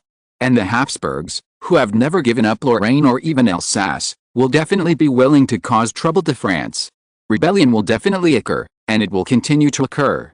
It is necessary to ensure that the king can immediately draw enough wealth from Lorraine, ensure the huge expenditure of the royal family and the army, and ensure the interests of the people of Lorraine, consolidate France's rule in Lorraine and Alsace, and thwart the conspiracy of the Habsburgs in other countries. It really requires a noble, wise and strategic person to go to Lorraine. More to come. If you're listening to this novel on a channel other than Fanfic World, it means they downloaded and uploaded it without effort. We cordially invite you to visit our channel, Mundo Fanfic Novelis. There you'll find the original version of this story, and you can explore many other novels of various genres. We're waiting for you to immerse yourself in a world of incredible novels. Chapter 143, Some Things About Fontainebleau. The last chapter has been updated with 1,000 words. Although nominally, this was a solo trip for the king and his wife Lavalier, in fact, it was impossible for them to be alone with a few guards. This alone only refers to the queen and other, if any, royal wives. Queen Mother Anne stayed in Paris, and most of the court and the court, from Philippe, Duke of Orleans to the humblest maid, followed the king into Fontainebleau. Fortunately, Fontainebleau has been the king's palace since the 12th century, and it has developed into a fairly mature village, so these dignitaries and servants will not have nowhere to stay. For example, Prince of Condé and others even have property nearby. Speaking of the Prince of Condé, the reason why the king specifically asked Philip to invite him to Fontainebleau was to try to calm his anger. Compared with Lorraine, the king felt that a title that would soon disappear was not worth valuing. But it was quite different for the sword-wielding nobles headed by the Prince of Condé. The king suspected that they were worried that once this precedent was set, the king would sell the title by the dozen like a cabbage vendor in the market. After all, this king might be the most generous king in French history. In the past, if kings wanted to go to war, the only way was to levy taxes on the people or seek support from the nobles to make some political concessions. However, this king, when he was brazenly fighting on two fronts, Spain and the Roman Church, was unwilling to surrender to his subjects or to exploit his people. He even wanted to push Sisyphus' stone ball alone. Note 1. In this regard, the nobles expressed admiration and lament, but more often they expressed regret or contempt, because they believed that in the end the king would either be exhausted and crushed to death by the heavy debt, or would be forced to withdraw the favors bestowed on the people, leading to near-destructive consequences. Just like Charles I in the past, it was useless to be kind to those fickle and despicable civilians, who had no morals, no loyalty, and even less a sense of responsibility. Louis never said a word about this. It was useless to discuss the so-called public opinion with him. The sword-bearing nobles regarded even the robed nobles as nouveau riche, not to mention the ordinary people. It was just that when education was not yet popular, he really only relied on these nobles. There is a saying in the East that when the granaries are full, people know etiquette. When they have enough food and clothing, they know honor and disgrace. This saying is absolutely true. When the people are still struggling with hunger, their animality must be more than human nature. When they can be full and believe that they can continue to be full, they will slowly begin to breed the most basic sense of morality. It is far from enough for them to be loyal to the king and the country. At least, they have to reach the level of the current Versailles people. When they have no worries about food and clothing, or even when their income exceeds their expenses, they will learn, think, and accept the ideas instilled in them by teachers. So the words of Prince Condé and others are not wrong, but Louis absolutely cannot accept a group of chaotic people and a country that can never be stable. Compared to other places, Alsace and Lorraine became the two best places for testing. First, they were enemies of France decades ago. The people there, in Louis' heart, could not be compared with the people of Versailles or even the French in other places. Secondly, the chaos there was inevitable, and the subsequent brutal suppression was also necessary. After that, no matter how strange the demands were, the people there would definitely accept them as long as they were not squeezed to the point where they could not survive. This was much better than implementing the new policy in other parts of France. Finally, Varro Vesalius discovered that these two places had rich coal and iron resources, as well as mature animal husbandry and handicraft industries, and glass, porcelain, and dye industries that could be developed in the future. The king did not have to invest too much in them, as long as he ensured that Lorraine's output was used by Lorraine. Thinking of Varro Vesalius, the wizard was finally summoned by the king and became a royal doctor again, but his direction was obviously wrong, so now this royal doctor is just a title, and he is still more in his private research institute. So it was probably a good thing that he did not accompany them this time, because the king also summoned the Duke of Mortimer, considering that the Duke would definitely bring his stepdaughter to the court, so that the king could fulfill his promise and formally introduce the daughters of the lady with an unclear background to the court. It is said that the lady gave birth to the Duke of Mortimer's heir 7 years ago, a healthy boy. The king roughly estimated that neither the Duke nor the lady wasted any time. He met Varro and his wife when he was almost an adult. At that time, Varro's eldest daughter was only 5 years old, the youngest daughter was still a toddler, and the other was still in her mother's belly. Not long after they left, Varro Vesalius and his wife met the Duke of Mortimer. After the Duke obtained the lady by despicable means, he immediately sent an envoy to Paris to bribe the king, with money and loyalty. For Louis at that time, no, even for Louis now, the Duke of Mortimer was indeed more important than Varro Vesalius. Although the process by which Duke Mortimer obtained Lady Vesalius was truly vicious and shameless, his love for this lady was also real, or so it seemed to those who were not familiar with the inside story. In fact, a large part of his actions were driven by Lady Vesalius's succubus bloodline. The king did not know what to say about this. Was Lady Vesalius wrong? She was one of the marriage tools specially cultivated by the Mancini family. She lacked independent consciousness, but her obedience was very high. She obeyed the family, obeyed Varro Vesalius, and of course, could also obey Duke Mortimer. This was something that could not be helped. Should Duke Mortimer be blamed? For people today, he was simply unforgivable, but the problem was that he was not necessarily clear-headed when he did these things. We could not blame Varro Vesalius, as he risked everything just to save his family. If we trace the source, it seemed that we could only blame the Mancini family. However, the Mancini family would definitely not care about this little problem. The king chuckled softly, and his brother Philip looked at him curiously. If it were any other minister, he would have kept silent and not speculated on the king's behavior, let alone asked. But Philip's courage came from his brother's tolerance, so he asked without hesitation. "I just thought of a group of fools," the king said. Then he nodded behind him. "Everyone, I want to say a few words to my brother alone." A large group of people following behind them immediately knelt or bowed, and used their eyes to send the king and his brother to the Grand Gallery of Francois. We have said before that the Palace of Fontainebleau existed as early as the 12th century, but at that time, it was like the Louvre. It was a solid fortress. It was built by Louis XIV, but later, the big-nosed Francois, Henry IV, and Louis XIV all lived here, and the palace was repeatedly rebuilt and expanded until it looks like this now. This is a huge building with a gray-black roof, vermilion chimneys, and soft creamy yellow stone brick walls. It is solemn and elegant. On one side of the palace is an extremely quiet deep blue lake. In the lake there is an octagonal pavilion, from which sweet and clear spring water continuously gushes out. The word Fontainebleau is derived from beautiful spring. When Louis XIV decided to build a castle here, he also had the idea of using the water source here, but for Louis XIV, the best thing was that he didn't have to worry about water supply when he renovated Fontainebleau and added sanitary facilities.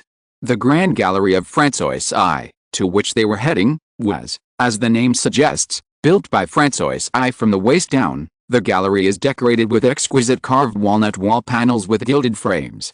Above are niches surrounded by marble statues and columns. In the niches are colorful oil paintings with rich subject matter. These paintings are from Italian and French painters. Francois at the time admired Renaissance Italy very much, so he invited two famous painters from Italy to build this grand gallery for him. It is also because this gallery was built by Francis that there are many graceful salamanders everywhere. Most of them are shown to be born in the fire. This is related to the ancient legend of Europe. In the legend, this salamander with bright skin was born from the first flame of firewood that did not rot for 7 years. Because it can conquer the fire, it is regarded as a symbol of lasting loyalty. Francis used the salamander as his symbol, so there are salamanders everywhere. What are you going to choose as your symbol? Philip also noticed it. He asked in a light tone. "I haven't thought about it yet," Louis said frankly. "Maybe, cat?" Philip thought about it and showed an unflattering expression. The king laughed, and the atmosphere between them became more relaxed. "What about you, Philip?" Louis asked. "What animal do you want as a symbol?" "I want to choose a lion," Philip said. Lions and cats are both felines, but their strength and the impression they leave on people are worlds apart.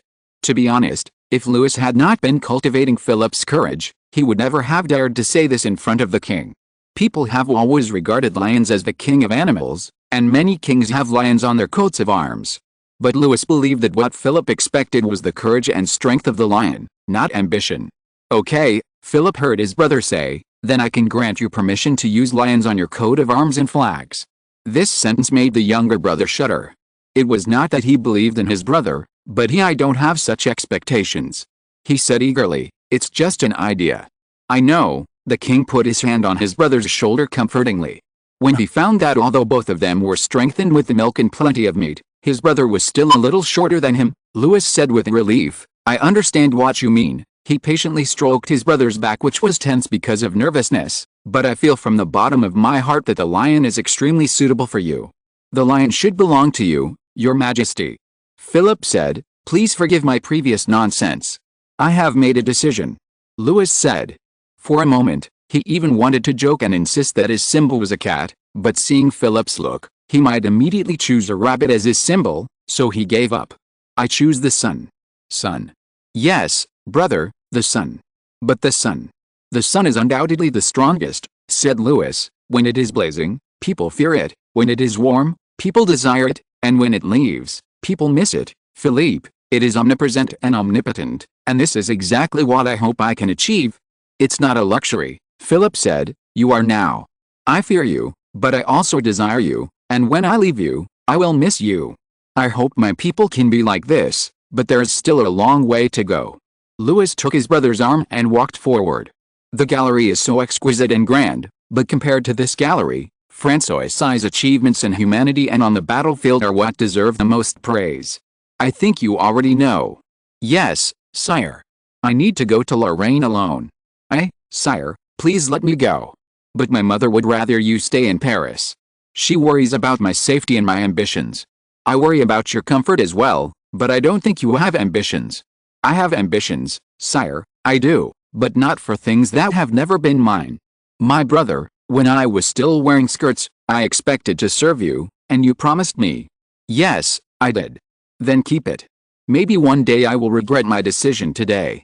If you don't make this decision, you will regret it when you see your brother wasting the last bit of his life in the palace and among women. Well, you are threatening me. Let's just think so. Philip said, then do you want to accept this threat? You know very well that I have never been threatened. I think you can make an exception this time. You will not be greeted by flowers, but only by swords.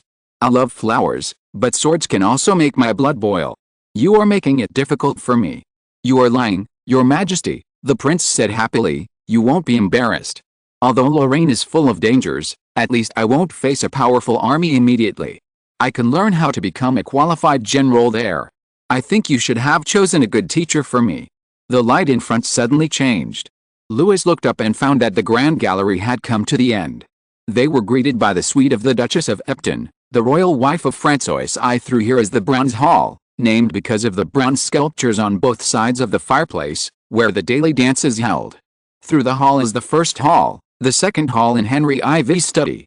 The two brothers couldn't help but stop for a long time here, because Louis XIV was born here, because according to tradition, in order to ensure that the royal bloodline is not confused, the Queen must give birth in public, so Henry IV gave up this room.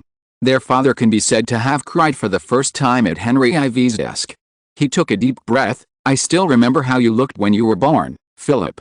Philip was obviously a little unconvinced, but Louis smiled. He knew that he was Louis XIV when he was still in his cradle, and he was worried about his fate. The Sun King was indeed prominent, but his career as a king was not smooth. France in the mid-17th century can be described as internal and external troubles. He still remembered that when he was finally allowed to visit his brother Philip, it was not long before Louis XIV passed away. He was sad and worried, but these complicated thoughts disappeared when he saw Philip lying in the cradle. Philip was so cute at that time. Although the Queen Mother always called him the most beautiful girl with ulterior motives, it was not all lies. Compared with Louis, Philip was more slender and delicate, and looked more gentle, on the surface, because since Felipe Mancini, the swordsmanship of the prince's brother Philip has become more fierce and fierce. His shirt is full of solid muscles. If anyone underestimated this noble royal relative, he would suffer a deep pain. It is said that a poor man who was too frivolous or heard some wrong information said some stupid things, so that after being drunk, his mount unfortunately trampled the most important thing for a man. His father wanted to appeal to the king, but a kind person told him about Felipe Mancini's fate. This can only be said to be a secret that is no longer a secret. Anyway, after thinking about it for a night, the Marquis replaced his heir with his second son, and sent the eldest son who got into trouble to recuperate elsewhere, but I think he will never appear in front of the king and his brother again. Note 1. Sisyphus is a character in Greek mythology. Similar to the more tragic King Oedipus, Sisyphus is the founder and king of Corinth. He even kidnapped the god of death at one point, so that there was no death in the world. Finally, Sisyphus offended the gods. In order to punish Sisyphus, the gods asked him to push a huge rock to the top of the mountain. Because the huge rock was too heavy, it rolled down the mountain every time it did not reach the top of the mountain, and all his previous efforts were wasted. So he kept repeating and doing this thing endlessly. The gods believed that there was no more severe punishment than doing such ineffective and hopeless labor. Sisyphus' life was slowly consumed in such a useless and hopeless work. Chapter 144, Some Things in Fontainebleau, 2. You were still soft back then, Louis said with emotion, like a piece of dough with butter. I heard that you are going to use your childhood textbooks as teaching materials for popular education, Philip reminded worriedly. But you should think more about grammar. That's because you have forgotten what you were like at that time, but I remember it very clearly, Philip. Louis said, you know, if I sent you to Lorraine and you died in this decree, then I would spend the rest of my life in pain and regret. I swear I won't. I will protect myself as I protect you. Then remember your oath. Never forget. Ahead was the king and queen suite, and the conversation and companionship ended here. The ministers did not know what decision the king had made yet, but for the king, Philippe, Duke of Orleans, was his favorite candidate. First of all, he did not need to doubt Philippe's loyalty to him.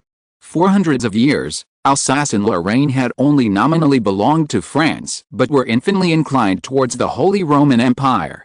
If an ambitious or stupid person went there, Alsace and Lorraine might be like those birds that fell into a net but jumped out of the cracks, out of the king's control. Secondly, before inheriting the Duke of Gaston's territory, the Duke of Orleans was already a man rich enough to lend money to the king. In this case, he had a strong sense of money. The king would not be too eager to manage the new industries that were about to be developed in Lorraine and Alsace without worrying about the emergence of a second Fouquet or Mazarin. Finally, as Philip said, Lorraine was dangerous, but compared to the real battlefield, one or two small rebellions could serve as a test for the king's younger brother.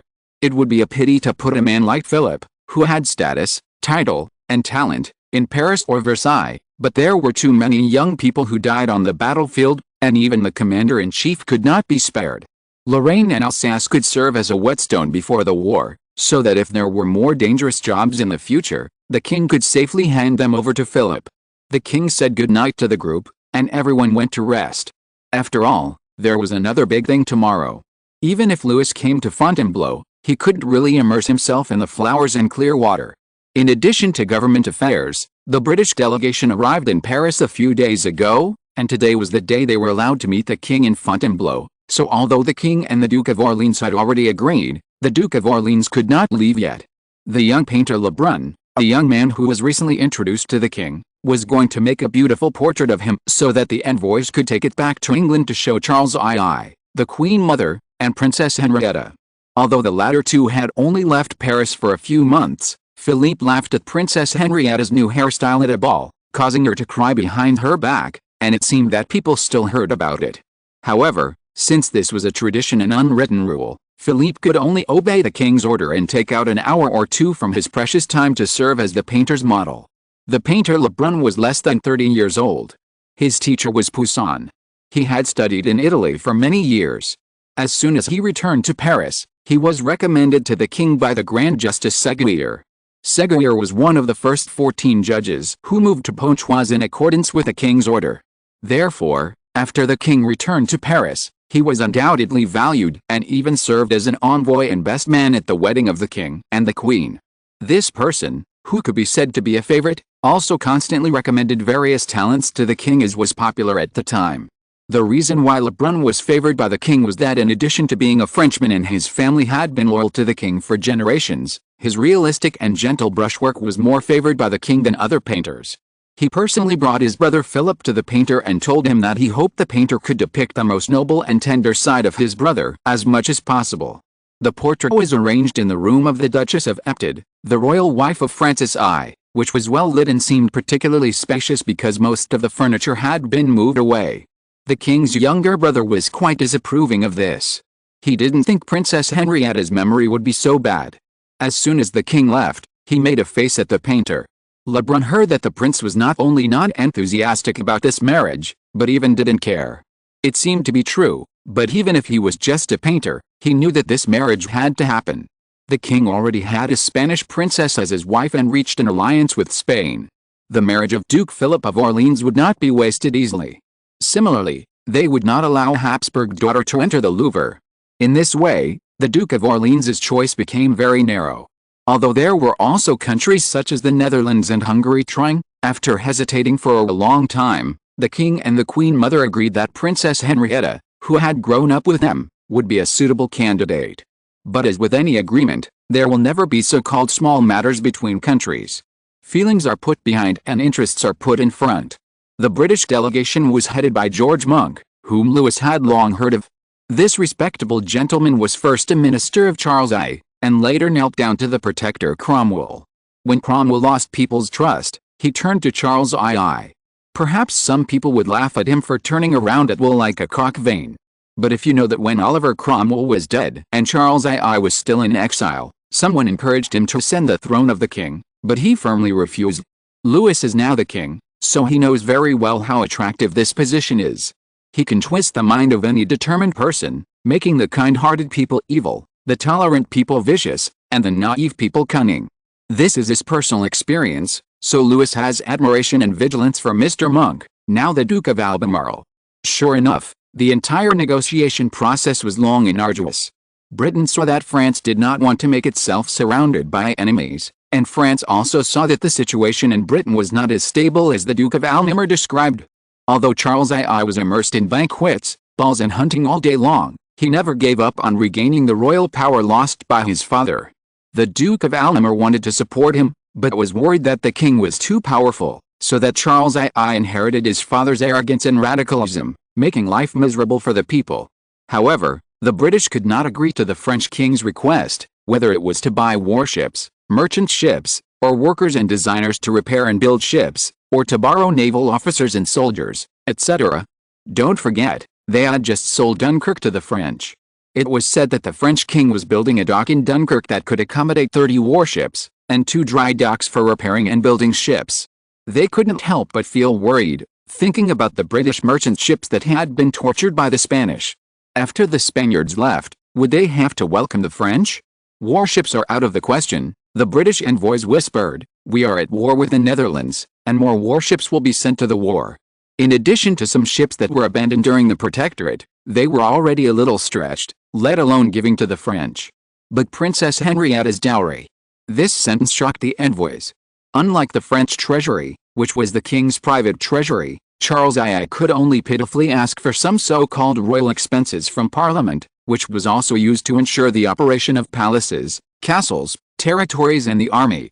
Not to mention preparing a dowry for Princess Henrietta, it was already very good that Charles II did not borrow money from the princess.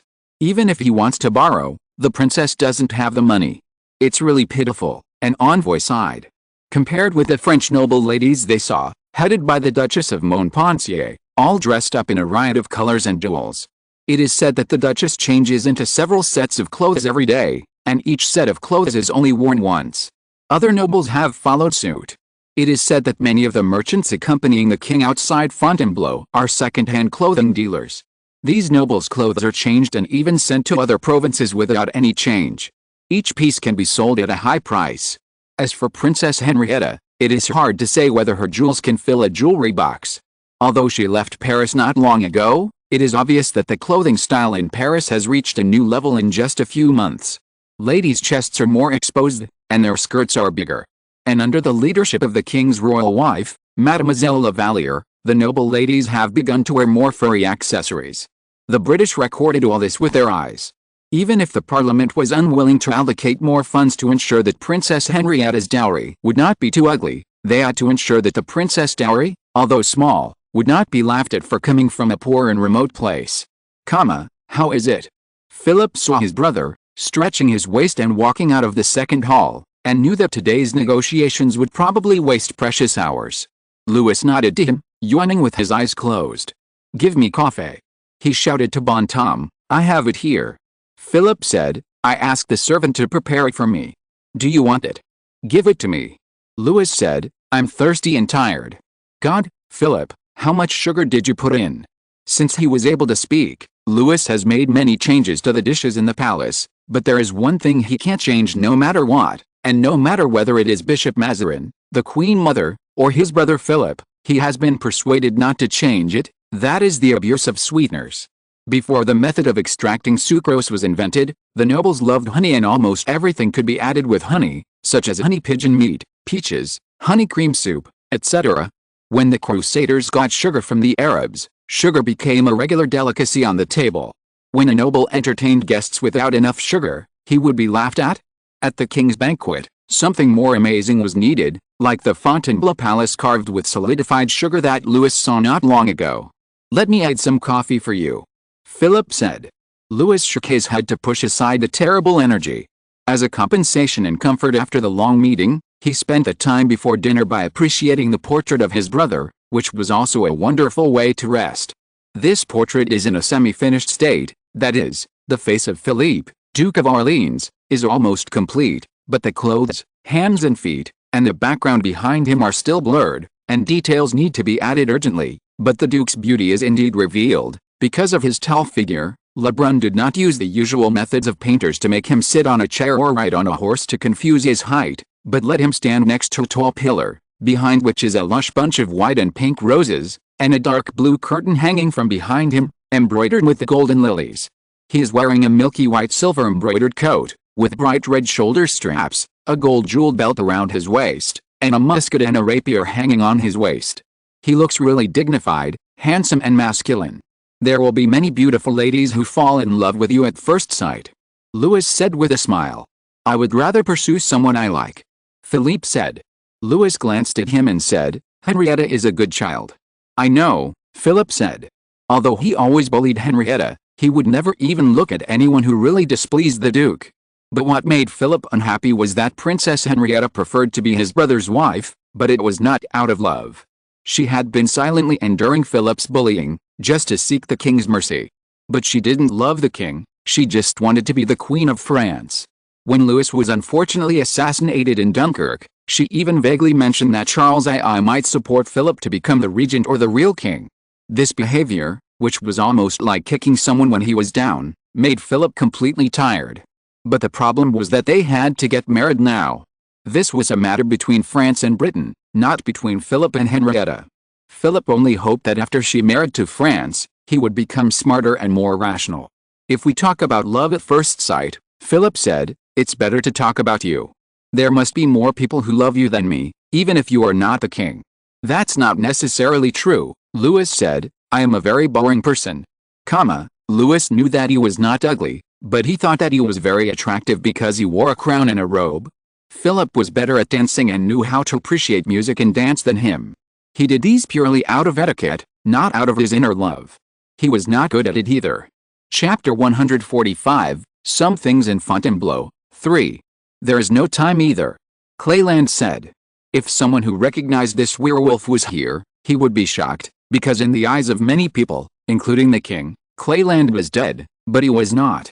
This old werewolf with bruises all over his body did suffer a lot in the other world, but in the end he was able to kill several strong manticores in a row, which meant that he still had a strong desire to survive. But in the short time he spent with the king, he found that all kings in the world were the same. Charles II was like this, and Louis, who was more merciful than him but also calm and rational in state affairs, was also the same. The latter was still a young man, and Mary was the first girl he fell in love with, poisoned by potions and curses at the same time, weak in body, and in a completely strange and malicious world. The attitude of wizards towards mortals can be seen from the soulless corpses wandering in the fields, with only a foreign witch who was equally ignorant of the other world around him, and for the Mancini family who dominated his fate, it was indeed better for him to die than to live, and even if he was allowed to live, he had to live as a wizard, not a king. To be honest, at that moment, Clayland felt that the predicament faced by this king was no less than that of Charles II, but he finally won because he had a loyal brother, a mind that would not be restricted by the old customs, and a strong and delicate heart. He not only escaped from the underworld, but also drove a nail into the underworld. When Clayland returned to the Serbian werewolves, the werewolves were excited and said they wanted to return to the underworld to avenge the Mancini family. Clayland stopped them. Not to mention that even werewolves could see the future of the Mancini family with their eyes, and if we talk about the real enemy, should it be the ungrateful Charles II? Clayland saw it clearly from the beginning. His previous vote for Charles I and Charles II was just a gamble. He lost, so he admitted his failure. Louis was the second bet made by the Serbian werewolves. Clayland did not expect anything, as long as the king could guarantee the reproduction and survival of their tribe. What are you thinking about? Clarion noticed his daughter's melancholy and couldn't help but sighed. There is not even love between you and the king. From the beginning, your identity is a transaction between the king and the Serbian werewolves. I think His Majesty has treated you very well. Our werewolves will only be loyal to his army, and you are his closest guard. My daughter, when you are in bed, no one will care whether your skin is white, your hair is fluffy, or your lips are soft and rosy. All you need to ensure is that your teeth are sharp and your claws are sharp. Anyone who dares to hurt a king, you must use your bravery and life to ensure his safety." Madame Lavalier turned her head away embarrassedly. "Is it to you?" she said with humiliation. "Am I, as those people say, a person who is not worthy of being chosen by the king? What is a lover to a king?" Clarin pressed his forehead in distress. "Speaking of glory, who can compare to his generals? As long as you and my people can establish merits in his conquest of the other world, you can have a generous annuity and fiefdom even if you leave this position. I know him, he is very generous to those who have made contributions." "Meritorious people," Louise said, "but I am a woman, father. It would be great if I were still the maid I used to be. At least I would stay away from him and would not have any extravagant expectations." Clarin looked disappointed. Maybe he was wrong. After he left the other world, he decided to hand over the power of the tribe directly to Louise. Even if it was his selfish motives, in addition to the fact that Louise was his daughter, he was also unwilling to leave the tribe. The habits of werewolves are extremely similar to those of wolves. If the leader of a wolf pack is too old and sick to take on the responsibility of leading the wolf pack, he will either die in the battle with the challenger or die in the battle with the challenger. Either he would be expelled, or he would not be able to stay in his wolf pack, but he would never give up his pack. In addition to these, there was another subtle reason, that is, if he surrendered to the King of France, the King of France would not necessarily believe him. In comparison, Louise, as a woman, would always be underestimated and ignored. Now it seems that his assumption is really correct. In addition to the king, Louise's performance frustrated him. Perhaps he should not have agreed to Charles II's request from the beginning. Although Louise is a werewolf, her long-term court life has turned her into a puppy who can only wag her tail and beg for mercy. "You can't, Louise."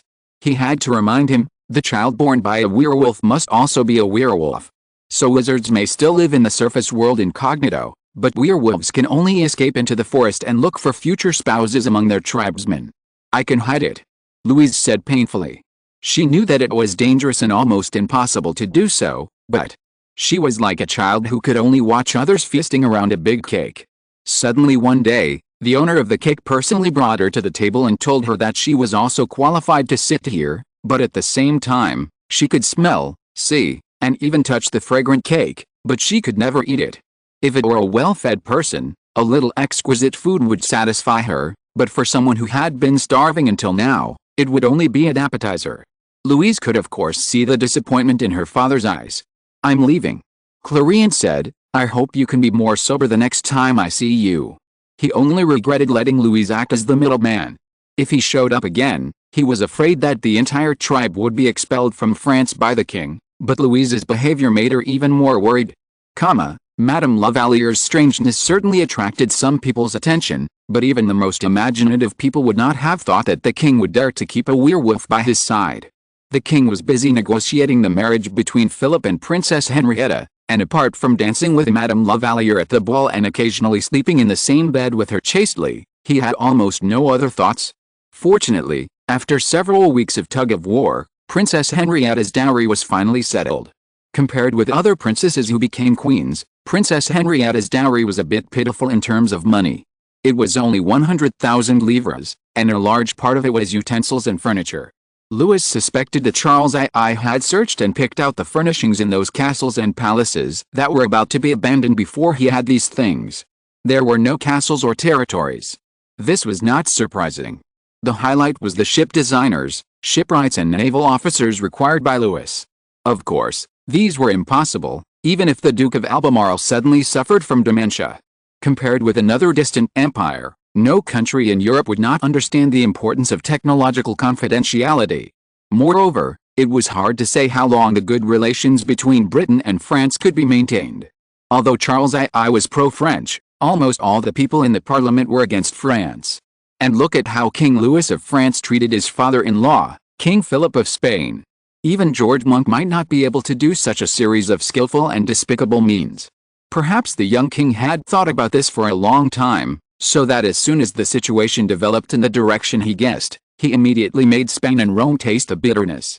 Although in the letter, Charles II intimately called him brother, and King Louis of France also kindly called Charles II the most trustworthy friend, everyone knew that if they really handed over the British shipbuilding technology today, They would see French warships swimming everywhere in the English Channel the next year.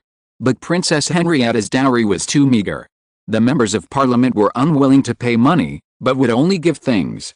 Finally, the Duke of Albemarle wrote no less than a dozen angry letters before he finally got 30 galleys from the country as the princess's dowry. It should be mentioned here that it was galleys, not Calais ship. The Calais ship was originally a commercial galley used by the Venetians to transport expensive goods, spices, silk. As its purpose, this ship had a large loading capacity and a bulky appearance. But later, as the Ottoman Empire gradually became stronger, Mediterranean trade continued to shrink, and under the continuous war, the Venetians converted this galley into a warship. But later, artillery quickly replaced swords and became a powerful weapon in naval battles. The Calais, which was not suitable for installing artillery, suddenly became a tasteless chicken rib. Whether it was Venice, Spain, Britain, or the Netherlands, they all began to build large sailing ships, that is, galleons. This light but much more stable warship won the praise of many generals as soon as it appeared. Compared with the original Calais, it was faster, narrower, and longer. This was very important in the era of installing artillery on the side. The center of gravity was lower, that is, it was not easy to capsize when turning rapidly.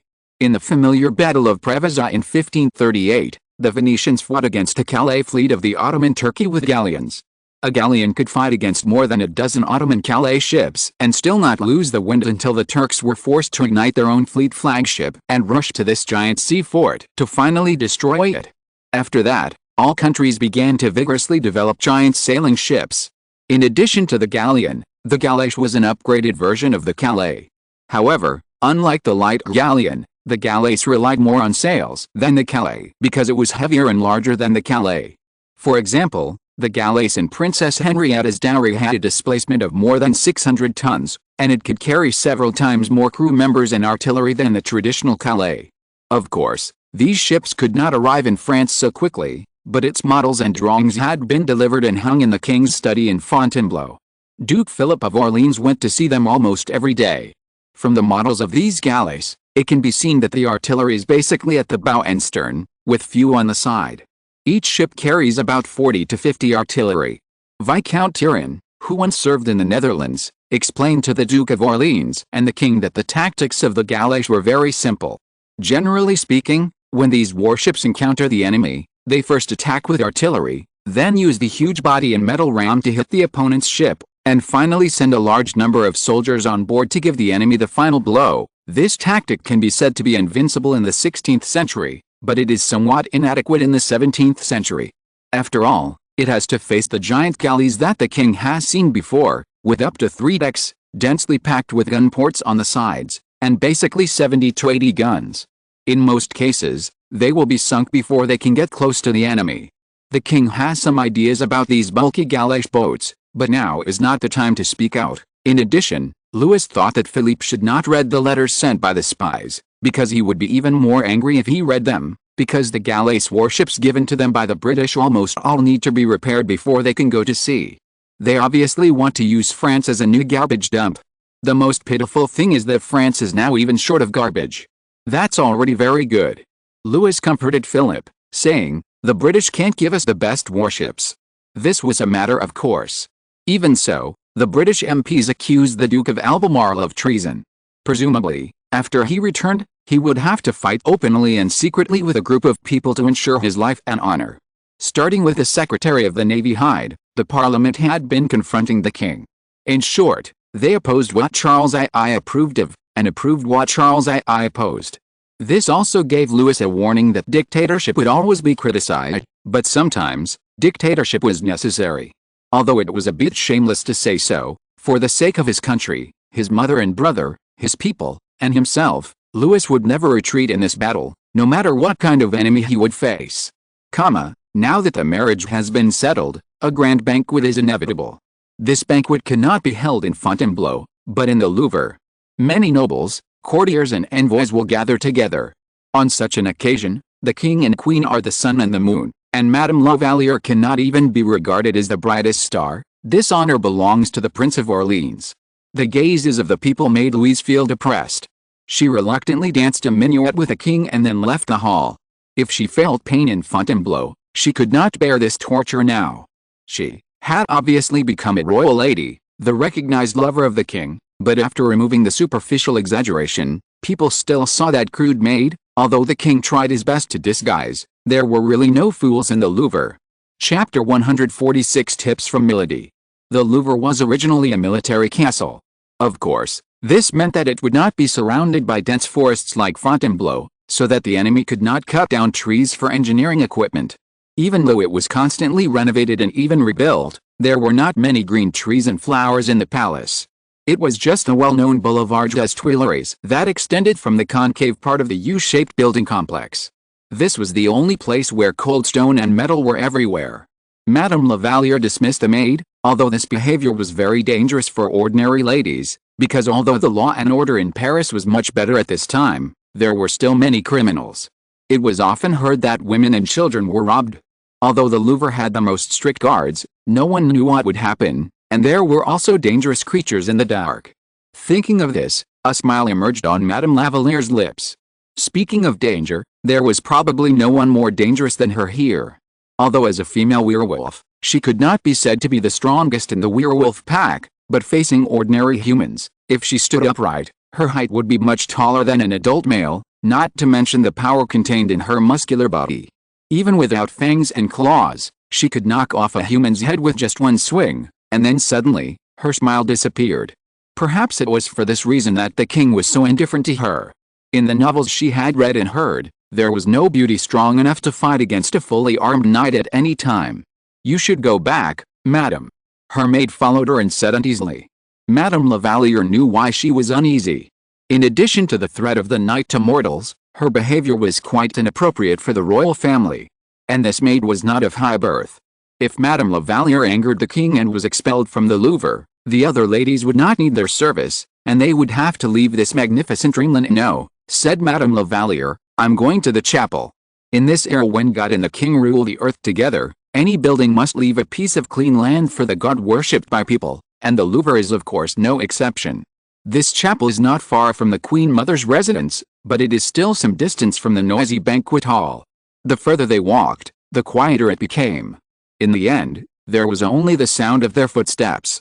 Madame Lavalier's ears moved slightly, and when she arrived at the chapel, she made an excuse that she wanted to confess herself and entered the confessional. The confessional in the chapel was like a pair of wooden rooms connected together. Madame Lavalier carefully moved aside the silver cross hanging in front of the door, opened the door and walked in. As soon as she sat down, someone walked in from the opposite side. But Madame Lavalier did not speak immediately until a low laugh flowed out from the dense flower grid. "Who is it?" Madame Lavalier asked vigilantly. "Ah, respectable lady," the other party said, "I thought you knew who I was." It was a woman's voice, and of course it couldn't be the priest who came to listen to confession. "I heard your footsteps when I was in the courtyard," but Madame Lavalier could leave halfway, and others could of course, as long as they were not noticed by others, so she didn't take it to heart. But on their way to the chapel, the footsteps kept following them, which was not right. When they arrived at the church, the footsteps moved from outside the church door to near the confessional. "What a great ability," the other party said with emotion. "Why can't it be used by Our Majesty?" Hearing this, the hair behind Madame Lavalier's ears stood up. "Who are you?" "You should ask me, who is my Majesty?" The window pane suddenly opened with a snap, and the other party turned his head with a smile and looked at Madame Lavalier. That was Madame Milady, whom she had only met a few times. Madame Lavalier didn't know much about her, but it was said that she was also one of the king's lovers, but she was not recognized. In addition, she seemed to be quite valued and trusted by the king. "Madame de Lavalier," Milady said, "take it easy, madam, don't bare your fangs at me, let alone stretch out your claws. Your Majesty and I should be the same person, so I have the same worries as you." "I don't understand what you mean," Madame de Lavalier said. "Are you really loyal to His Majesty, His Majesty Louis XIV? Look at what you said, you are an Englishman," Milady said. "I am still French." She pressed her hands in the air, and then, as if by some magic, or perhaps it was magic, Madame de Lavalier's nervous mood suddenly calmed down. She sat down again and looked at Milady. She vaguely heard that Milady's previous reputation was not very good, and Count d'Artagnan even claimed that she had been a liar and a prisoner. But as long as they had the king's favor, even if the bloody and naked charges were placed in front of them, The people in the court would turn a blind eye and turn a deaf ear. I saw you suddenly leave the hall before, and then I heard you sighing. Milady said, but let me tell you, madam, you are recognized by the royal family. Among the noble ladies, only the Queen Mother, the Queen and the Duchess are qualified to walk ahead of you. What else is there to worry about? Look at me, Milady said, I don't even have the title of Viscountess. I can hardly enter the Louvre. Without the king's order, I can't come to such an important banquet. Later, I have to go home in the dark and cold wind. And you have a suite closest to the king. Do you know how many people envy you? Including you. There is no doubt about it. Milady spread her hands. But if you're a smart person, said Madame la Valliere, you would see that the king does not have much love for me.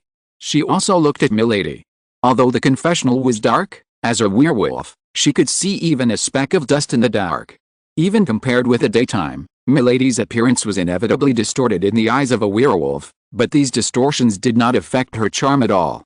To be honest, if the king had not insisted and the lady's reputation was too bad, it is unknown who would have won the title of the first royal lady. Poor lady, Milady said, that's because you made a mistake. Mistake? I have made such a mistake before.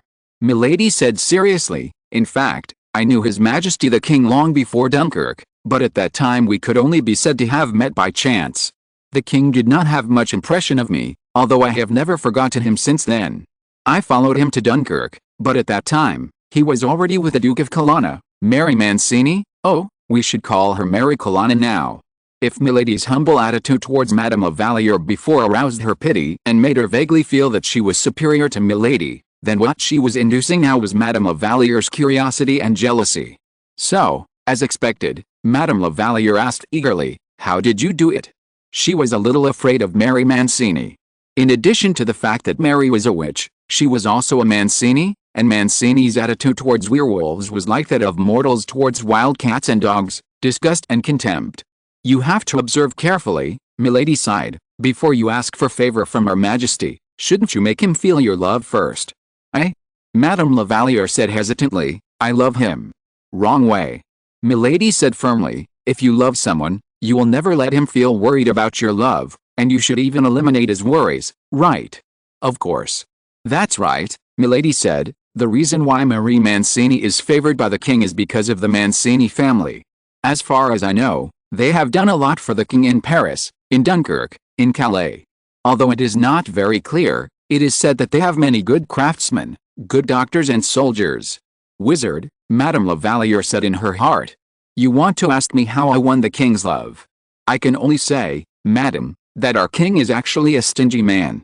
It's humility and chastity, Madame la Valliere corrected immediately, although people nowadays do not admire these two virtues as much as they say. That's right, madam, I spoke out of turn. No, it should be me, I shouldn't blame you so much.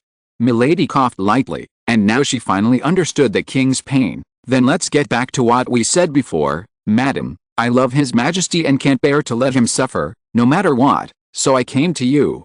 Are you willing to give me some advice? It's not the right word, madam, please don't doubt it, we have a common enemy. You mean Marie Mancini? Silence, I don't like Miss Mancini, or the current Duchess of Colonna, but she is far away in Italy or Calais now, and it is difficult for her to hurt us again.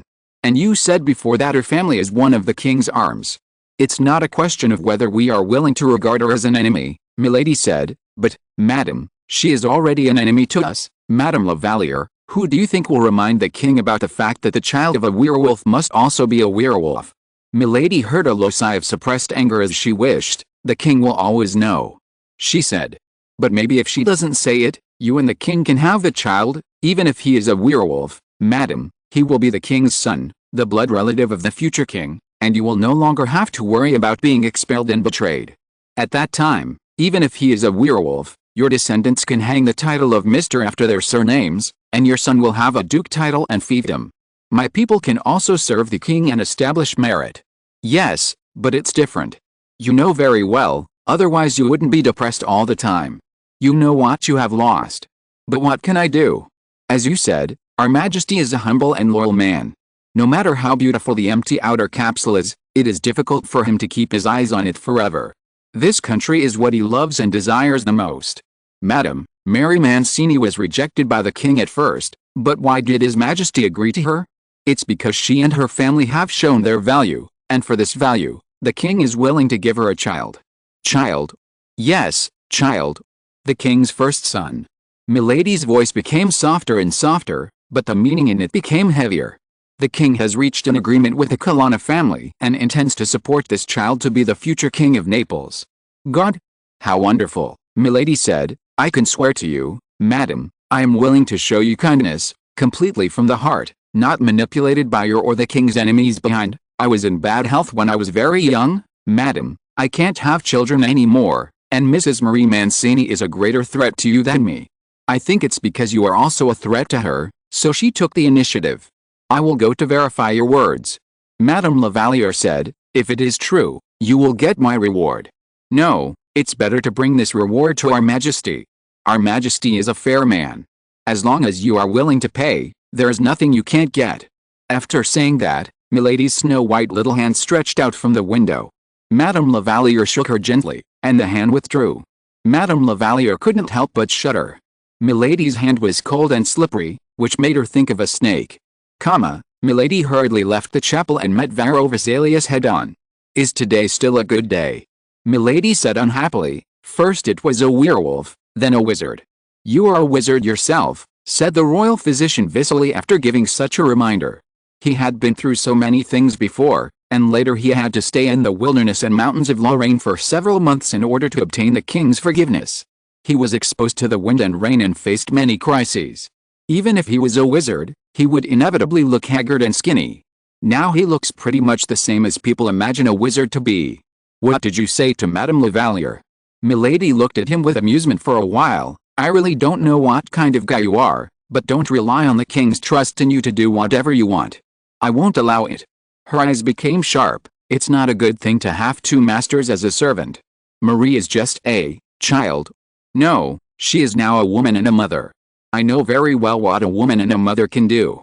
Moreover, Mr. Viceroy, Milady said, even if it is a baby, if he threatens the king, you should suffocate him in the cradle. I will not betray the king again, Viceroy said, but did you do this with the king's permission? My good majesty is always too kind, Milady said, and I just gave Madame Lavalier a warning, or a reminder. If there is anything that worries your little master, it is probably that she may have an extra competitor. Chapter 147. 3 years later. When Milady woke up, she habitually touched the bedpost beside her. Hidden under the curtain were her dagger and spare staff, and another staff that was just used for concealment was leaning against the wall not far away. Milady had made many comments about the wizard's staffs, one of which was that they were too conspicuous, especially those used to cast powerful magic. The length that was too tall to be disguised as a cane could not even be used. In the other world, it was not that no one had raised objections to the length and size of the staff, but the problem was that the production and research of the staff required a lot of money, whether it was materials, personnel or places. The research of magic was often accompanied by strong explosions or invisible poisons, and without wizards casting protective spells all the time, work could not continue for a day. The big families in the inner world do have this ability, but first of all, they rarely leave the inner world. Unlike ordinary wizards who work for mortals in the outer world to make money, they have no need to hide their identities. Moreover, out of tradition, they worship the kind of tall and noble staffs in the literal sense. Sometimes Milady can't help but wonder maliciously whether they will use these sticks for another obscene purpose, so they insist on not making them thinner and shorter. Of course, only the king has such a hand and supports this idea. Although the situation of the treasury is not impressive, Mr. Varro Vesalius did give him new inspiration. Yes, in the inner world, almost every wizard has learned how to make potions. Of course, there are very few like Vesalius, but compared with people in the outer world, even scholars, these wizards' hands-on ability and exquisite ideas are far superior to the latter.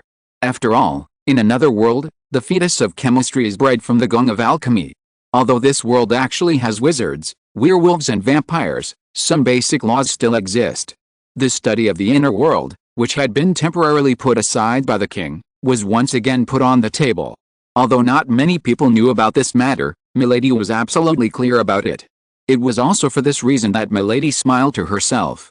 On that night 3 years ago, she boldly came to Madame Lavalier and stabbed her with venomous words, just like a knight stabbing his horse with a spur, forcing this poor man who is not even like a werewolf to completely abandon his cowardice and rationality. As for whether she would be covered with the wounds and blood in the future, this was not something Milady had to consider. Milady leaned on the soft goose feather pillow and played with a dagger that she had pulled out from the shadow of the curtain. The dagger was completely black, without reflection, and without gold and diamond decoration. It was narrow and pointed, like an awl. This dagger, which was said to be forged from meteorite iron, was given to her by the king on the night she talked with Madame Lavalier. At that time, when she was intercepted by Bonhomme and summoned to the king's study to meet his majesty, Milady was not afraid. As Vesalius said, her behavior was not allowed by the king, she just relied on instincts in an indescribable strange premonition. When she was a little girl, she used this ability that might be accused of being a witch to avoid her parents' abuse and fill her stomach. When she grew up a little, she used it to take money out of men's pockets. When she was in prison, she escaped the abuse of the jailers and the jealousy of the mortals in the same prison thanks to this ability. When she met the cardinal for the second time, what she relied on was still this. When she became a witch, she realized that this might be some kind of bloodline. Tracing back to the source, wizards, or those who were able to become wizards, all had more or less non-human blood in their bodies. Even if these bloodlines flowed into the surface world, it was unknown whether they would burst out in some descendants at some point in time. Some lucky children became wizards and were led into the inner world, some unlucky ones were killed by their parents or others after being exposed, and some were like her. If it wasn't for coincidence, the king would have chosen her, and she might not have guessed that she was a wizard until many years later. In front of the king, she always felt that what she relied on might not be so reliable, perhaps because the king was not as afraid of magic as other mortals. No, it should be said that he was not even as awed by magic as wizards. For him, magic was just another form of gunpowder or fertilizer. When he saw it, he thought about how to use it instead of escaping or worshipping it.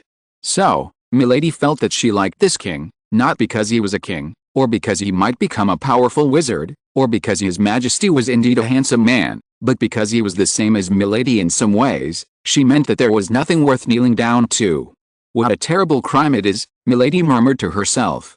That night, when she met the king, before she had time to decide whether to apologize or confess first, the king took the lead and thanked her. This surprised Milady a little, because she had served many nobles before. Even Mazarin, the bishop, would despise her for the dirty things she did, although these things were not arranged by them but suggested by them. Milady's behavior that night could only be said to be guessing some of the king's thoughts, and then doing it directly. She never thought that the king would admit that he had such an idea. The werewolf Clarin let his daughter inherit his power, perhaps because he wanted to prevent the king from completely using the Serbian werewolf. Anyway, forcing a vulnerable lady should not be what a gentleman should do. But this obviously went against the king's original intention. The position of a royal lady is also an extremely important bargaining chip. Madame Lavalier and her master may have done something for the king, but their return is far from enough compared to this bargaining chip. So Milady did it, but the king thanked her, which was almost admitting that he was using Madame Lavalier, although many people do this. But once such a thing is exposed to the world, the king's reputation will inevitably be destroyed. Even if Milady or Bonhomme, who is right beside the king, will never tell this matter, why should the king admit it? He can just pretend that he knows nothing. Even if this poisonous vine bears tragic fruits, only Madame Lavalier, the Duchess of Colonna and Milady will swallow it, and it will never affect the king in the slightest. But if you dare not even admit it, the king said, then I will despise myself. Marie-Louise really disappointed him. What he needed was a general who could break through and clarify the inner world for him, but they were still entangled in personal and family affairs and interests, worrying about trivial matters all day long, and could not see the outside world at all. If only they could be like Milady, Louis said. Milady still felt ridiculous when she thought of this sentence now. Your Majesty, she said at that time, this is not a good thing. She looked at the king. It was hard to imagine that such a king who lived in the deep palace and was surrounded by nobles of prominent reputation and good family would be so concerned and familiar with the outside world. Yes, maybe it was because His Majesty had also been in exile for many years, or because he was the king after all. Whether it is the Duchess of Colonna or the Duchess of Lavalier, even in the most difficult times, they will not see the darkest and most terrible things. Almost all noble ladies are like this. She explained. Just like now, You can't blame them for not seeing the outside world, because that's how they were educated, Milady said. What I have to fight for with my life, Your Majesty, they can get immediately if you are willing to show mercy, or they have already got it. In this case, why should they put themselves through this trouble? This is a natural thing, Your Majesty, there is nothing to say. Then what if I let you return to Paris? The king asked jokingly. Oh, that's still not possible. Milady said quickly, I am a poisonous snake, Your Majesty, and I will bite everyone I see. Then what about Marie and Louise? Whatever they are, Your Majesty, Milady said, they will fight. I leave this matter to you, since you have already done it, Louis said. I only have two requirements. First, what I need is an inner world that can be controlled in my hands.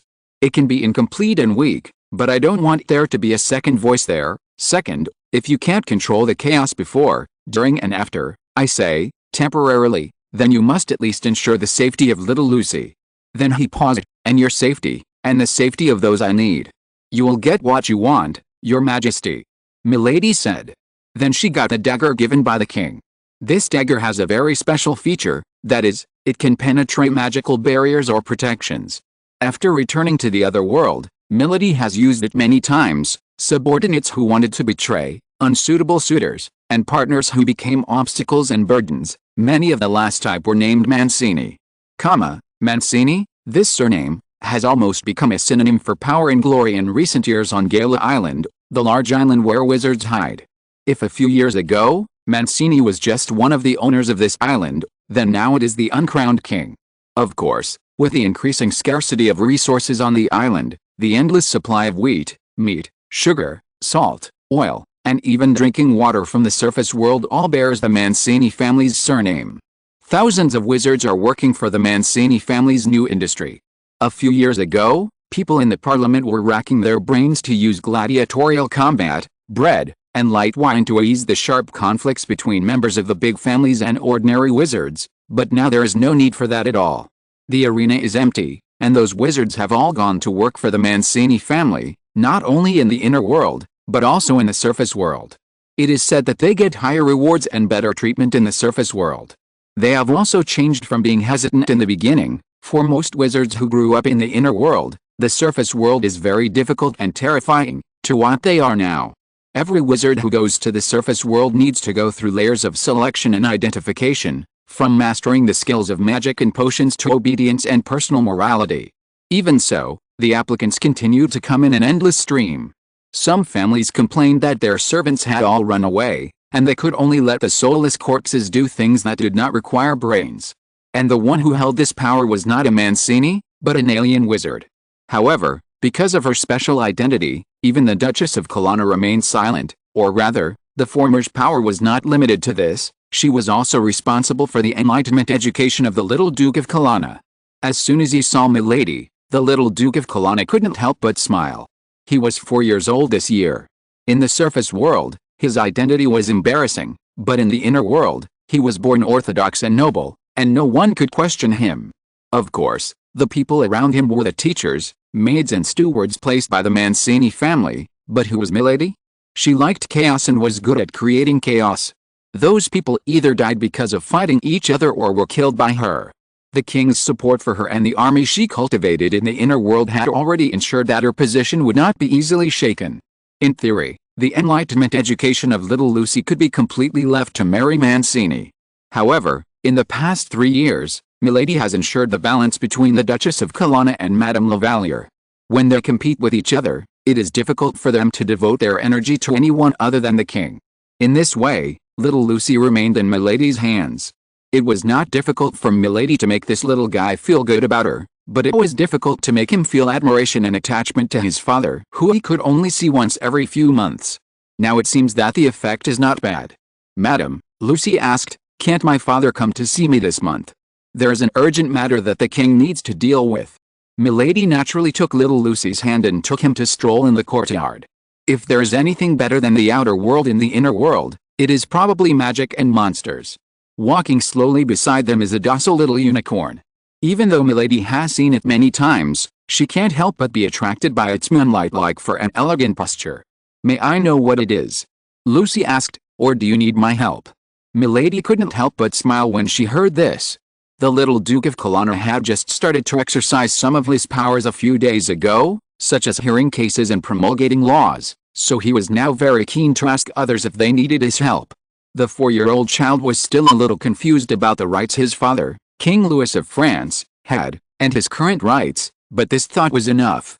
"Your Majesty will be very happy to hear you say this," Milady said, "but this matter, it's hard to say whether it needs to be dealt with." Although she wanted to, the king was afraid that he would not allow it, and compared to Madame Lavaliere's matter, this would touch the king's bottom line. "Philip IV of Spain is dead," Milady said with her head down, "and his son inherited his throne, that is, Carlos II." Chapter 148. 3 years later, 2. "Who is Rascal II?" Lucy asked. "Oh, I forgot," Milady said, "you haven't learned this yet." The young Duke of Colonna started his study from his French ancestors. He is the son of King Philip IV of Spain and the only surviving son.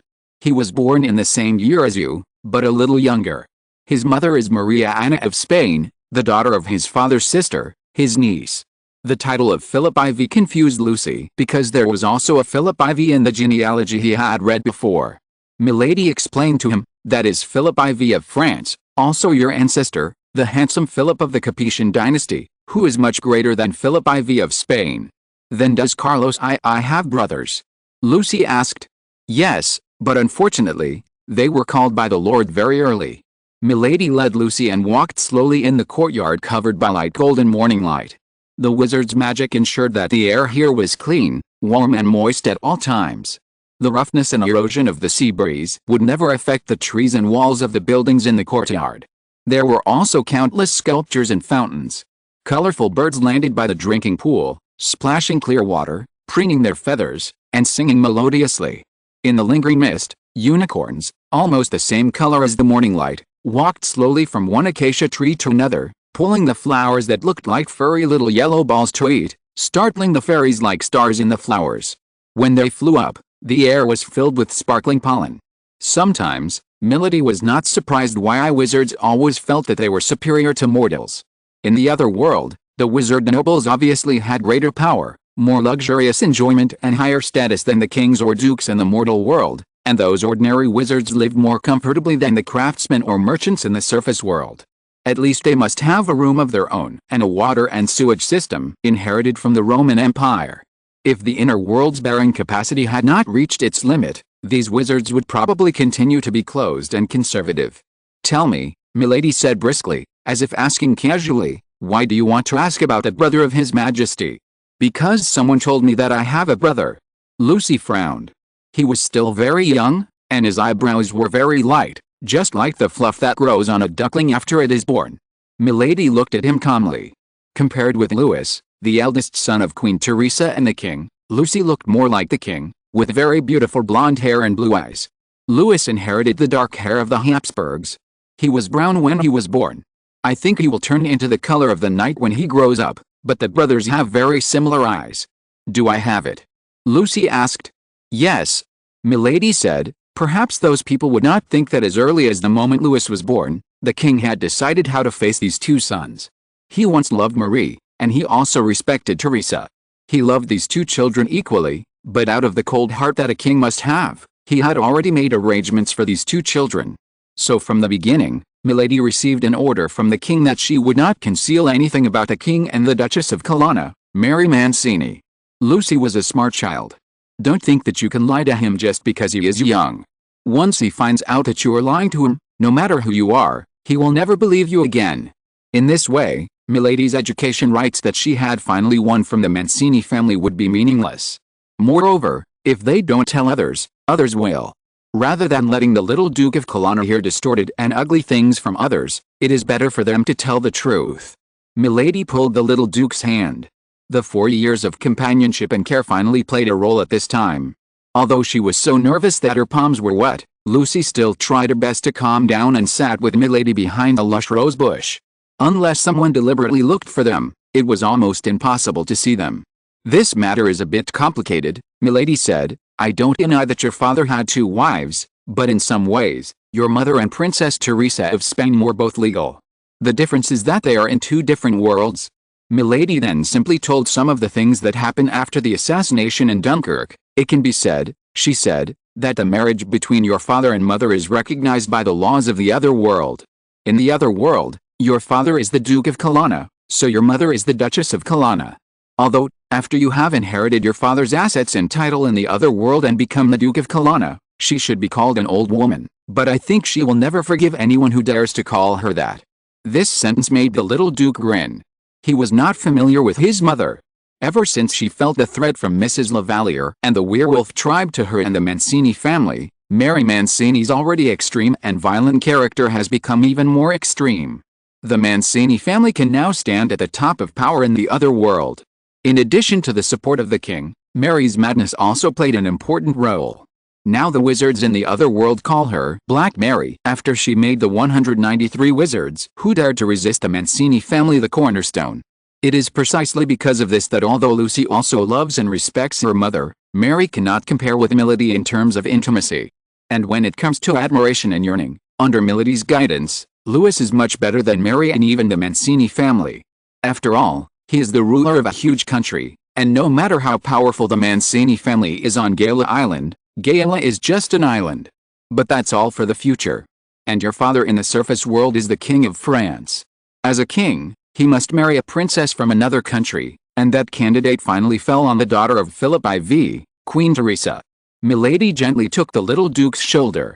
She and your mother are two sides of the mirror. The inner world will not recognize the surface world, and the surface world will not recognize the inner world. You and your brother, one is destined to be the Duke of Colonna, and the other is destined to be the King of France.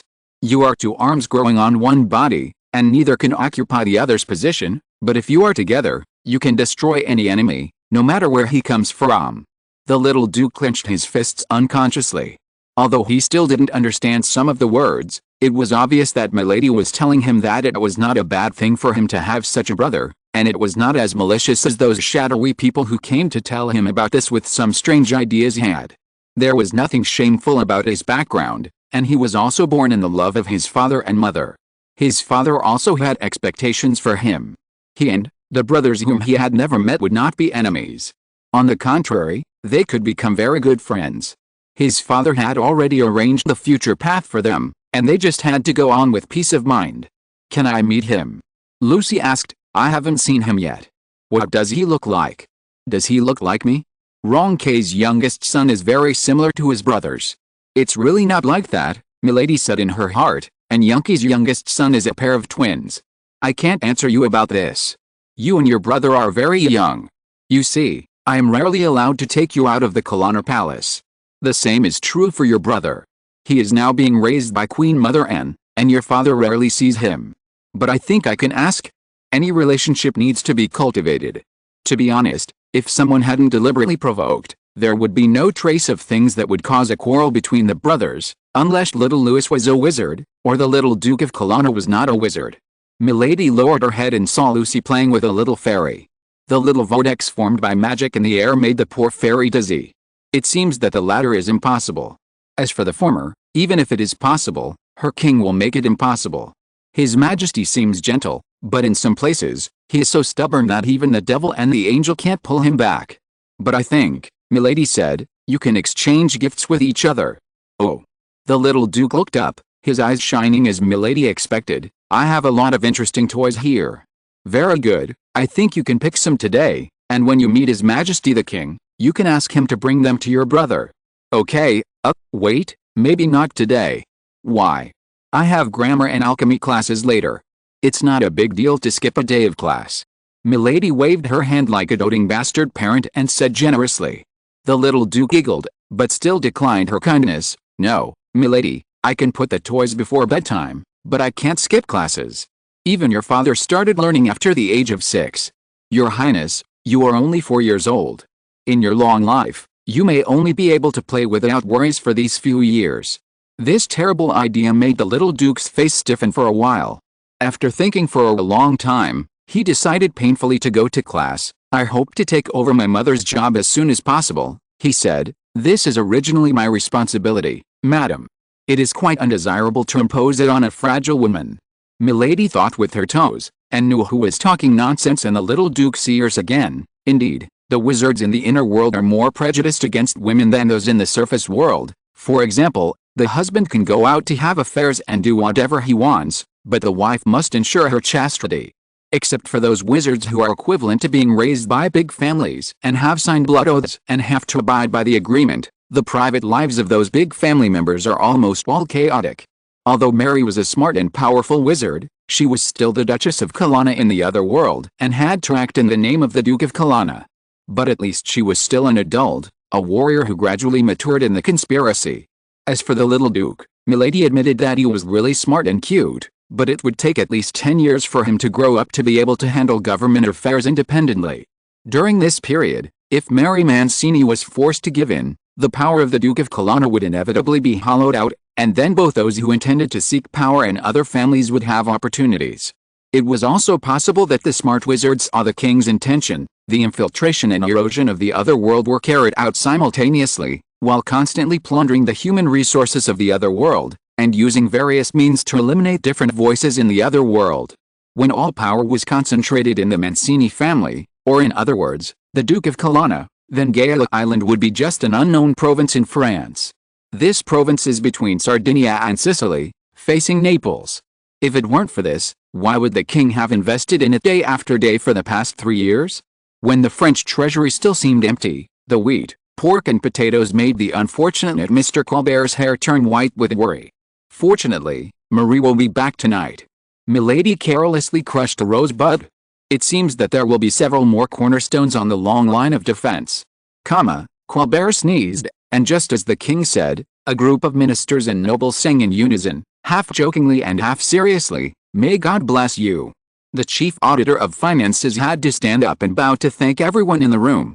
Among these princes and dukes, his background would make them feel humiliated even if they just said it out loud, but the king's favor for him and his diligent work over the years heroically ensured the king's account books. At least there was no deficit. Perhaps some people did not understand what this concept was, but everyone in this room knew very well that under the premise that the king insisted on not raising taxes, the army, warships and continuous wars caused the royal expenditure and income to continue to lose balance.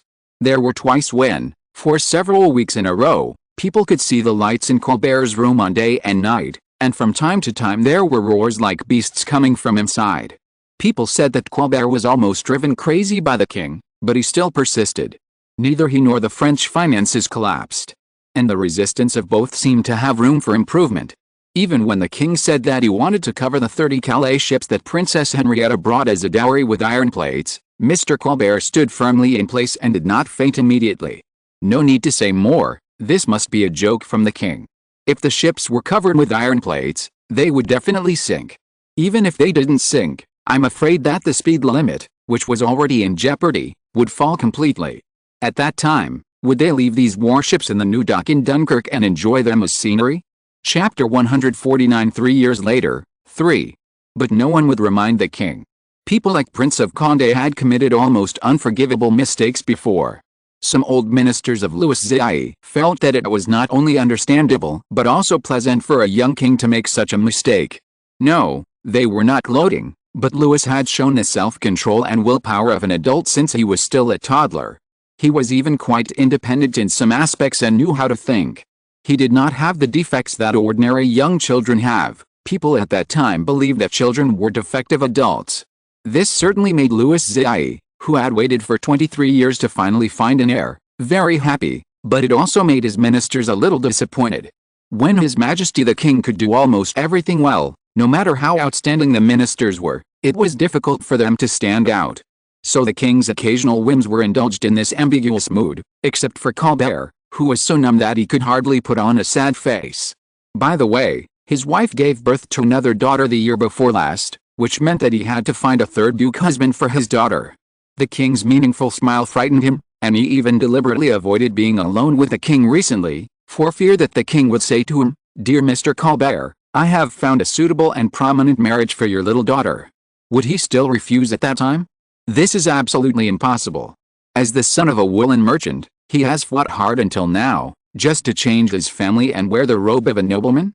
But he felt that the direction he could move forward seemed to have no east, west, north, and south, only south. At this time, Colbert did not know the motto, Do your best and die. But if possible, he would definitely carve it on a board and hang it on his chest so that the king could see it all the time. Fortunately, the king also understood the principle of never drying up the pond to catch fish. When Colbert entered the council hall and saw that it was full of people, he felt relieved. It turned out that today was the day when the Duke of Luxembourg, who had been to Spain as an envoy, returned to Paris and requested an audience with the king. In order to prevent the Duke of Luxembourg, who was not good at speaking, from repeating himself twice, the king summoned all the ministers and generals he thought should be related to the future policy of Spain to the council hall. The meeting room is of considerable size, and even if there are more than 20 people sitting here, it is not crowded. The problem is that some people are always distracted by the conspicuous reliefs on the wall, or feel embarrassed, because this meeting room originally belonged to the royal wife of Louis XIV. Although this royal lady is more like a necessary decoration, she is still hated by Queen Mother Anne. After the death of Louis XIV, this lady was expelled from Paris and the room became vacant. Logically, if the king needs a meeting room, he should choose some other more solemn places, or completely renovate this suite. Well, back on topic, yes, the king had no money, and even if he did, he would not spend it on this place. Although the Louvre had to be renovated after the two riots, it was mainly on the facade, as well as the residences and main activity places of the Queen Mother, the king, the king's younger brother and others, like this room. The king only ordered the original frivolous vermilion thick silk curtains to be replaced with dignified royal blue velvet curtains, replaced the portrait in the frame, that is, the portrait with the royal lady as the model, and moved some of his favorite furniture here, and it was considered complete. I don't know if Bontemps was being mean, but although the Prince of Condé's seat was very close to the king, there was a statue of the goddess of spring behind him. She had her back to the crowd, turned her head, stretched out her arms, and scattered flowers. The statue was facing the back of the Prince of Condé's head, so that people who saw this scene either turned their heads away and laughed secretly, or turned their eyes away in embarrassment. But it was really just a little joke. Neither the king nor the Prince of Condé noticed it. The Duke of Luxembourg felt a little uncomfortable. He lowered his head and coughed twice. "I wish you good health," said the king. The Duke of Luxembourg stood up, bowed to the king, and then sat upright at the king's signal. "Well," Louis said kindly, "now tell us what you saw in Toledo." In 1561, King Philip II of Spain moved the capital of Spain from Toledo to Madrid, and Toledo's status declined since then. However, as a strategic fortress and a religious holy place, it certainly could not be completely abandoned. Therefore, although Philip IV died in Madrid and was buried in the royal monastery of San Lorenzo in the small town of El Escorial near Madrid, the Queen Mother still insisted on holding a high mass in the Granada Cathedral in Toledo. The coronation ceremony of the new King Carlos II was also held here. Naturally, Spanish nobles and envoys from various countries also gathered here, but how many people with ulterior motives were among them was not something that the poor widow and her son could know. We have said before that the Duke of Luxembourg was originally the most loyal friend and sworn brother of the Prince of Condé. They were raised by the same mother and had a deep relationship. When Condé was in Spain, he was also in Spain. When Condé returned to France, he certainly would not have hesitated at all. However, the king chose him as an envoy because the Duke had made many friends in Spain when he was in Spain with the Prince of Condé. In addition, because the Prince of Condé tried his best to obtain the title of Duke of Luxembourg for him, it caused dissatisfaction among some people. When there was no battle that required his efforts for the time being, the king simply sent him abroad as an envoy. The Duke of Luxembourg maintained a cautious and sober attitude towards this task under the reminder of Prince Condé. He did not forget that the current Queen of France was the daughter of Philip IV, that is, the sister of the current King Carlos I of Spain. Spain did not implement the familiar Salic succession law, that is, the daughter and her children also had the right of inheritance, although Queen Teresa had signed a document to give up her inheritance rights before marrying to France. But when the Duke of Luxembourg arrived in Toledo, it was rainy. Toledo should not have much rain in this season. Thinking of the coronation ceremony 3 days later, it was inevitable that people had an ominous feeling, as if it was foreshadowing something. The Duke of Luxembourg went to meet some of his friends. As Spaniards, they were worried about the future of Spain. Carlos II did not take over a strong and prosperous country from Philip IV. On the contrary, Spain was in an unstoppable decline. It first lost the Netherlands, then Portugal, and then Roussillon, Foix, Artois and Lorraine. It no longer had the Americas alone. It was contained by the Netherlands and Indonesia and threatened by France and Europe. And now its king is only 4 years old. Philip IV's first wife was not Maria Anna of Austria, but Elizabeth of Bourbon, the daughter of Henry IV, the eldest daughter of Louis XIV, and the aunt of Louis XIV. They had 2 sons and 6 daughters.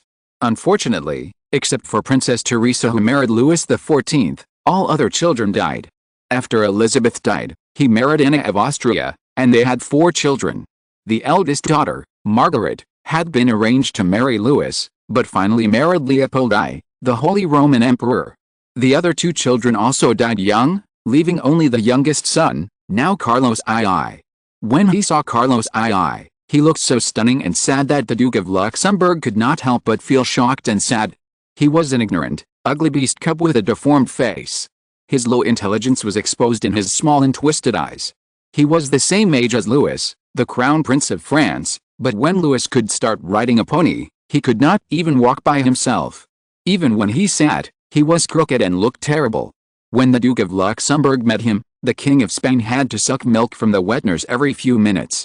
Such a scene was simply jaw-dropping. All the conversations were handled by the Queen Mother. Carlos II was either drowsy or furious, but everyone in the room tried to pretend that he did not exist.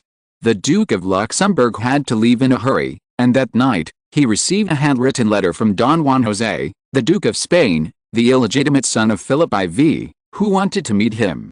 Don Juan was a stranger to the French. The Duke of Luxembourg even fought under him against the Viscount of Turenne in the dunes outside Dunkirk. That battle not only ruined Spain's last chance to regain its hegemony in Europe, but also made Prince Condé and Duke Don Juan prisoners of the king. In Dunkirk, Don Juan received preferential treatment that matched his status, and then after the negotiations, he was redeemed by his father and the king. This defeat did not have much impact on him, or it was not so big that he continued to control a part of the army that could threaten the new king. His intentions were obvious. Although an illegitimate child was destined not to become king, he could become a de facto ruler, but it was just a false title, and he did not care. He now needed the support of the King of France, and for this he did not mind giving up some of Spain's interests. This kind of thing is not something that the Duke of Luxembourg can decide. He can only remain silent. However, Duke Don Juan did not think that this was something that an envoy could decide. He just needed the Duke of Luxembourg to convey this idea to the King of France. But this kind of thing is not very good for France. After listening to the Duke of Luxembourg, Prince Condé took the lead and said, regardless of whether the king would support a bastard and a traitor, the conditions agreed by Don Juan were almost impossible to achieve before he took control of Spain. In addition, what do you think of Carlos II's physical condition? Louis turned to the Duke of Luxembourg and asked. Not ideal. The Duke of Luxembourg said cautiously. In fact, his weakness was visibly visible. His Majesty was only about 2/3 the height of the French Crown Prince Louis. Not only was he thin, but he always tilted his body, as if someone was pressing an extremely heavy object on one of his shoulders. During the coronation ceremony, he could hardly stand on his own and had to kneel on a cushion and sit on the throne. It was said that when he was wearing the crown, to cater to this tiny head, the crown was wrapped in a thick layer of velvet. He complained that it gave him a headache. Although he was immediately stopped by a frightened servant, this ominous sign, for Europeans who firmly believed in the divine right of kings, it was a terrifying thing for a king to complain that the crown was too heavy, that the crown had small thorns, or that something else made him uncomfortable when he ascended the throne. Such a king or queen would soon be relieved of his responsibilities for various reasons, and return to heaven. His parents are too closely related, Louis said. Although he and Teresa were close cousins, fortunately they already had a healthy child, which made Louis feel more at ease. Although he never approved of such close blood marriages, as the bishop said, the king's marriage is also the country's marriage. They must first consider the country, even more than ethics and morals. Philip IV not only married his niece, his own mother was also a member of the Habsburgs. After multiple layers of overlap, Carlos II's unsatisfactory performance was completely expected. Some ministers could not understand the king's intention, because Queen Teresa had given up her right to inherit the Kingdom of Spain before she got married. Only Colbert felt a little cold. In the past few years, he and the king have been working hard to support business, develop industry, expand and cultivate new agriculture. In places that people cannot see, the king can be said to be making a fortune. If he spent all this money on himself, then let alone one Louvre, even 10 Louvres could be built. But people's livelihood, war and armaments are three abysses that constantly devour countless gold and silver and transform them into power in the hands of the king. As the king's financial steward, Colbert certainly would not forget that Queen Teresa had not yet delivered a dowry. The Spaniards seemed to have forgotten this matter, and the king never asked for it. Some people thought that this was because the king was deceived by the Spanish woman and was very angry, and vowed to expose this matter to the king. But did the king really forget it, or did he deliberately not mention it for the dignity of the queen? Or, chapter 153 years later, 4. The king's intention was obvious. Mr. Cole was not stupid enough to speak of Louis XIV's behavior. He sat upright in his seat, as if he had not thought of this matter at all. Instead, he turned his head and continued to listen to the Duke of Luxembourg's description. The Duke of Luxembourg not only met the Duke of Don Juan in Toledo, but was also received by the King of Spain, Carlos II, in the following days. That being said, the person who was going to see the Duke of Luxembourg was the Queen Mother of Spain, the Princess of Austria. She was only 29 years old this year, but she looked older than a 40-year-old woman. In addition to the torture she suffered in the short few months after her husband's death, she also had a miserable fate. If someone is willing to look through history books, he will see countless unfortunate women in European history. Almost from birth, they were destined to become a property, a certificate or a collateral. Their personal preferences, thoughts and beliefs were involuntary and depended entirely on how their father and husband arranged them. Although the church has always been very strict about marriage, in fact, in order to achieve alliances between countries, the princesses' marriages, let alone love, often became a disgusting joke. For example, Henry VIII, who died less than 100 years ago, is often talked about for his 6 queens, one of whom was imprisoned to death, 2 of whom were beheaded, 2 of whom had puerperal fever, and only the last one had a good end. The one who was imprisoned to death was Henry VIII's first wife, Catherine of Aragon. This Spanish princess was once the wife of Henry's brother Arthur. They both caught a cold less than a month after their wedding. Arthur died, and Catherine survived by chance. But if she knew what happened next, she would definitely hope that she would not survive. The eldest son and heir of King Henry VI of England died, but he still wanted to maintain the alliance with Spain. Later, Henry married his brother's wife. But after the marriage, Catherine gave birth to 5 children, 4 of whom died, and only one daughter survived, who was known as Bloody Mary. This made Henry VIII furious, especially when he saw that he was getting older and still had no son. In England, where Salic law was implemented, this meant that the Tudor dynasty would become extinct after just 2 kings. When he roared at Catherine, "A brother who marries his brother's wife will have no offspring. The Bible says so," Catherine must have been disheartened. She might not have been willing to accept this marriage, but what say could she have in her own destiny? It was like this when she was married to Arthur, and when she almost became the wife of Henry VI. It was the same now. Although the Pope did not agree with Henry VI's divorce from Catherine, she was still expelled from the court and died in obscurity in a monastery. Her only daughter became an illegitimate daughter because Henry VIII denied the marriage, and even had to serve her half-sister. 100 years later, Maria of Habsburg encountered the same problem. Yes, her original husband was Philip IV's Crown Prince Balthasar, the eldest son of Philip IV and Princess Elizabeth of Bourbon. Unfortunately, the Crown Prince was infected with smallpox just after the marriage was settled, and followed in the footsteps of his deceased mother. After 3 years of hesitation and consultation, Philip IV, who had no heirs, became Maria's new husband. When they got married, Philip IV was 44 years old. The age difference made her go straight to hell or the grave. This was the case with the Queen Mother that the Duke of Luxembourg met. Compared with another Habsburg princess, Queen Anne of France, she seemed more gloomy and thin, and even inferior to Queen Teresa, who was like a transparent person in the court. The queen could still get the love and respect of her husband. In addition to maintaining the alliance between him and Spain, Philip IV hoped that this young wife could give birth to a child as soon as possible. They got married in 49, Philip IV died in 65, and the last child, Carlos I, was born in 61. In these short 10 years, Maria gave birth to a total of 5 children, with almost no time to breathe. Frequent childbirths destroyed her health and took away her last bit of fantasy. Sitting next to Carlos, holding his hand tightly, Maria, who seemed to hold the power of Spain, was wearing a black mourning dress, with a pendant of Philip IV's portrait hanging on her chest, and snow-white gauze covering her collar and cuffs on the dark velvet. She shared the same idea as Duke Don Juan, and also came to seek support and help from France. She showed much more sincerity than Duke Don Juan. To put it simply, she offered a marriage contract to Carlos II. "But I don't have a daughter yet," Louis said. Queen Teresa had not been pregnant again in the past 3 years, and Madame Lavalier had not been pregnant either, and it was impossible for an illegitimate daughter to be made public. "The Duke of Orleans has, Your Highness," said the Duke of Luxembourg.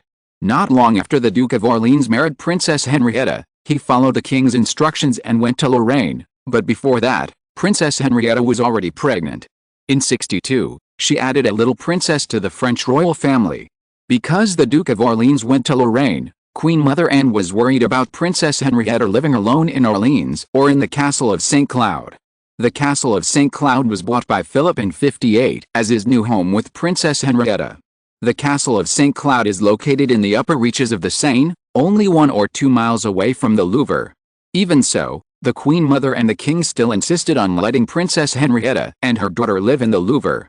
Everyone knew that the King and the Queen Mother loved their brother Philip and extended their love to his daughter.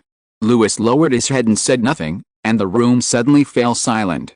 Of course, Europeans who were still ignorant of the dangers of close-kin marriage would not understand the king's concerns.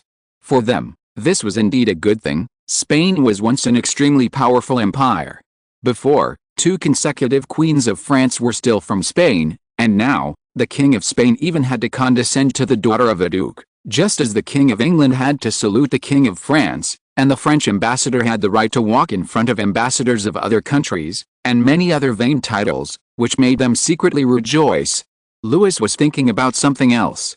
For France, whether it was Spain, England, the Holy Roman Empire, or the Netherlands, as people say, the best enemy is a dead enemy, and he would say that the best enemy is a chaotic and weak enemy. But in Spain, he had to consider more things. After all, Spain was closely connected to the Holy Roman Empire, and Cole was right. The reason why the king did not pursue the dowry that disappeared inexplicably in the most embarrassing situation was still out of consideration for the right of inheritance. Even the marriage of the king was like a kind of transaction in Europe at this time. If one party violated the contract, the other party could justifiably pursue their own rights. Now it seems that although Marie of Austria had a painful marriage life, her political sensitivity was obviously better than that of the Queen Mother of France. The conditions she proposed were irresistible to the French, and they were more credible and attractive than the verbal check of Duke Don Juan. The only thing to worry about is the physical condition of Carlos II. The French would certainly like to see a stupid waste sitting on the throne of Spain, but once he married the daughter of the Duke of Orleans, he would naturally become a witness to the Franco-Spanish alliance.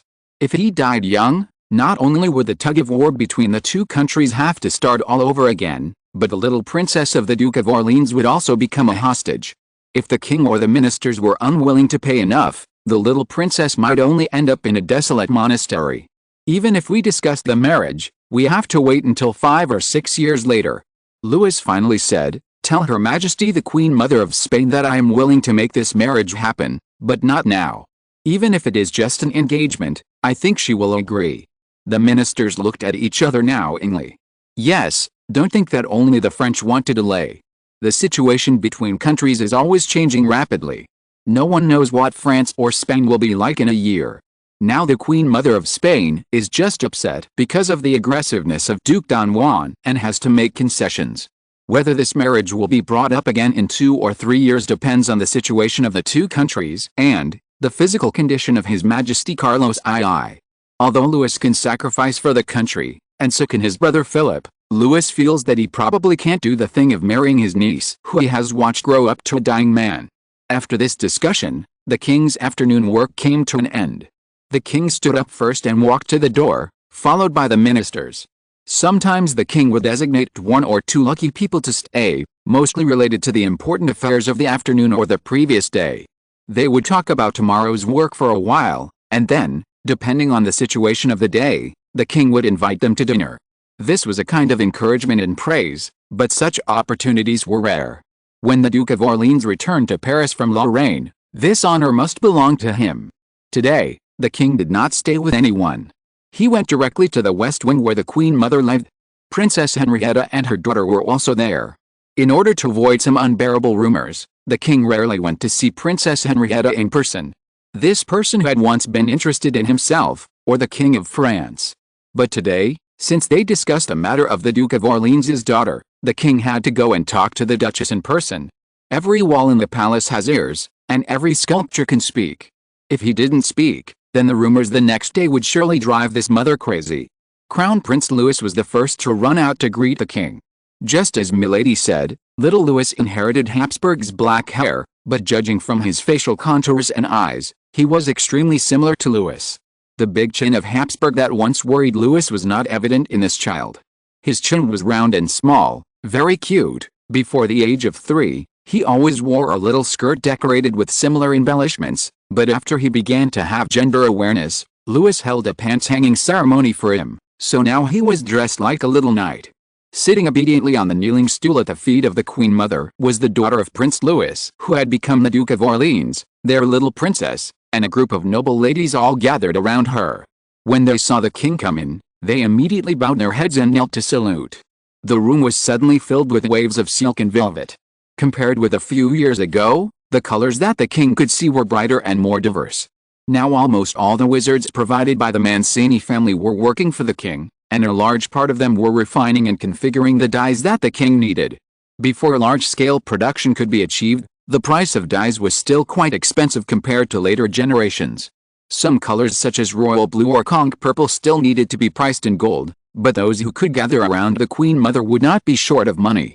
The king even saw pink velvet, a bright and delicate pink, and it depended a lot on the wizard's luck. Some wizards who were too cunning, even if they had in-depth research on potions and were skilled in the techniques, could hardly mix it once in 100 times, and even if they succeeded this time, it was hard to say what would happen next time. He found that it was Princess Henrietta, because the Duke of Orleans was in Lorraine, and in order to ensure the secret of the dye, the king entrusted this matter to his younger brother. Some people might ask, Lorraine and Alsace are not peaceful, what if someone deliberately destroys or exposes it? But this is why the king put them in Lorraine. In addition to the fact that Lorraine is mountainous and forested, the people of Lorraine and Alsace know very well that to the King of France, they are different from the people of Paris, Orleans, or Lyon. If they must be said, they are probably similar to the people of Brittany or Provence, so the implementation of semi-military control in Lorraine and Alsace is more acceptable to the local people than in other places. They were Spanish before, and there were constant riots and escapes after the French came. In this case, it was understandable that they were treated more harshly. At the Queen Mother's signal, the ladies left one after another. When the Duchess of Orleans was about to leave with her daughter, she was stopped by the king's sight. "Take your little sister to play," Louis said to the crown prince. After the two children left, Louis told the Duchess of Orleans the news brought by the Duke of Luxembourg. The Duchess looked unhappy. She held the armrests of the chair, as if to draw courage from it. There would be many people looking forward to this marriage, but she also knew that Carlos II was surrounded by either Don Juan of Spain or Maria Anna of Austria, and these two countries were enemies of France. What the little princess would face in the future might be more complicated and worse than what Queen Mother Anne and Queen Teresa encountered. "Don't worry too much," the king said gently. "I assure you, my dear sister-in-law, I will not agree to this marriage if you don't want to." The Duchess of Orleans just smiled with difficulty. It's not that she didn't believe in Louis, but she was afraid that she would not be able to say she didn't want to when the time came. End of this chapter. Thank you very much for reaching the end. Don't forget to like. Looking for more exclusive content and immediate access? Subscribe to our Patreon. Remember, every like, subscription, or donation encourages us to continue. Thanks to everyone. See you in the next video.